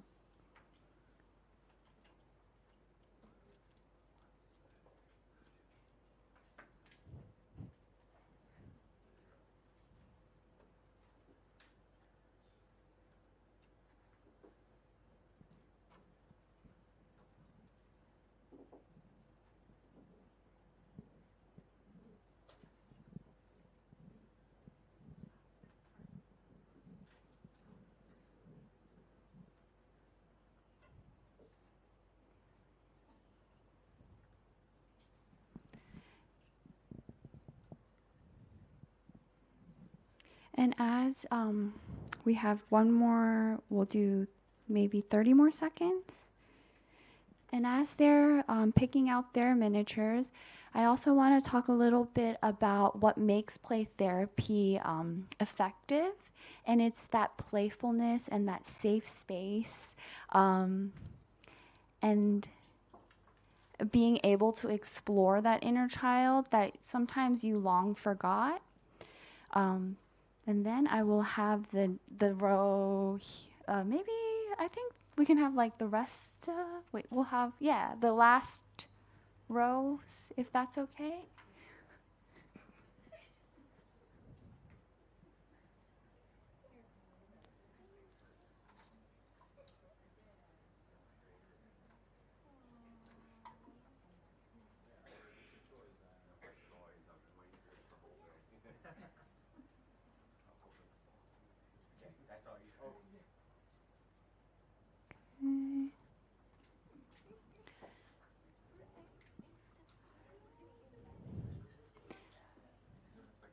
And there will be miniatures that speak to you more than others.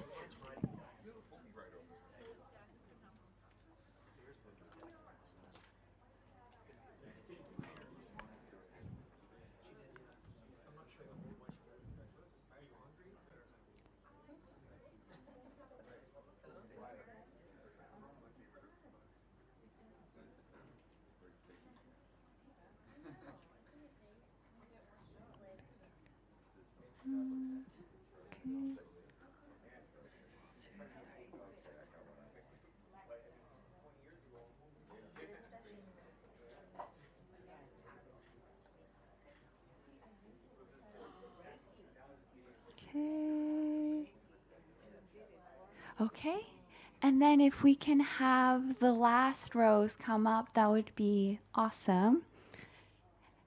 And as you take a look at the table, there will be miniatures that really stand out to you. Please grab whatever your gut tells you to grab.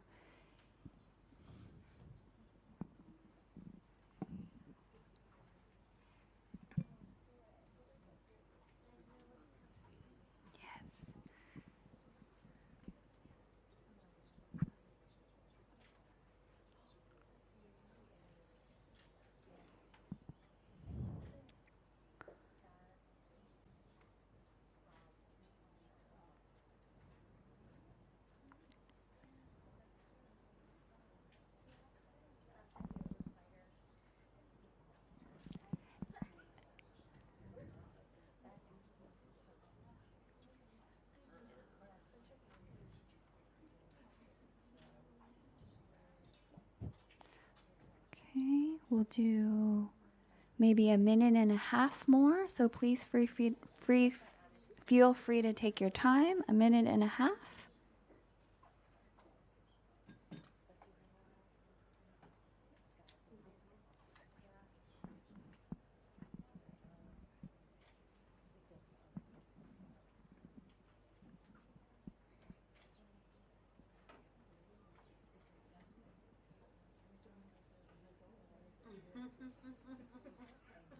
My child, or as an adult. Just whatever is standing out to you. Anything that stands out to you. Yes, and grab, if you feel like you need more, please grab as much as you need.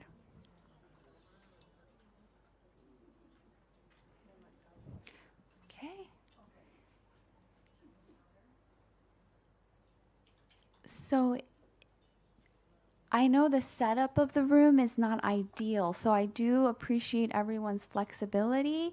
What we're going to do is on a flat surface, if you could create with your miniature any world that you want to create. Anything you want to create. Whatever you want to do.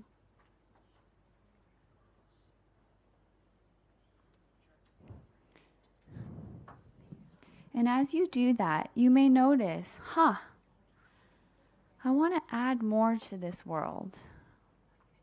And if you're noticing you have that gut reaction that, I think I need to add more, please feel free to come up and grab whatever miniatures you need in order to make your world feel whole.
This was very impactful to me last time. I made sure to bring it. Yes, I was looking for the spider here. Oh, there's a purple spider. Oh, that's So, sorry.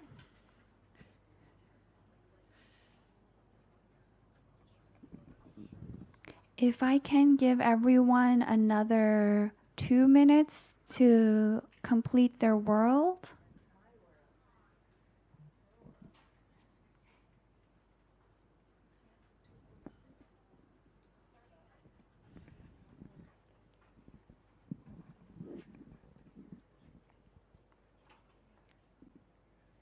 And as you guys are creating your world, you may notice that it's playful.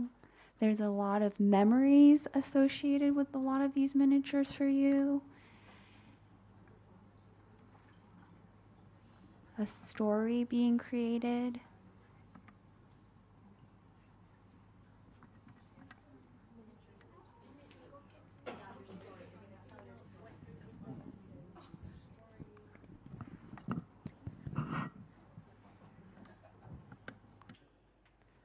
Okay, 30 more seconds.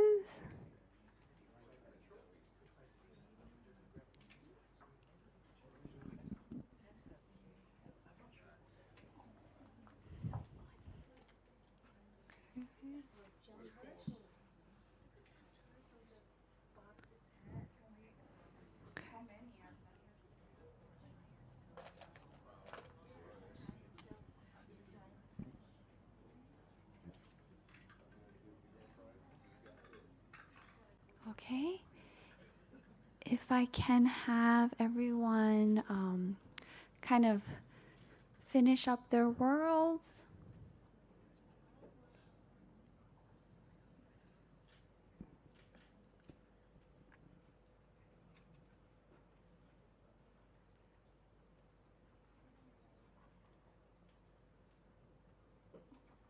First of all, I want to thank everyone for participating and trying this silly activity. It feels silly and it it may seem strange.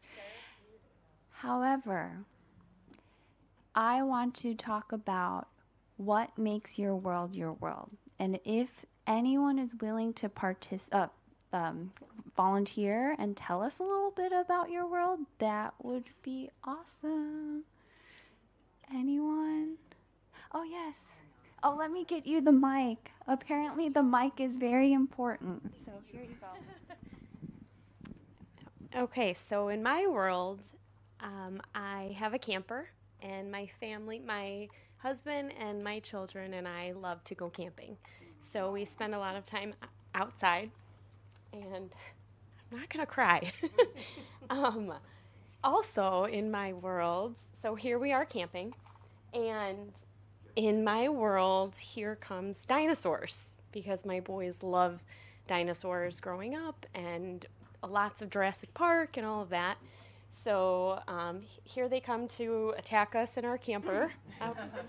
And then to our rescue is Batman and Catwoman, or Batgirl, which also is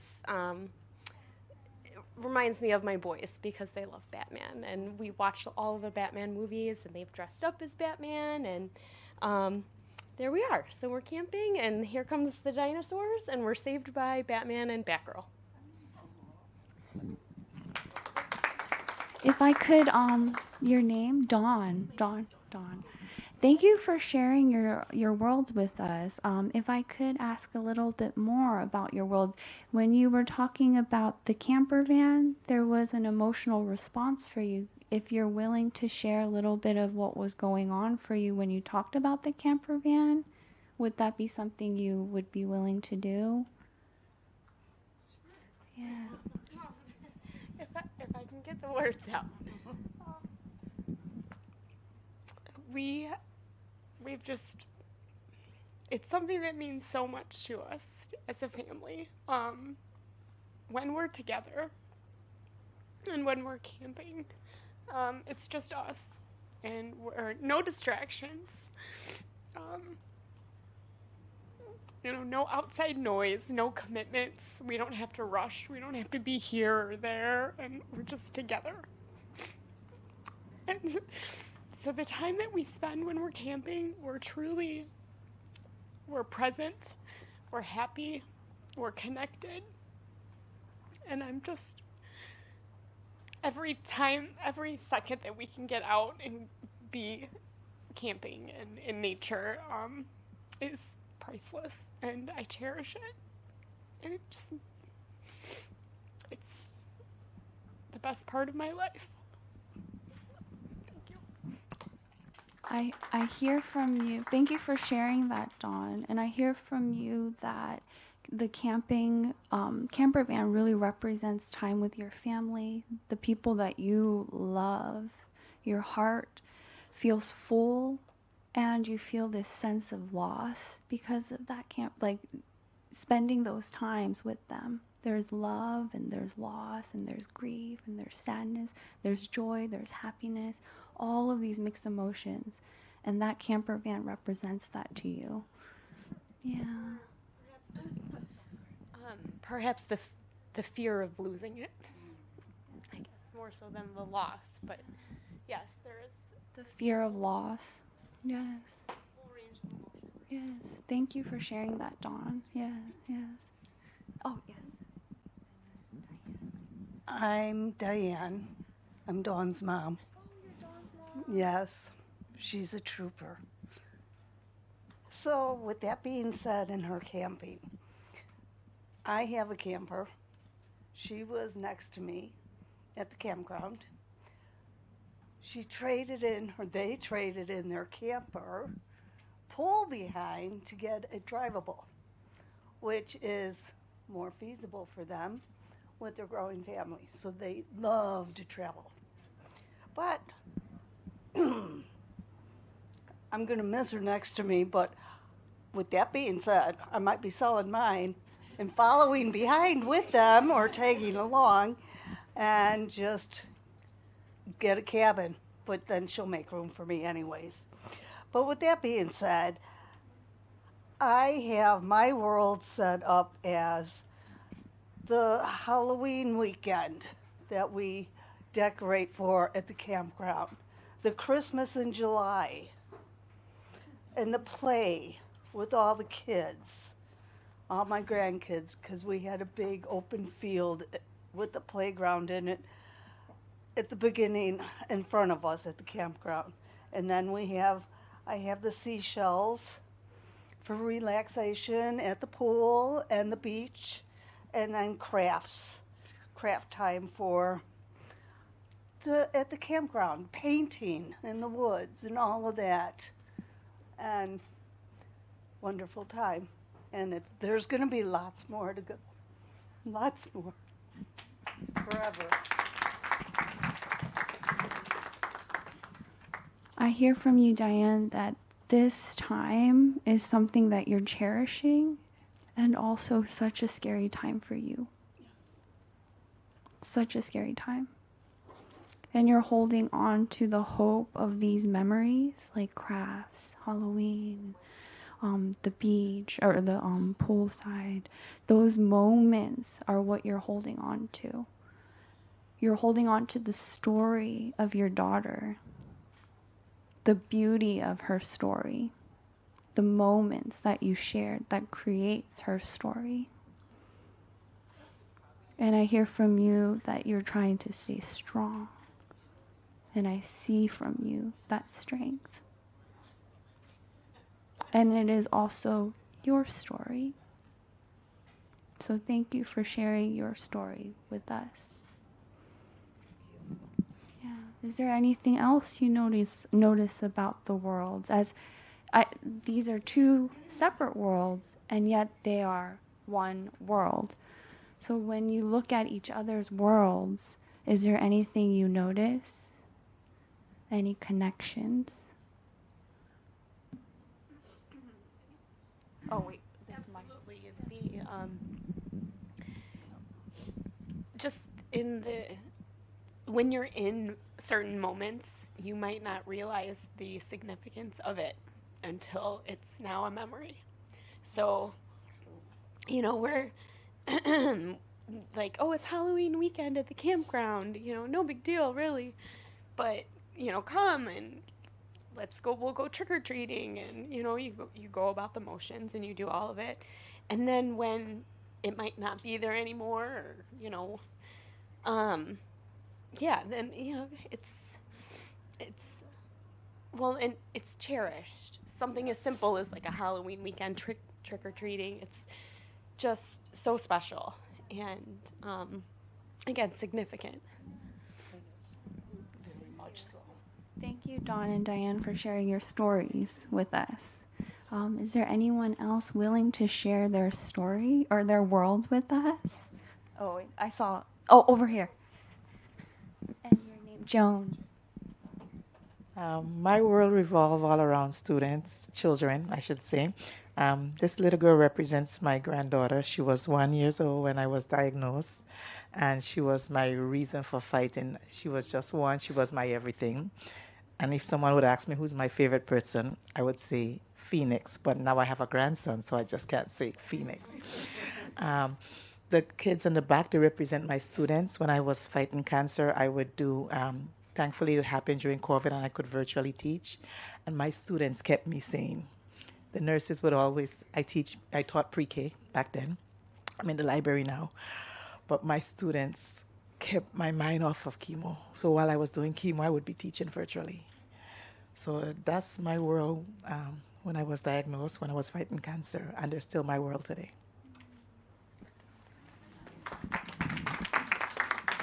Joan, I hear from your story. So thank you for sharing your world with us. I hear from your story that your resilience was there, but your children, your kiddos, amplified that resilience in you. It fired it up for you. Yeah, that's a beautiful story. Thank you for sharing. Yeah.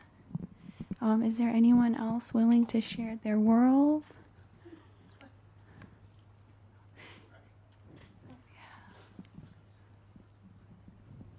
Oh, I have.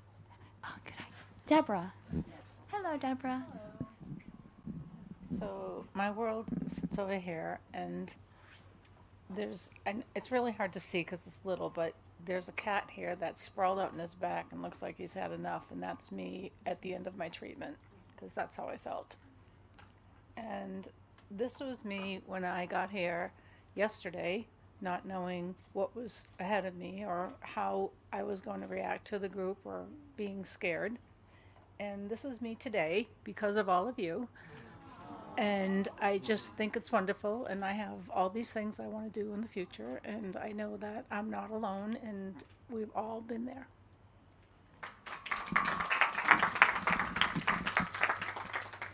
Thank you for sharing your world. So I hear in your world that there has been a transformation from, it sounds like a cat, to the horse, to the unicorn. Do you want to talk a little bit more about that transformation and what that's been like for you? I think that's when you have this type of a diagnosis, it's just all consuming, and the treatments can be very difficult to go through. And I think when you're all done with it, even though there's a sense of relief, you're exhausted. So it's taken, time to heal from that. But yes, coming here was a big step for me. It's the first summit that I've been to, and I already want to come back to the next one. And I'm going to do the advocacy day on Tuesday, and I've learned so much already that I'm looking forward to the rest of the program, and I just want to continue. I want to go out and help someone else that is been recently diagnosed and needs somebody to talk to, and let them know that there's a whole support group, and that, as we were taught, all they have to do is go to stocan.org.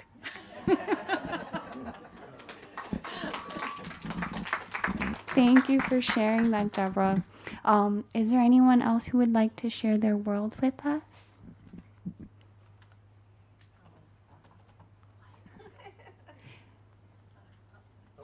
Oh.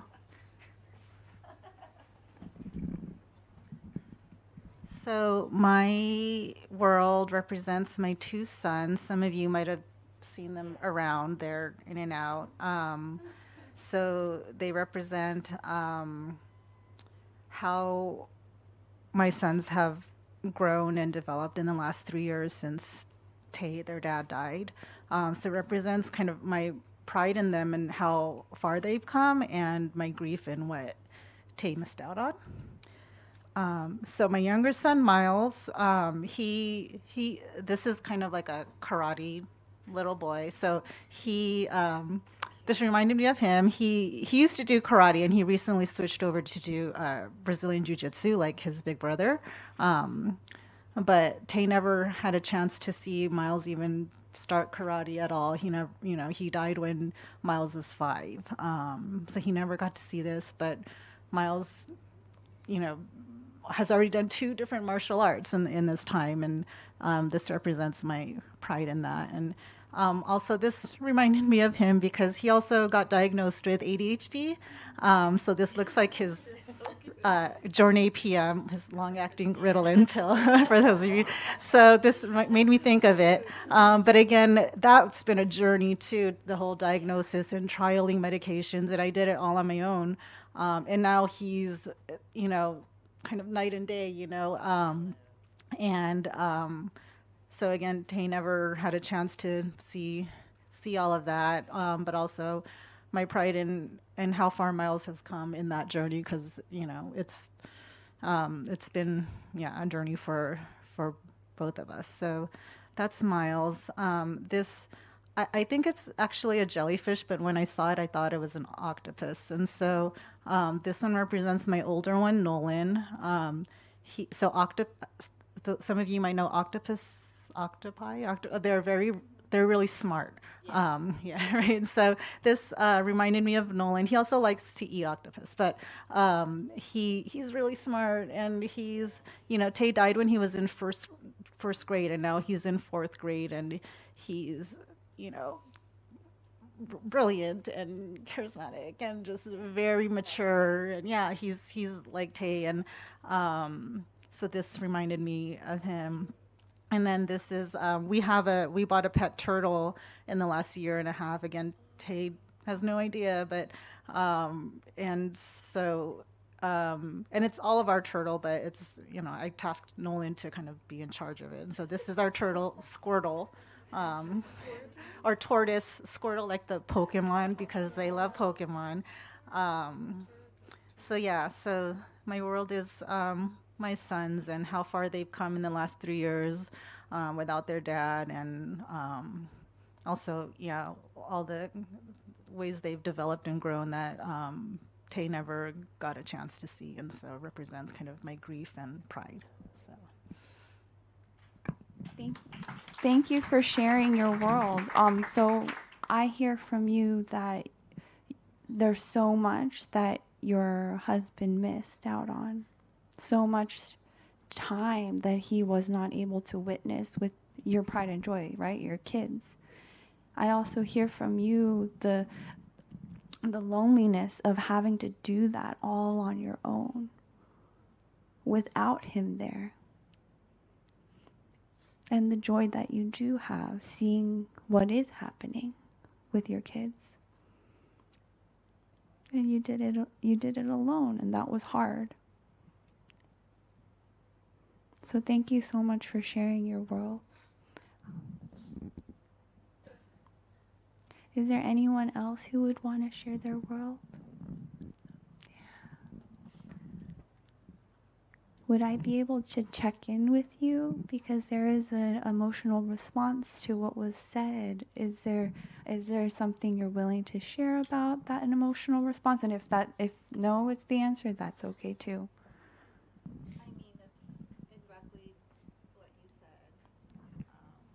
Noticing that you feel validated and seen.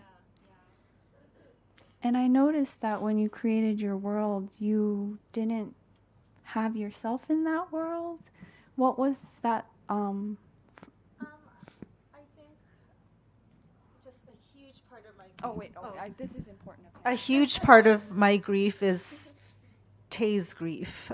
He was, the idea of not seeing his kids grow up was the biggest part of his dealing, his own grief, knowing he was going to die.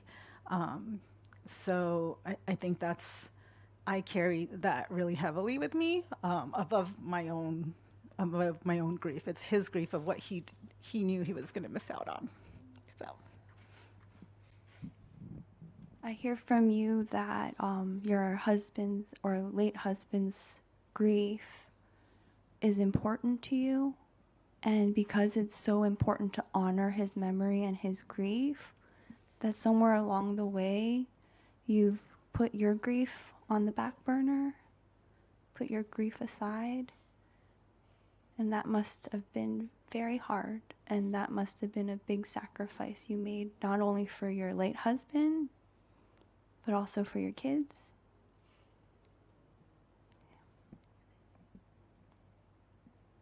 So thank you for sharing that. Is there anyone else who would be willing to share their world with us? Oh, okay.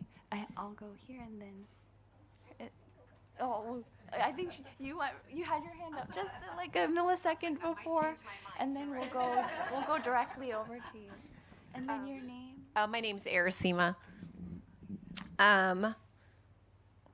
So this is my world, and I'll show you first, but my first little guy is obviously a seahorse, and that represents me. The little unicorn in my world is my wife, because she saved my life, and she's like a superhero in my, hero in my brain. So, and then I have my son, and my daughter used to love little people when she was a little girl. So I actually gravitated towards that, and then kind of found everything else. And I have a little picket fence, and I picked that because I'm here, right? I'm still here. I'm a survivor. I've survived this terrible disease, and I'm very lucky. Yeah. Sorry. I'm so sorry. Erythema. Erythema, thank you for sharing your world with us. It sounds like you have a hero in your story, and that hero is your wife. And I hear that you have your kids who you were strong for. And it sounds like you had to be strong for them, and your wife was strong for you. And that is something that in your brain you're like, she's my hero. She did that. When I couldn't be strong, I took that strength, I took my kids, I used them as my strength, and she was there to keep me strong. Yeah. What's it like to hear that back? It's very interesting that you say that, because that is very true. I could not do it without her, right? She was my rock. She kept the world revolving when I was falling apart. So I am forever grateful, because I know I'm here because she wouldn't take no for an answer. When I would say, I just feel unwell and this is normal. I've been off medication for, my heartburn and my indigestion. And she's like, this isn't normal. This is not okay. And we really need to go see somebody. And I know that that's why I'm here. I know she never took no for an answer from anybody. And she pushed really, really hard. So, yes, to hear somebody explain to me that she's my hero, because I can be here present for my kids, for my family, for all the beautiful people I've met along the way. I couldn't have done it without her. Thank you for sharing your world with us. Yes. Oh, you changed your mind? That's okay. Well, thank you for volunteering. Is there anyone else who would like to share their world? And if not, that's okay too. Oh, okay. Wait, I don't know who raised. It was like very the same time. Okay, I'm Christy Myers, and I want to say first off, this session was extremely impactful for me last time. I had just lost my husband just a few weeks before, and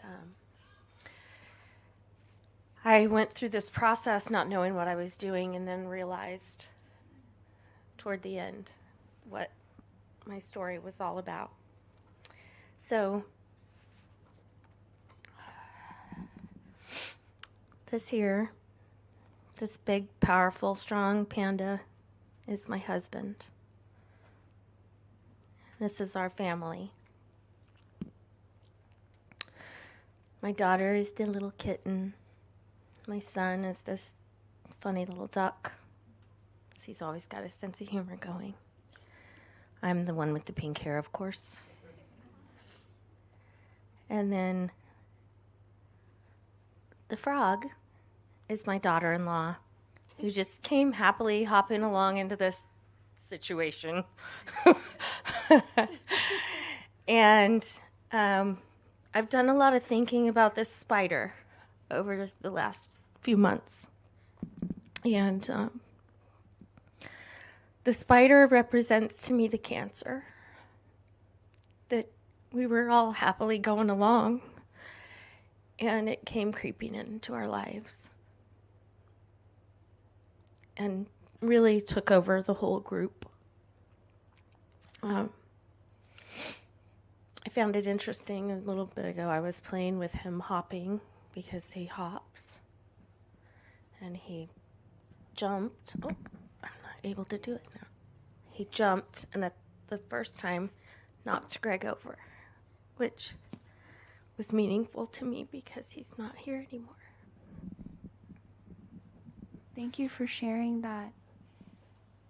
I hear and I see that Greg, he's so big and strong.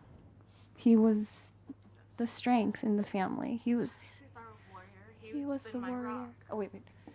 Sorry. He's always been my rock. We've known each other since we were 5 years old. And he's just always been in my life, always been my friend, someone I counted on. And to not have him now, I'm kind of a ship without my lighthouse.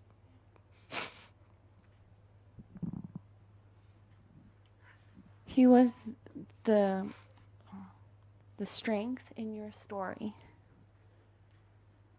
And to have to be his strength, that was hard. And to have a spider so tiny, is made of plastic, knock over this big toy, that was really symbolic for you. Someone strong and powerful being knocked over by something just out of nowhere. And he was such a big person. A lot of you don't know him. Pre-diagnosis, he was 6'3" and almost 300 pounds. He was just a big, thick man. And to watch that process, him go from having his TG to the 180 pounds at the end was really difficult. To walk that journey with him.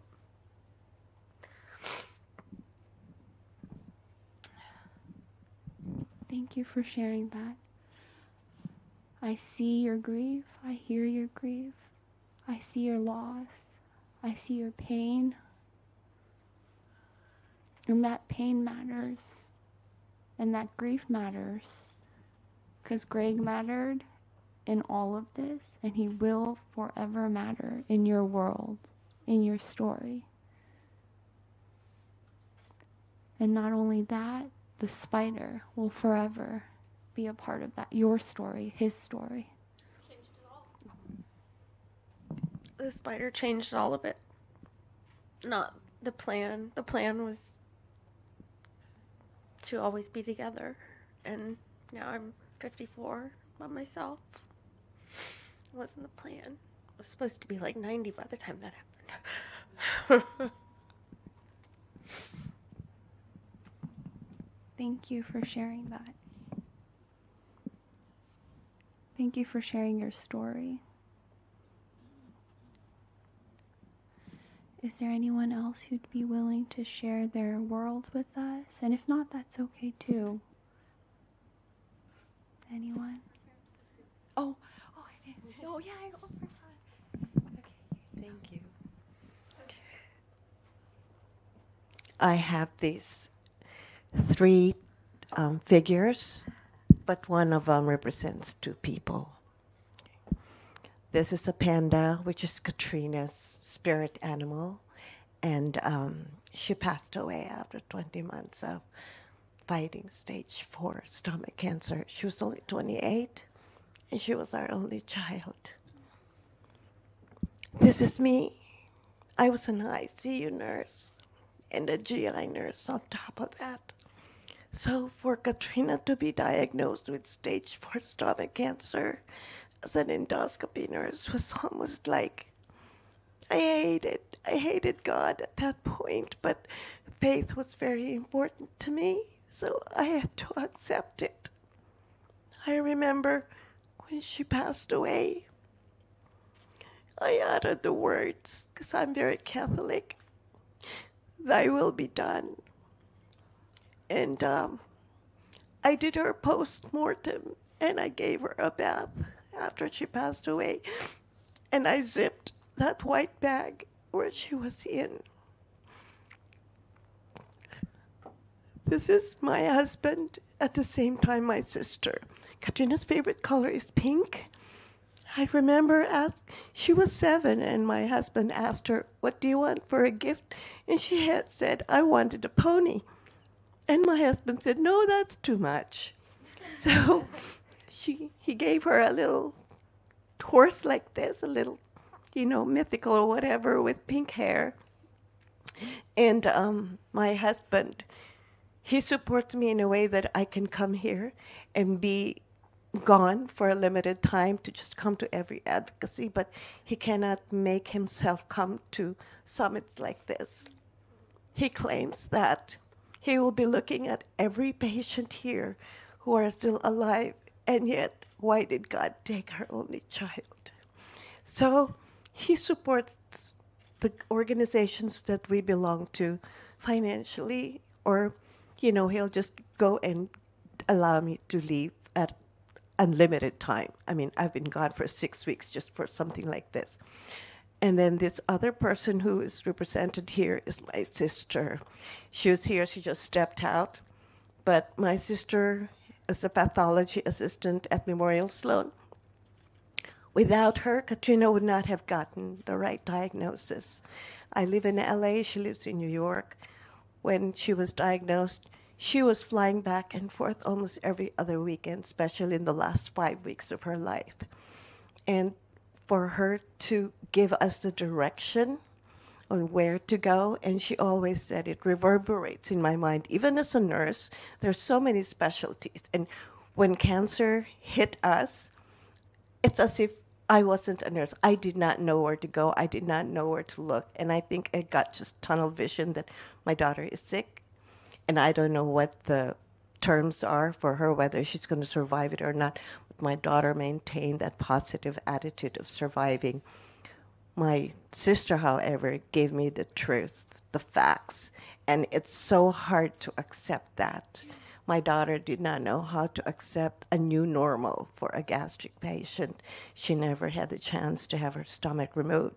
She just kept going from one clinical trial to another. So I owe my sister a debt of gratitude for helping me and holding my hand along the way. But this is my world now. There's nothing more than seeing my friends, my sister's best friends, get married, have children. But what is surprising is they recognized my husband and myself. We got invited to their weddings. We got invited to the birthdays of their first child. And I feel like Katrina is living the lives of her friends, and letting us be part of that. So in a way, we're so sad that she's not here, but we're grateful to see what would life have been if she was here, through her friends, through the children. And they always vow that they will always tell the story about Katrina to their children. So I'm grateful for this family that I have. I belong to 2 stomach cancer organizations, and I meet so many people who have different stories that have uplifted me, and speakers like you. I'm grateful to Aki because I see the difference of 2 organizations that here there's a lot more empowering people like survivors, caregivers. And so thank you to Aki and Hope for Stomach Cancer for doing this. Thank you. Thank you for sharing your story with us. What a beautiful story. There's so much beauty in that story, and there is so much sadness to watch your daughter die and to have to give her her last bath. The person who gave her her first is the person who gave her her last. And to have to do that and be strong through it all, that was so hard. So thank you for sharing her beautiful story, and thank you for sharing your sadness. So thank you so much. Yeah. Would there be anyone else willing to share their world with us? Oh, yes. Wait, if I could just check the time. Oh, yes.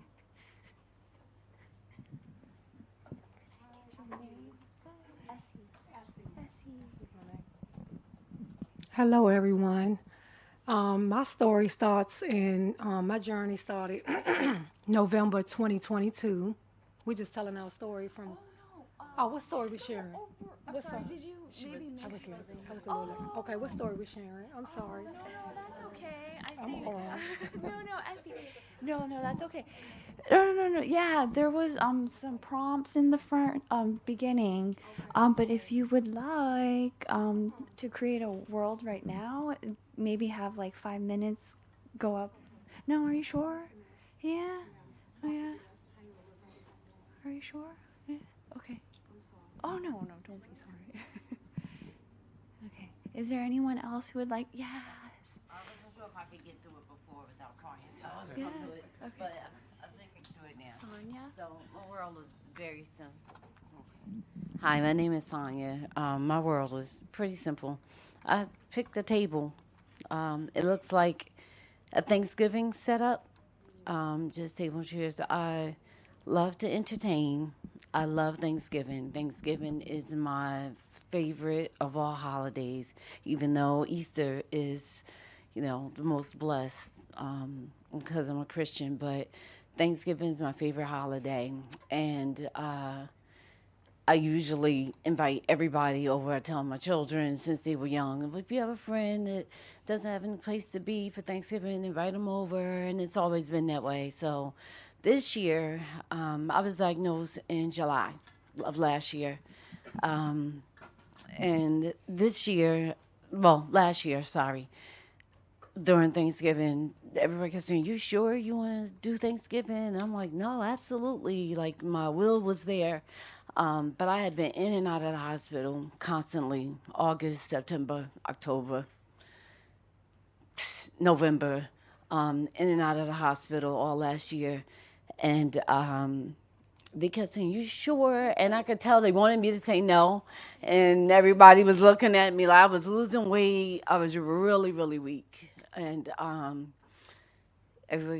like, "No, I'm still going to do Thanksgiving." And my husband, thank God for him, he's been such a great support. But he and my aunt planned behind my back.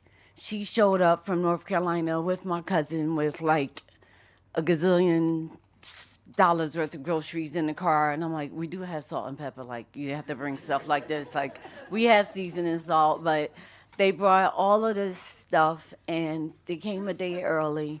And we all cooked together, and they were like, "We don't need your help. Just go sit down." I'm like, "No, it's my Thanksgiving. I have to cook." But it just made it so easy, and it was so promising because I know that they all felt that would probably be my last Thanksgiving.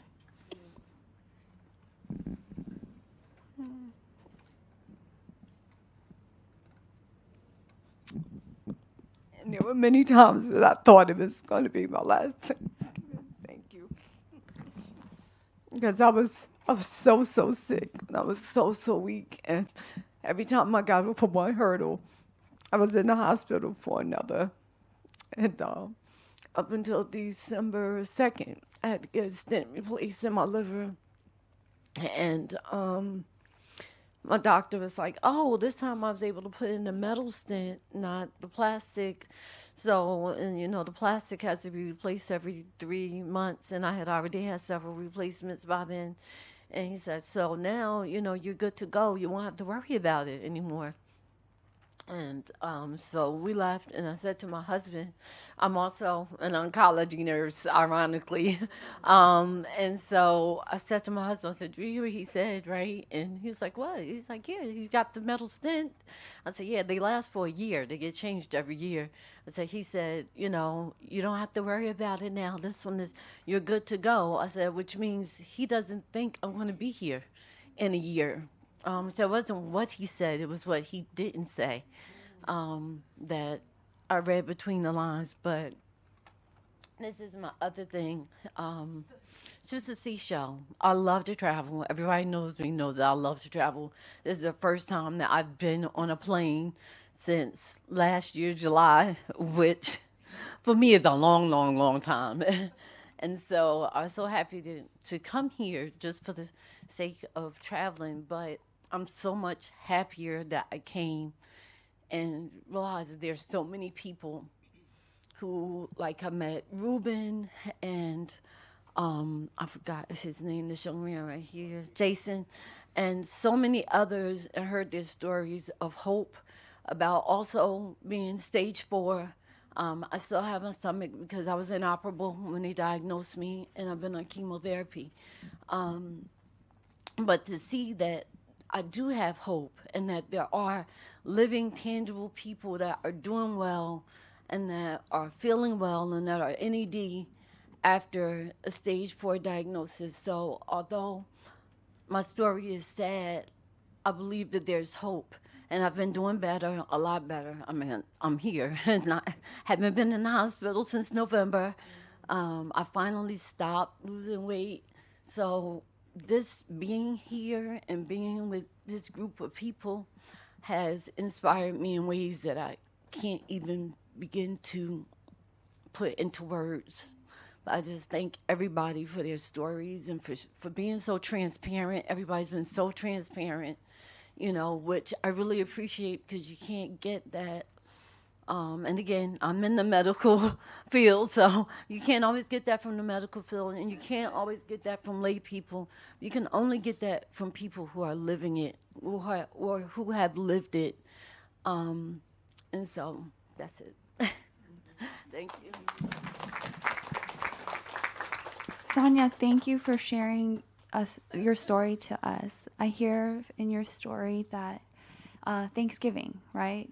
A holiday that you've forever been in charge of, like something that was, oh, Thanksgiving, that's Sonia.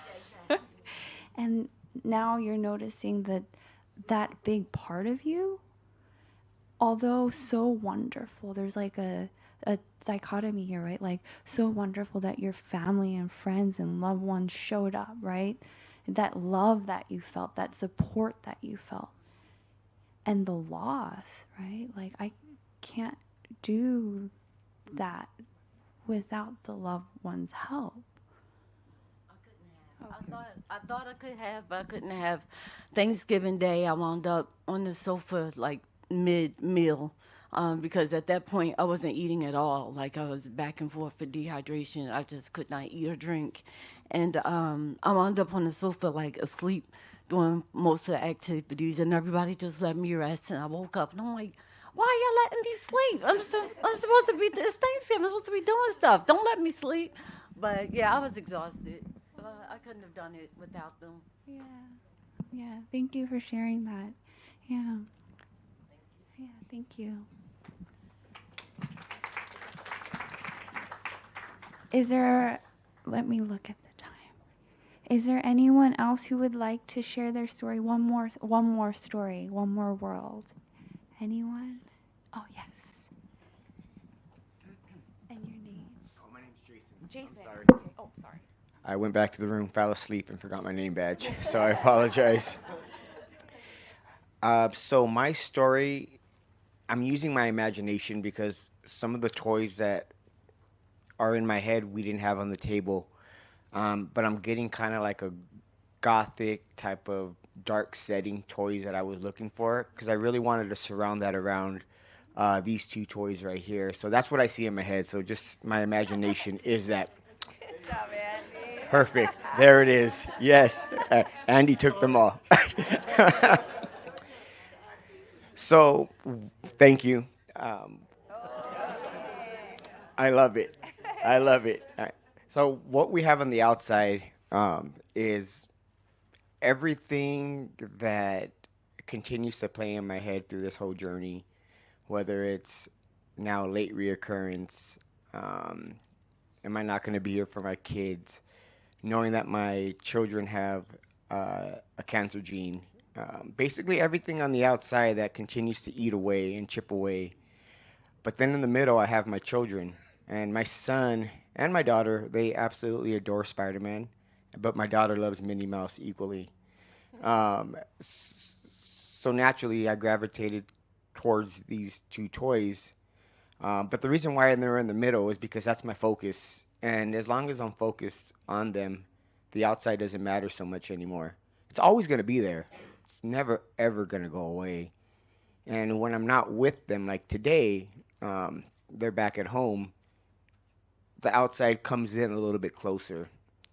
But if I continue just to focus on my children and focus on the moments that matter, and I was just having this conversation earlier about, it's interesting because when you're diagnosed with cancer, you quickly realize to capture every moment. But you always hear, especially with children, when you have children, it's like, don't blink your eye because before you know it, they're going to be 18 and you're going to realize, I missed it. Well, I almost feel like that's easier at times because I'm capturing every moment and I'm not letting any moment go by. I do whatever I can to really focus on them every single day, but it hurts equally as much to know that these moments are still passing, if that makes sense, because I'm realizing them in the moment. But it's still, I'm still better than the alternative, and they're still my focus, and as long as I'm here, that's what I'm going to continue to focus on, and it's what, ultimately makes me the happiest I've ever been in my life, regardless of all the outside stuff that has went on. So, yeah. Thank you for sharing your world with us, and noticing, right, the sense of community in that moment. You're like, I needed like Gothic the community coming together to help you, right, with creating the story, right? We are all in it together, right? This is your story, right? The impact of each and every one of you, right? Interacting with each other, helping understand this diagnosis, helping each other understand the pain, the loss, right? And that sense of community, right? Like in that moment. And then noticing the loss for you, right? On an individual level, right? Your children. The two most important people in your world, right? In fact, the only two people you've placed in your world. That's all that matters. Them, your daughter and your son, facing you, looking at you, having to be strong for them. And that's been hard. And that's been scary for you. And yet, despite that fear for yourself, you're worried about their fear, right? Their fear is above mine. And that sacrifice you're making, they're looking at you. And looking at your strength. So thank you for sharing your world with us, right? Thank you. Yeah. So if I could, so we have about 22 minutes left, and in the last 22 minutes, if I could have, again, like increments of people come up, and the last prompt I'm going to leave you with is if you can pick one more miniature. And I'm sorry that there's not much because I might have to pull more out because it's supposed to be like everywhere, but we didn't have enough space, so I couldn't pull out all the miniatures. But if you could pick on this table and take your time, and as you look at the miniatures, find a piece, one item that sparks hope in your story, that sparks that hope that you can have or hold on to. If you could pick that one miniature and take it back to your world and place it wherever your gut tells you to place it in your world. So if we could have like the first like 2 tables here come up.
And then if I could have the first 2 rows on this side come and pick that one figure or miniature that sparks hope in your world.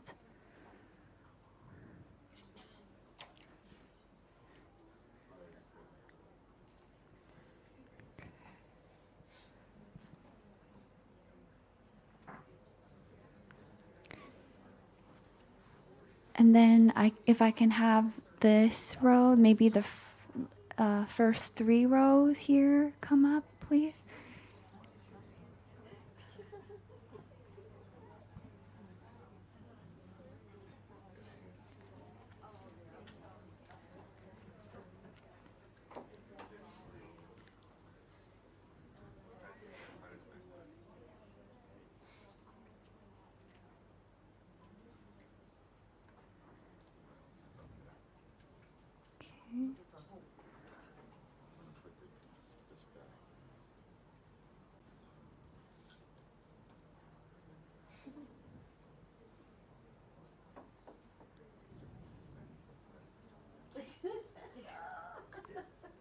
And then if we can have the last rows there come over.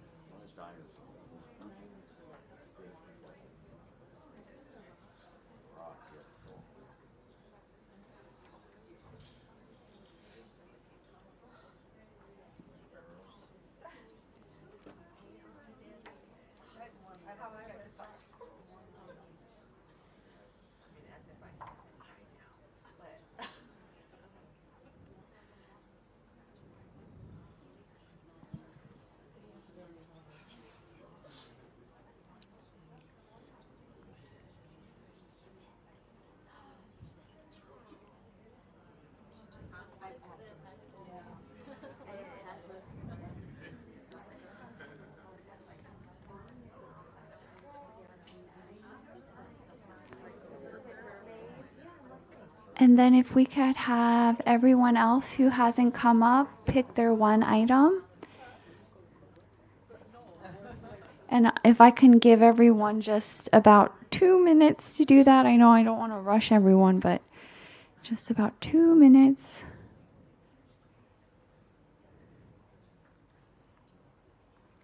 I think I got everyone, but I don't know if I got everyone. Did I get that side? I did get you guys, and then I got... You guys came up, right? Oh, yes, you did. I do remember. Oh, yes. And then if you guys could come up as well, grab your one. Oh, you're a caregiver. Okay. Okay. So then, let's see, time-wise. Okay. Okay, we have about 14 minutes. So...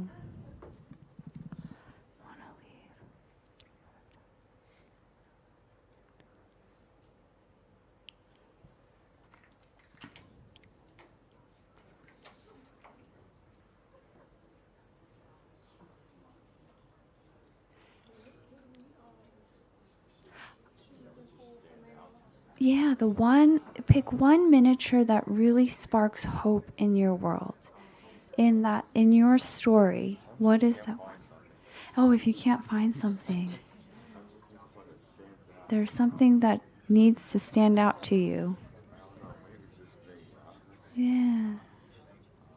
Sometimes it's hard to find that one item that sparks hope.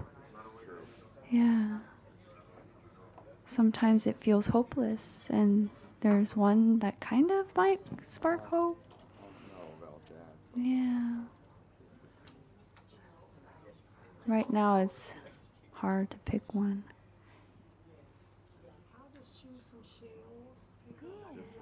Yes. And so we have about 12 minutes, so I am so sorry to rush everyone. If I had all the time in the world, I would want to spend one-on-one with everyone in this room. And just because of time's sake, if I could get everyone to look up. So we have 12 minutes, and during this 12 minutes, I would like to, first of all, honor everyone's strength and courage to share their world, and noticing how impactful your story is and how important your story is. And I want to honor that. So I want to thank everyone for sharing, or if you did not share, your story matters. Like, these stories matter. The people you've lost matters. The things you are losing matters.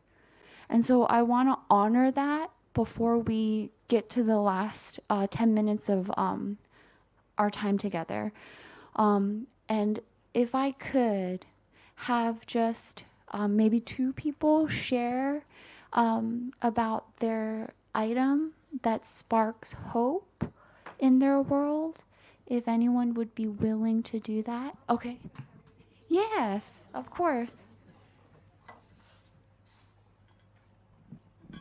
Well, I chose shells due to traveling, because I do enjoy traveling also. I love cruising. That's one of my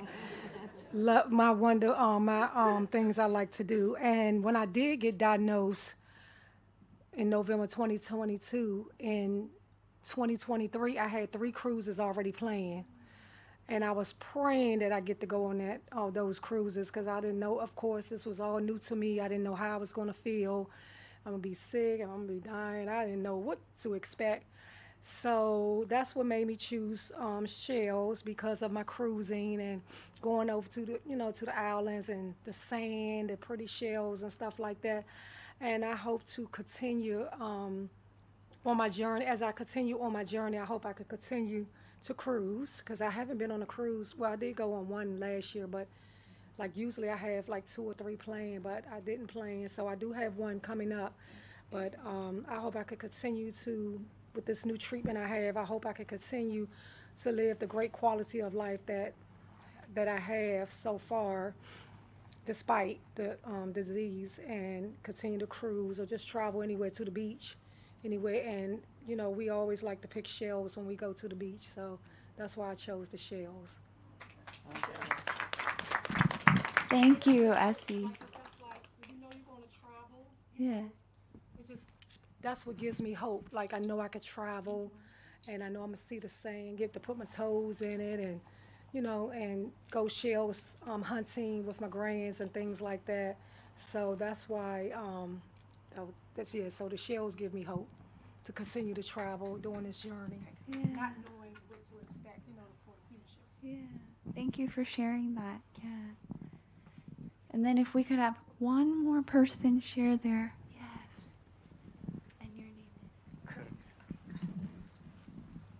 my wife Kim actually picked this one, and she used to be, the hope of my life, and we've been together for 35 years.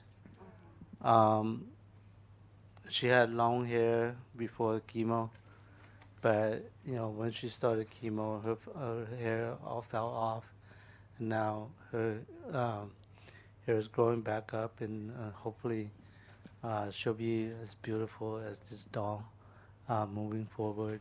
And our hope is, as the lady over here said, last year we had planned on a cruise, but we had to cancel it because she had to go through with chemo, and we are hoping to go again in May.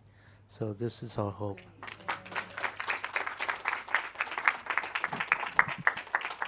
Thank you for sharing that, Kirk. And it sounds like your wife, she is the hope. She's the patient and the hope. And you're holding on to that.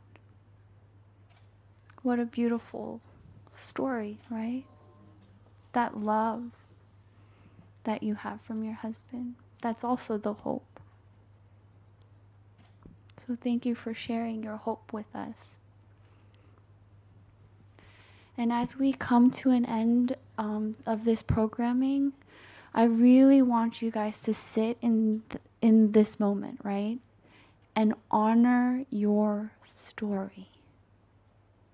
Honor your strength. And as you look at these miniatures, right, you see a reflection of like the people you represented in these miniatures, right? The way they might have a hand gesture, or the way their eyes look, or maybe the way their body is positioned, or maybe the way things are put into this world. There's a meaning in it. There's a meaning in it. And as you look down at your world, just noticing the subtle details in that world and the beauty of your story and the sadness and the loss of your story, right? And then noticing all of it. So I just want to take this time and just really thank everyone for participating. And if anyone has any questions for me, maybe like 1 or 2 questions, and I know just because of time. And if there's no questions, that's okay too. Yeah. Anyone? No? Okay. Yes. Okay. Thank you, everyone. Yeah. Thank you. And if I could have everyone bring up their miniatures, that would be very helpful. These have told many stories, and I know, I know. I've been collecting these for like over a decade, and so yeah, they have told many stories. So thank you for adding to the stories that they have told. A miniature? Oh, I don't know. This is what I'm becoming. Yes. In my I new know who life. she is. That's This is. Yeah, she has a. This is you. It's a bunch of them. They have different powers. This is I you. know. It's Yeah. beautiful. Where did you ever find this?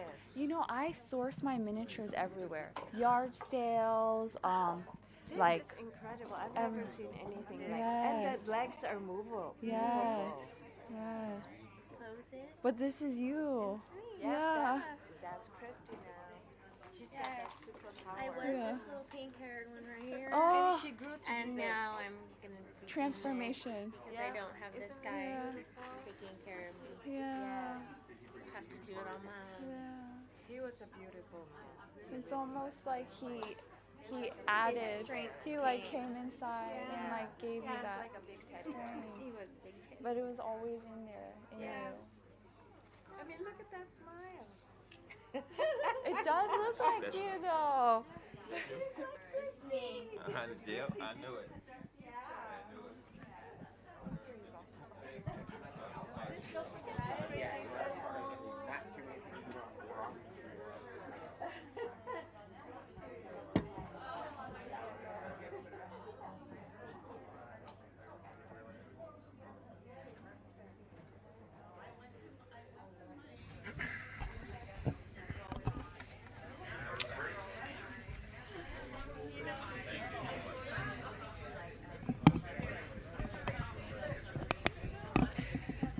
All right, guys.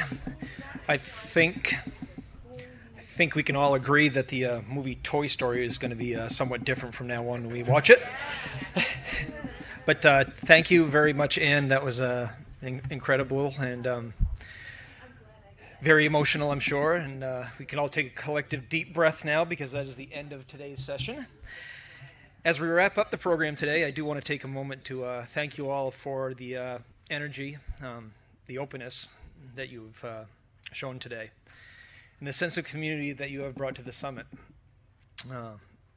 I've heard a lot of thoughtful questions and experiences, shared experiences in the hallways, in the sessions today that I think have definitely made an impact on everybody. So this gathering is definitely so much more than just information. It's about connection, support, moving forward together, and most of all, hope. And I think we've heard a lot of all of that here today. So with that in mind, we can now enjoy a nice, relaxing, and great dinner provided for us right upstairs at the Sky Dome Restaurant, which is a beautiful place. We were there last year. So great food, great view of DC at night. So easy to get to. Just head right out the door, right down the hallway, and go to the elevator that says Sky Dome Restaurant. Another way to tell which elevator it is because there's a sign right out there that I do believe says closed for a private event. Do not worry, we are the private event. So there you go. Tomorrow morning, breakfast is going to start bright and early at 7:30 a.m. So this morning was 8. We're going to make you wake up a little bit earlier tomorrow, now that you've gotten used to the time change, of course. So 7:30 breakfast. If you missed that for some reason, you oversleep, then just show up at 9:30 to the session, because that's when we'll start tomorrow. We will see you guys all upstairs.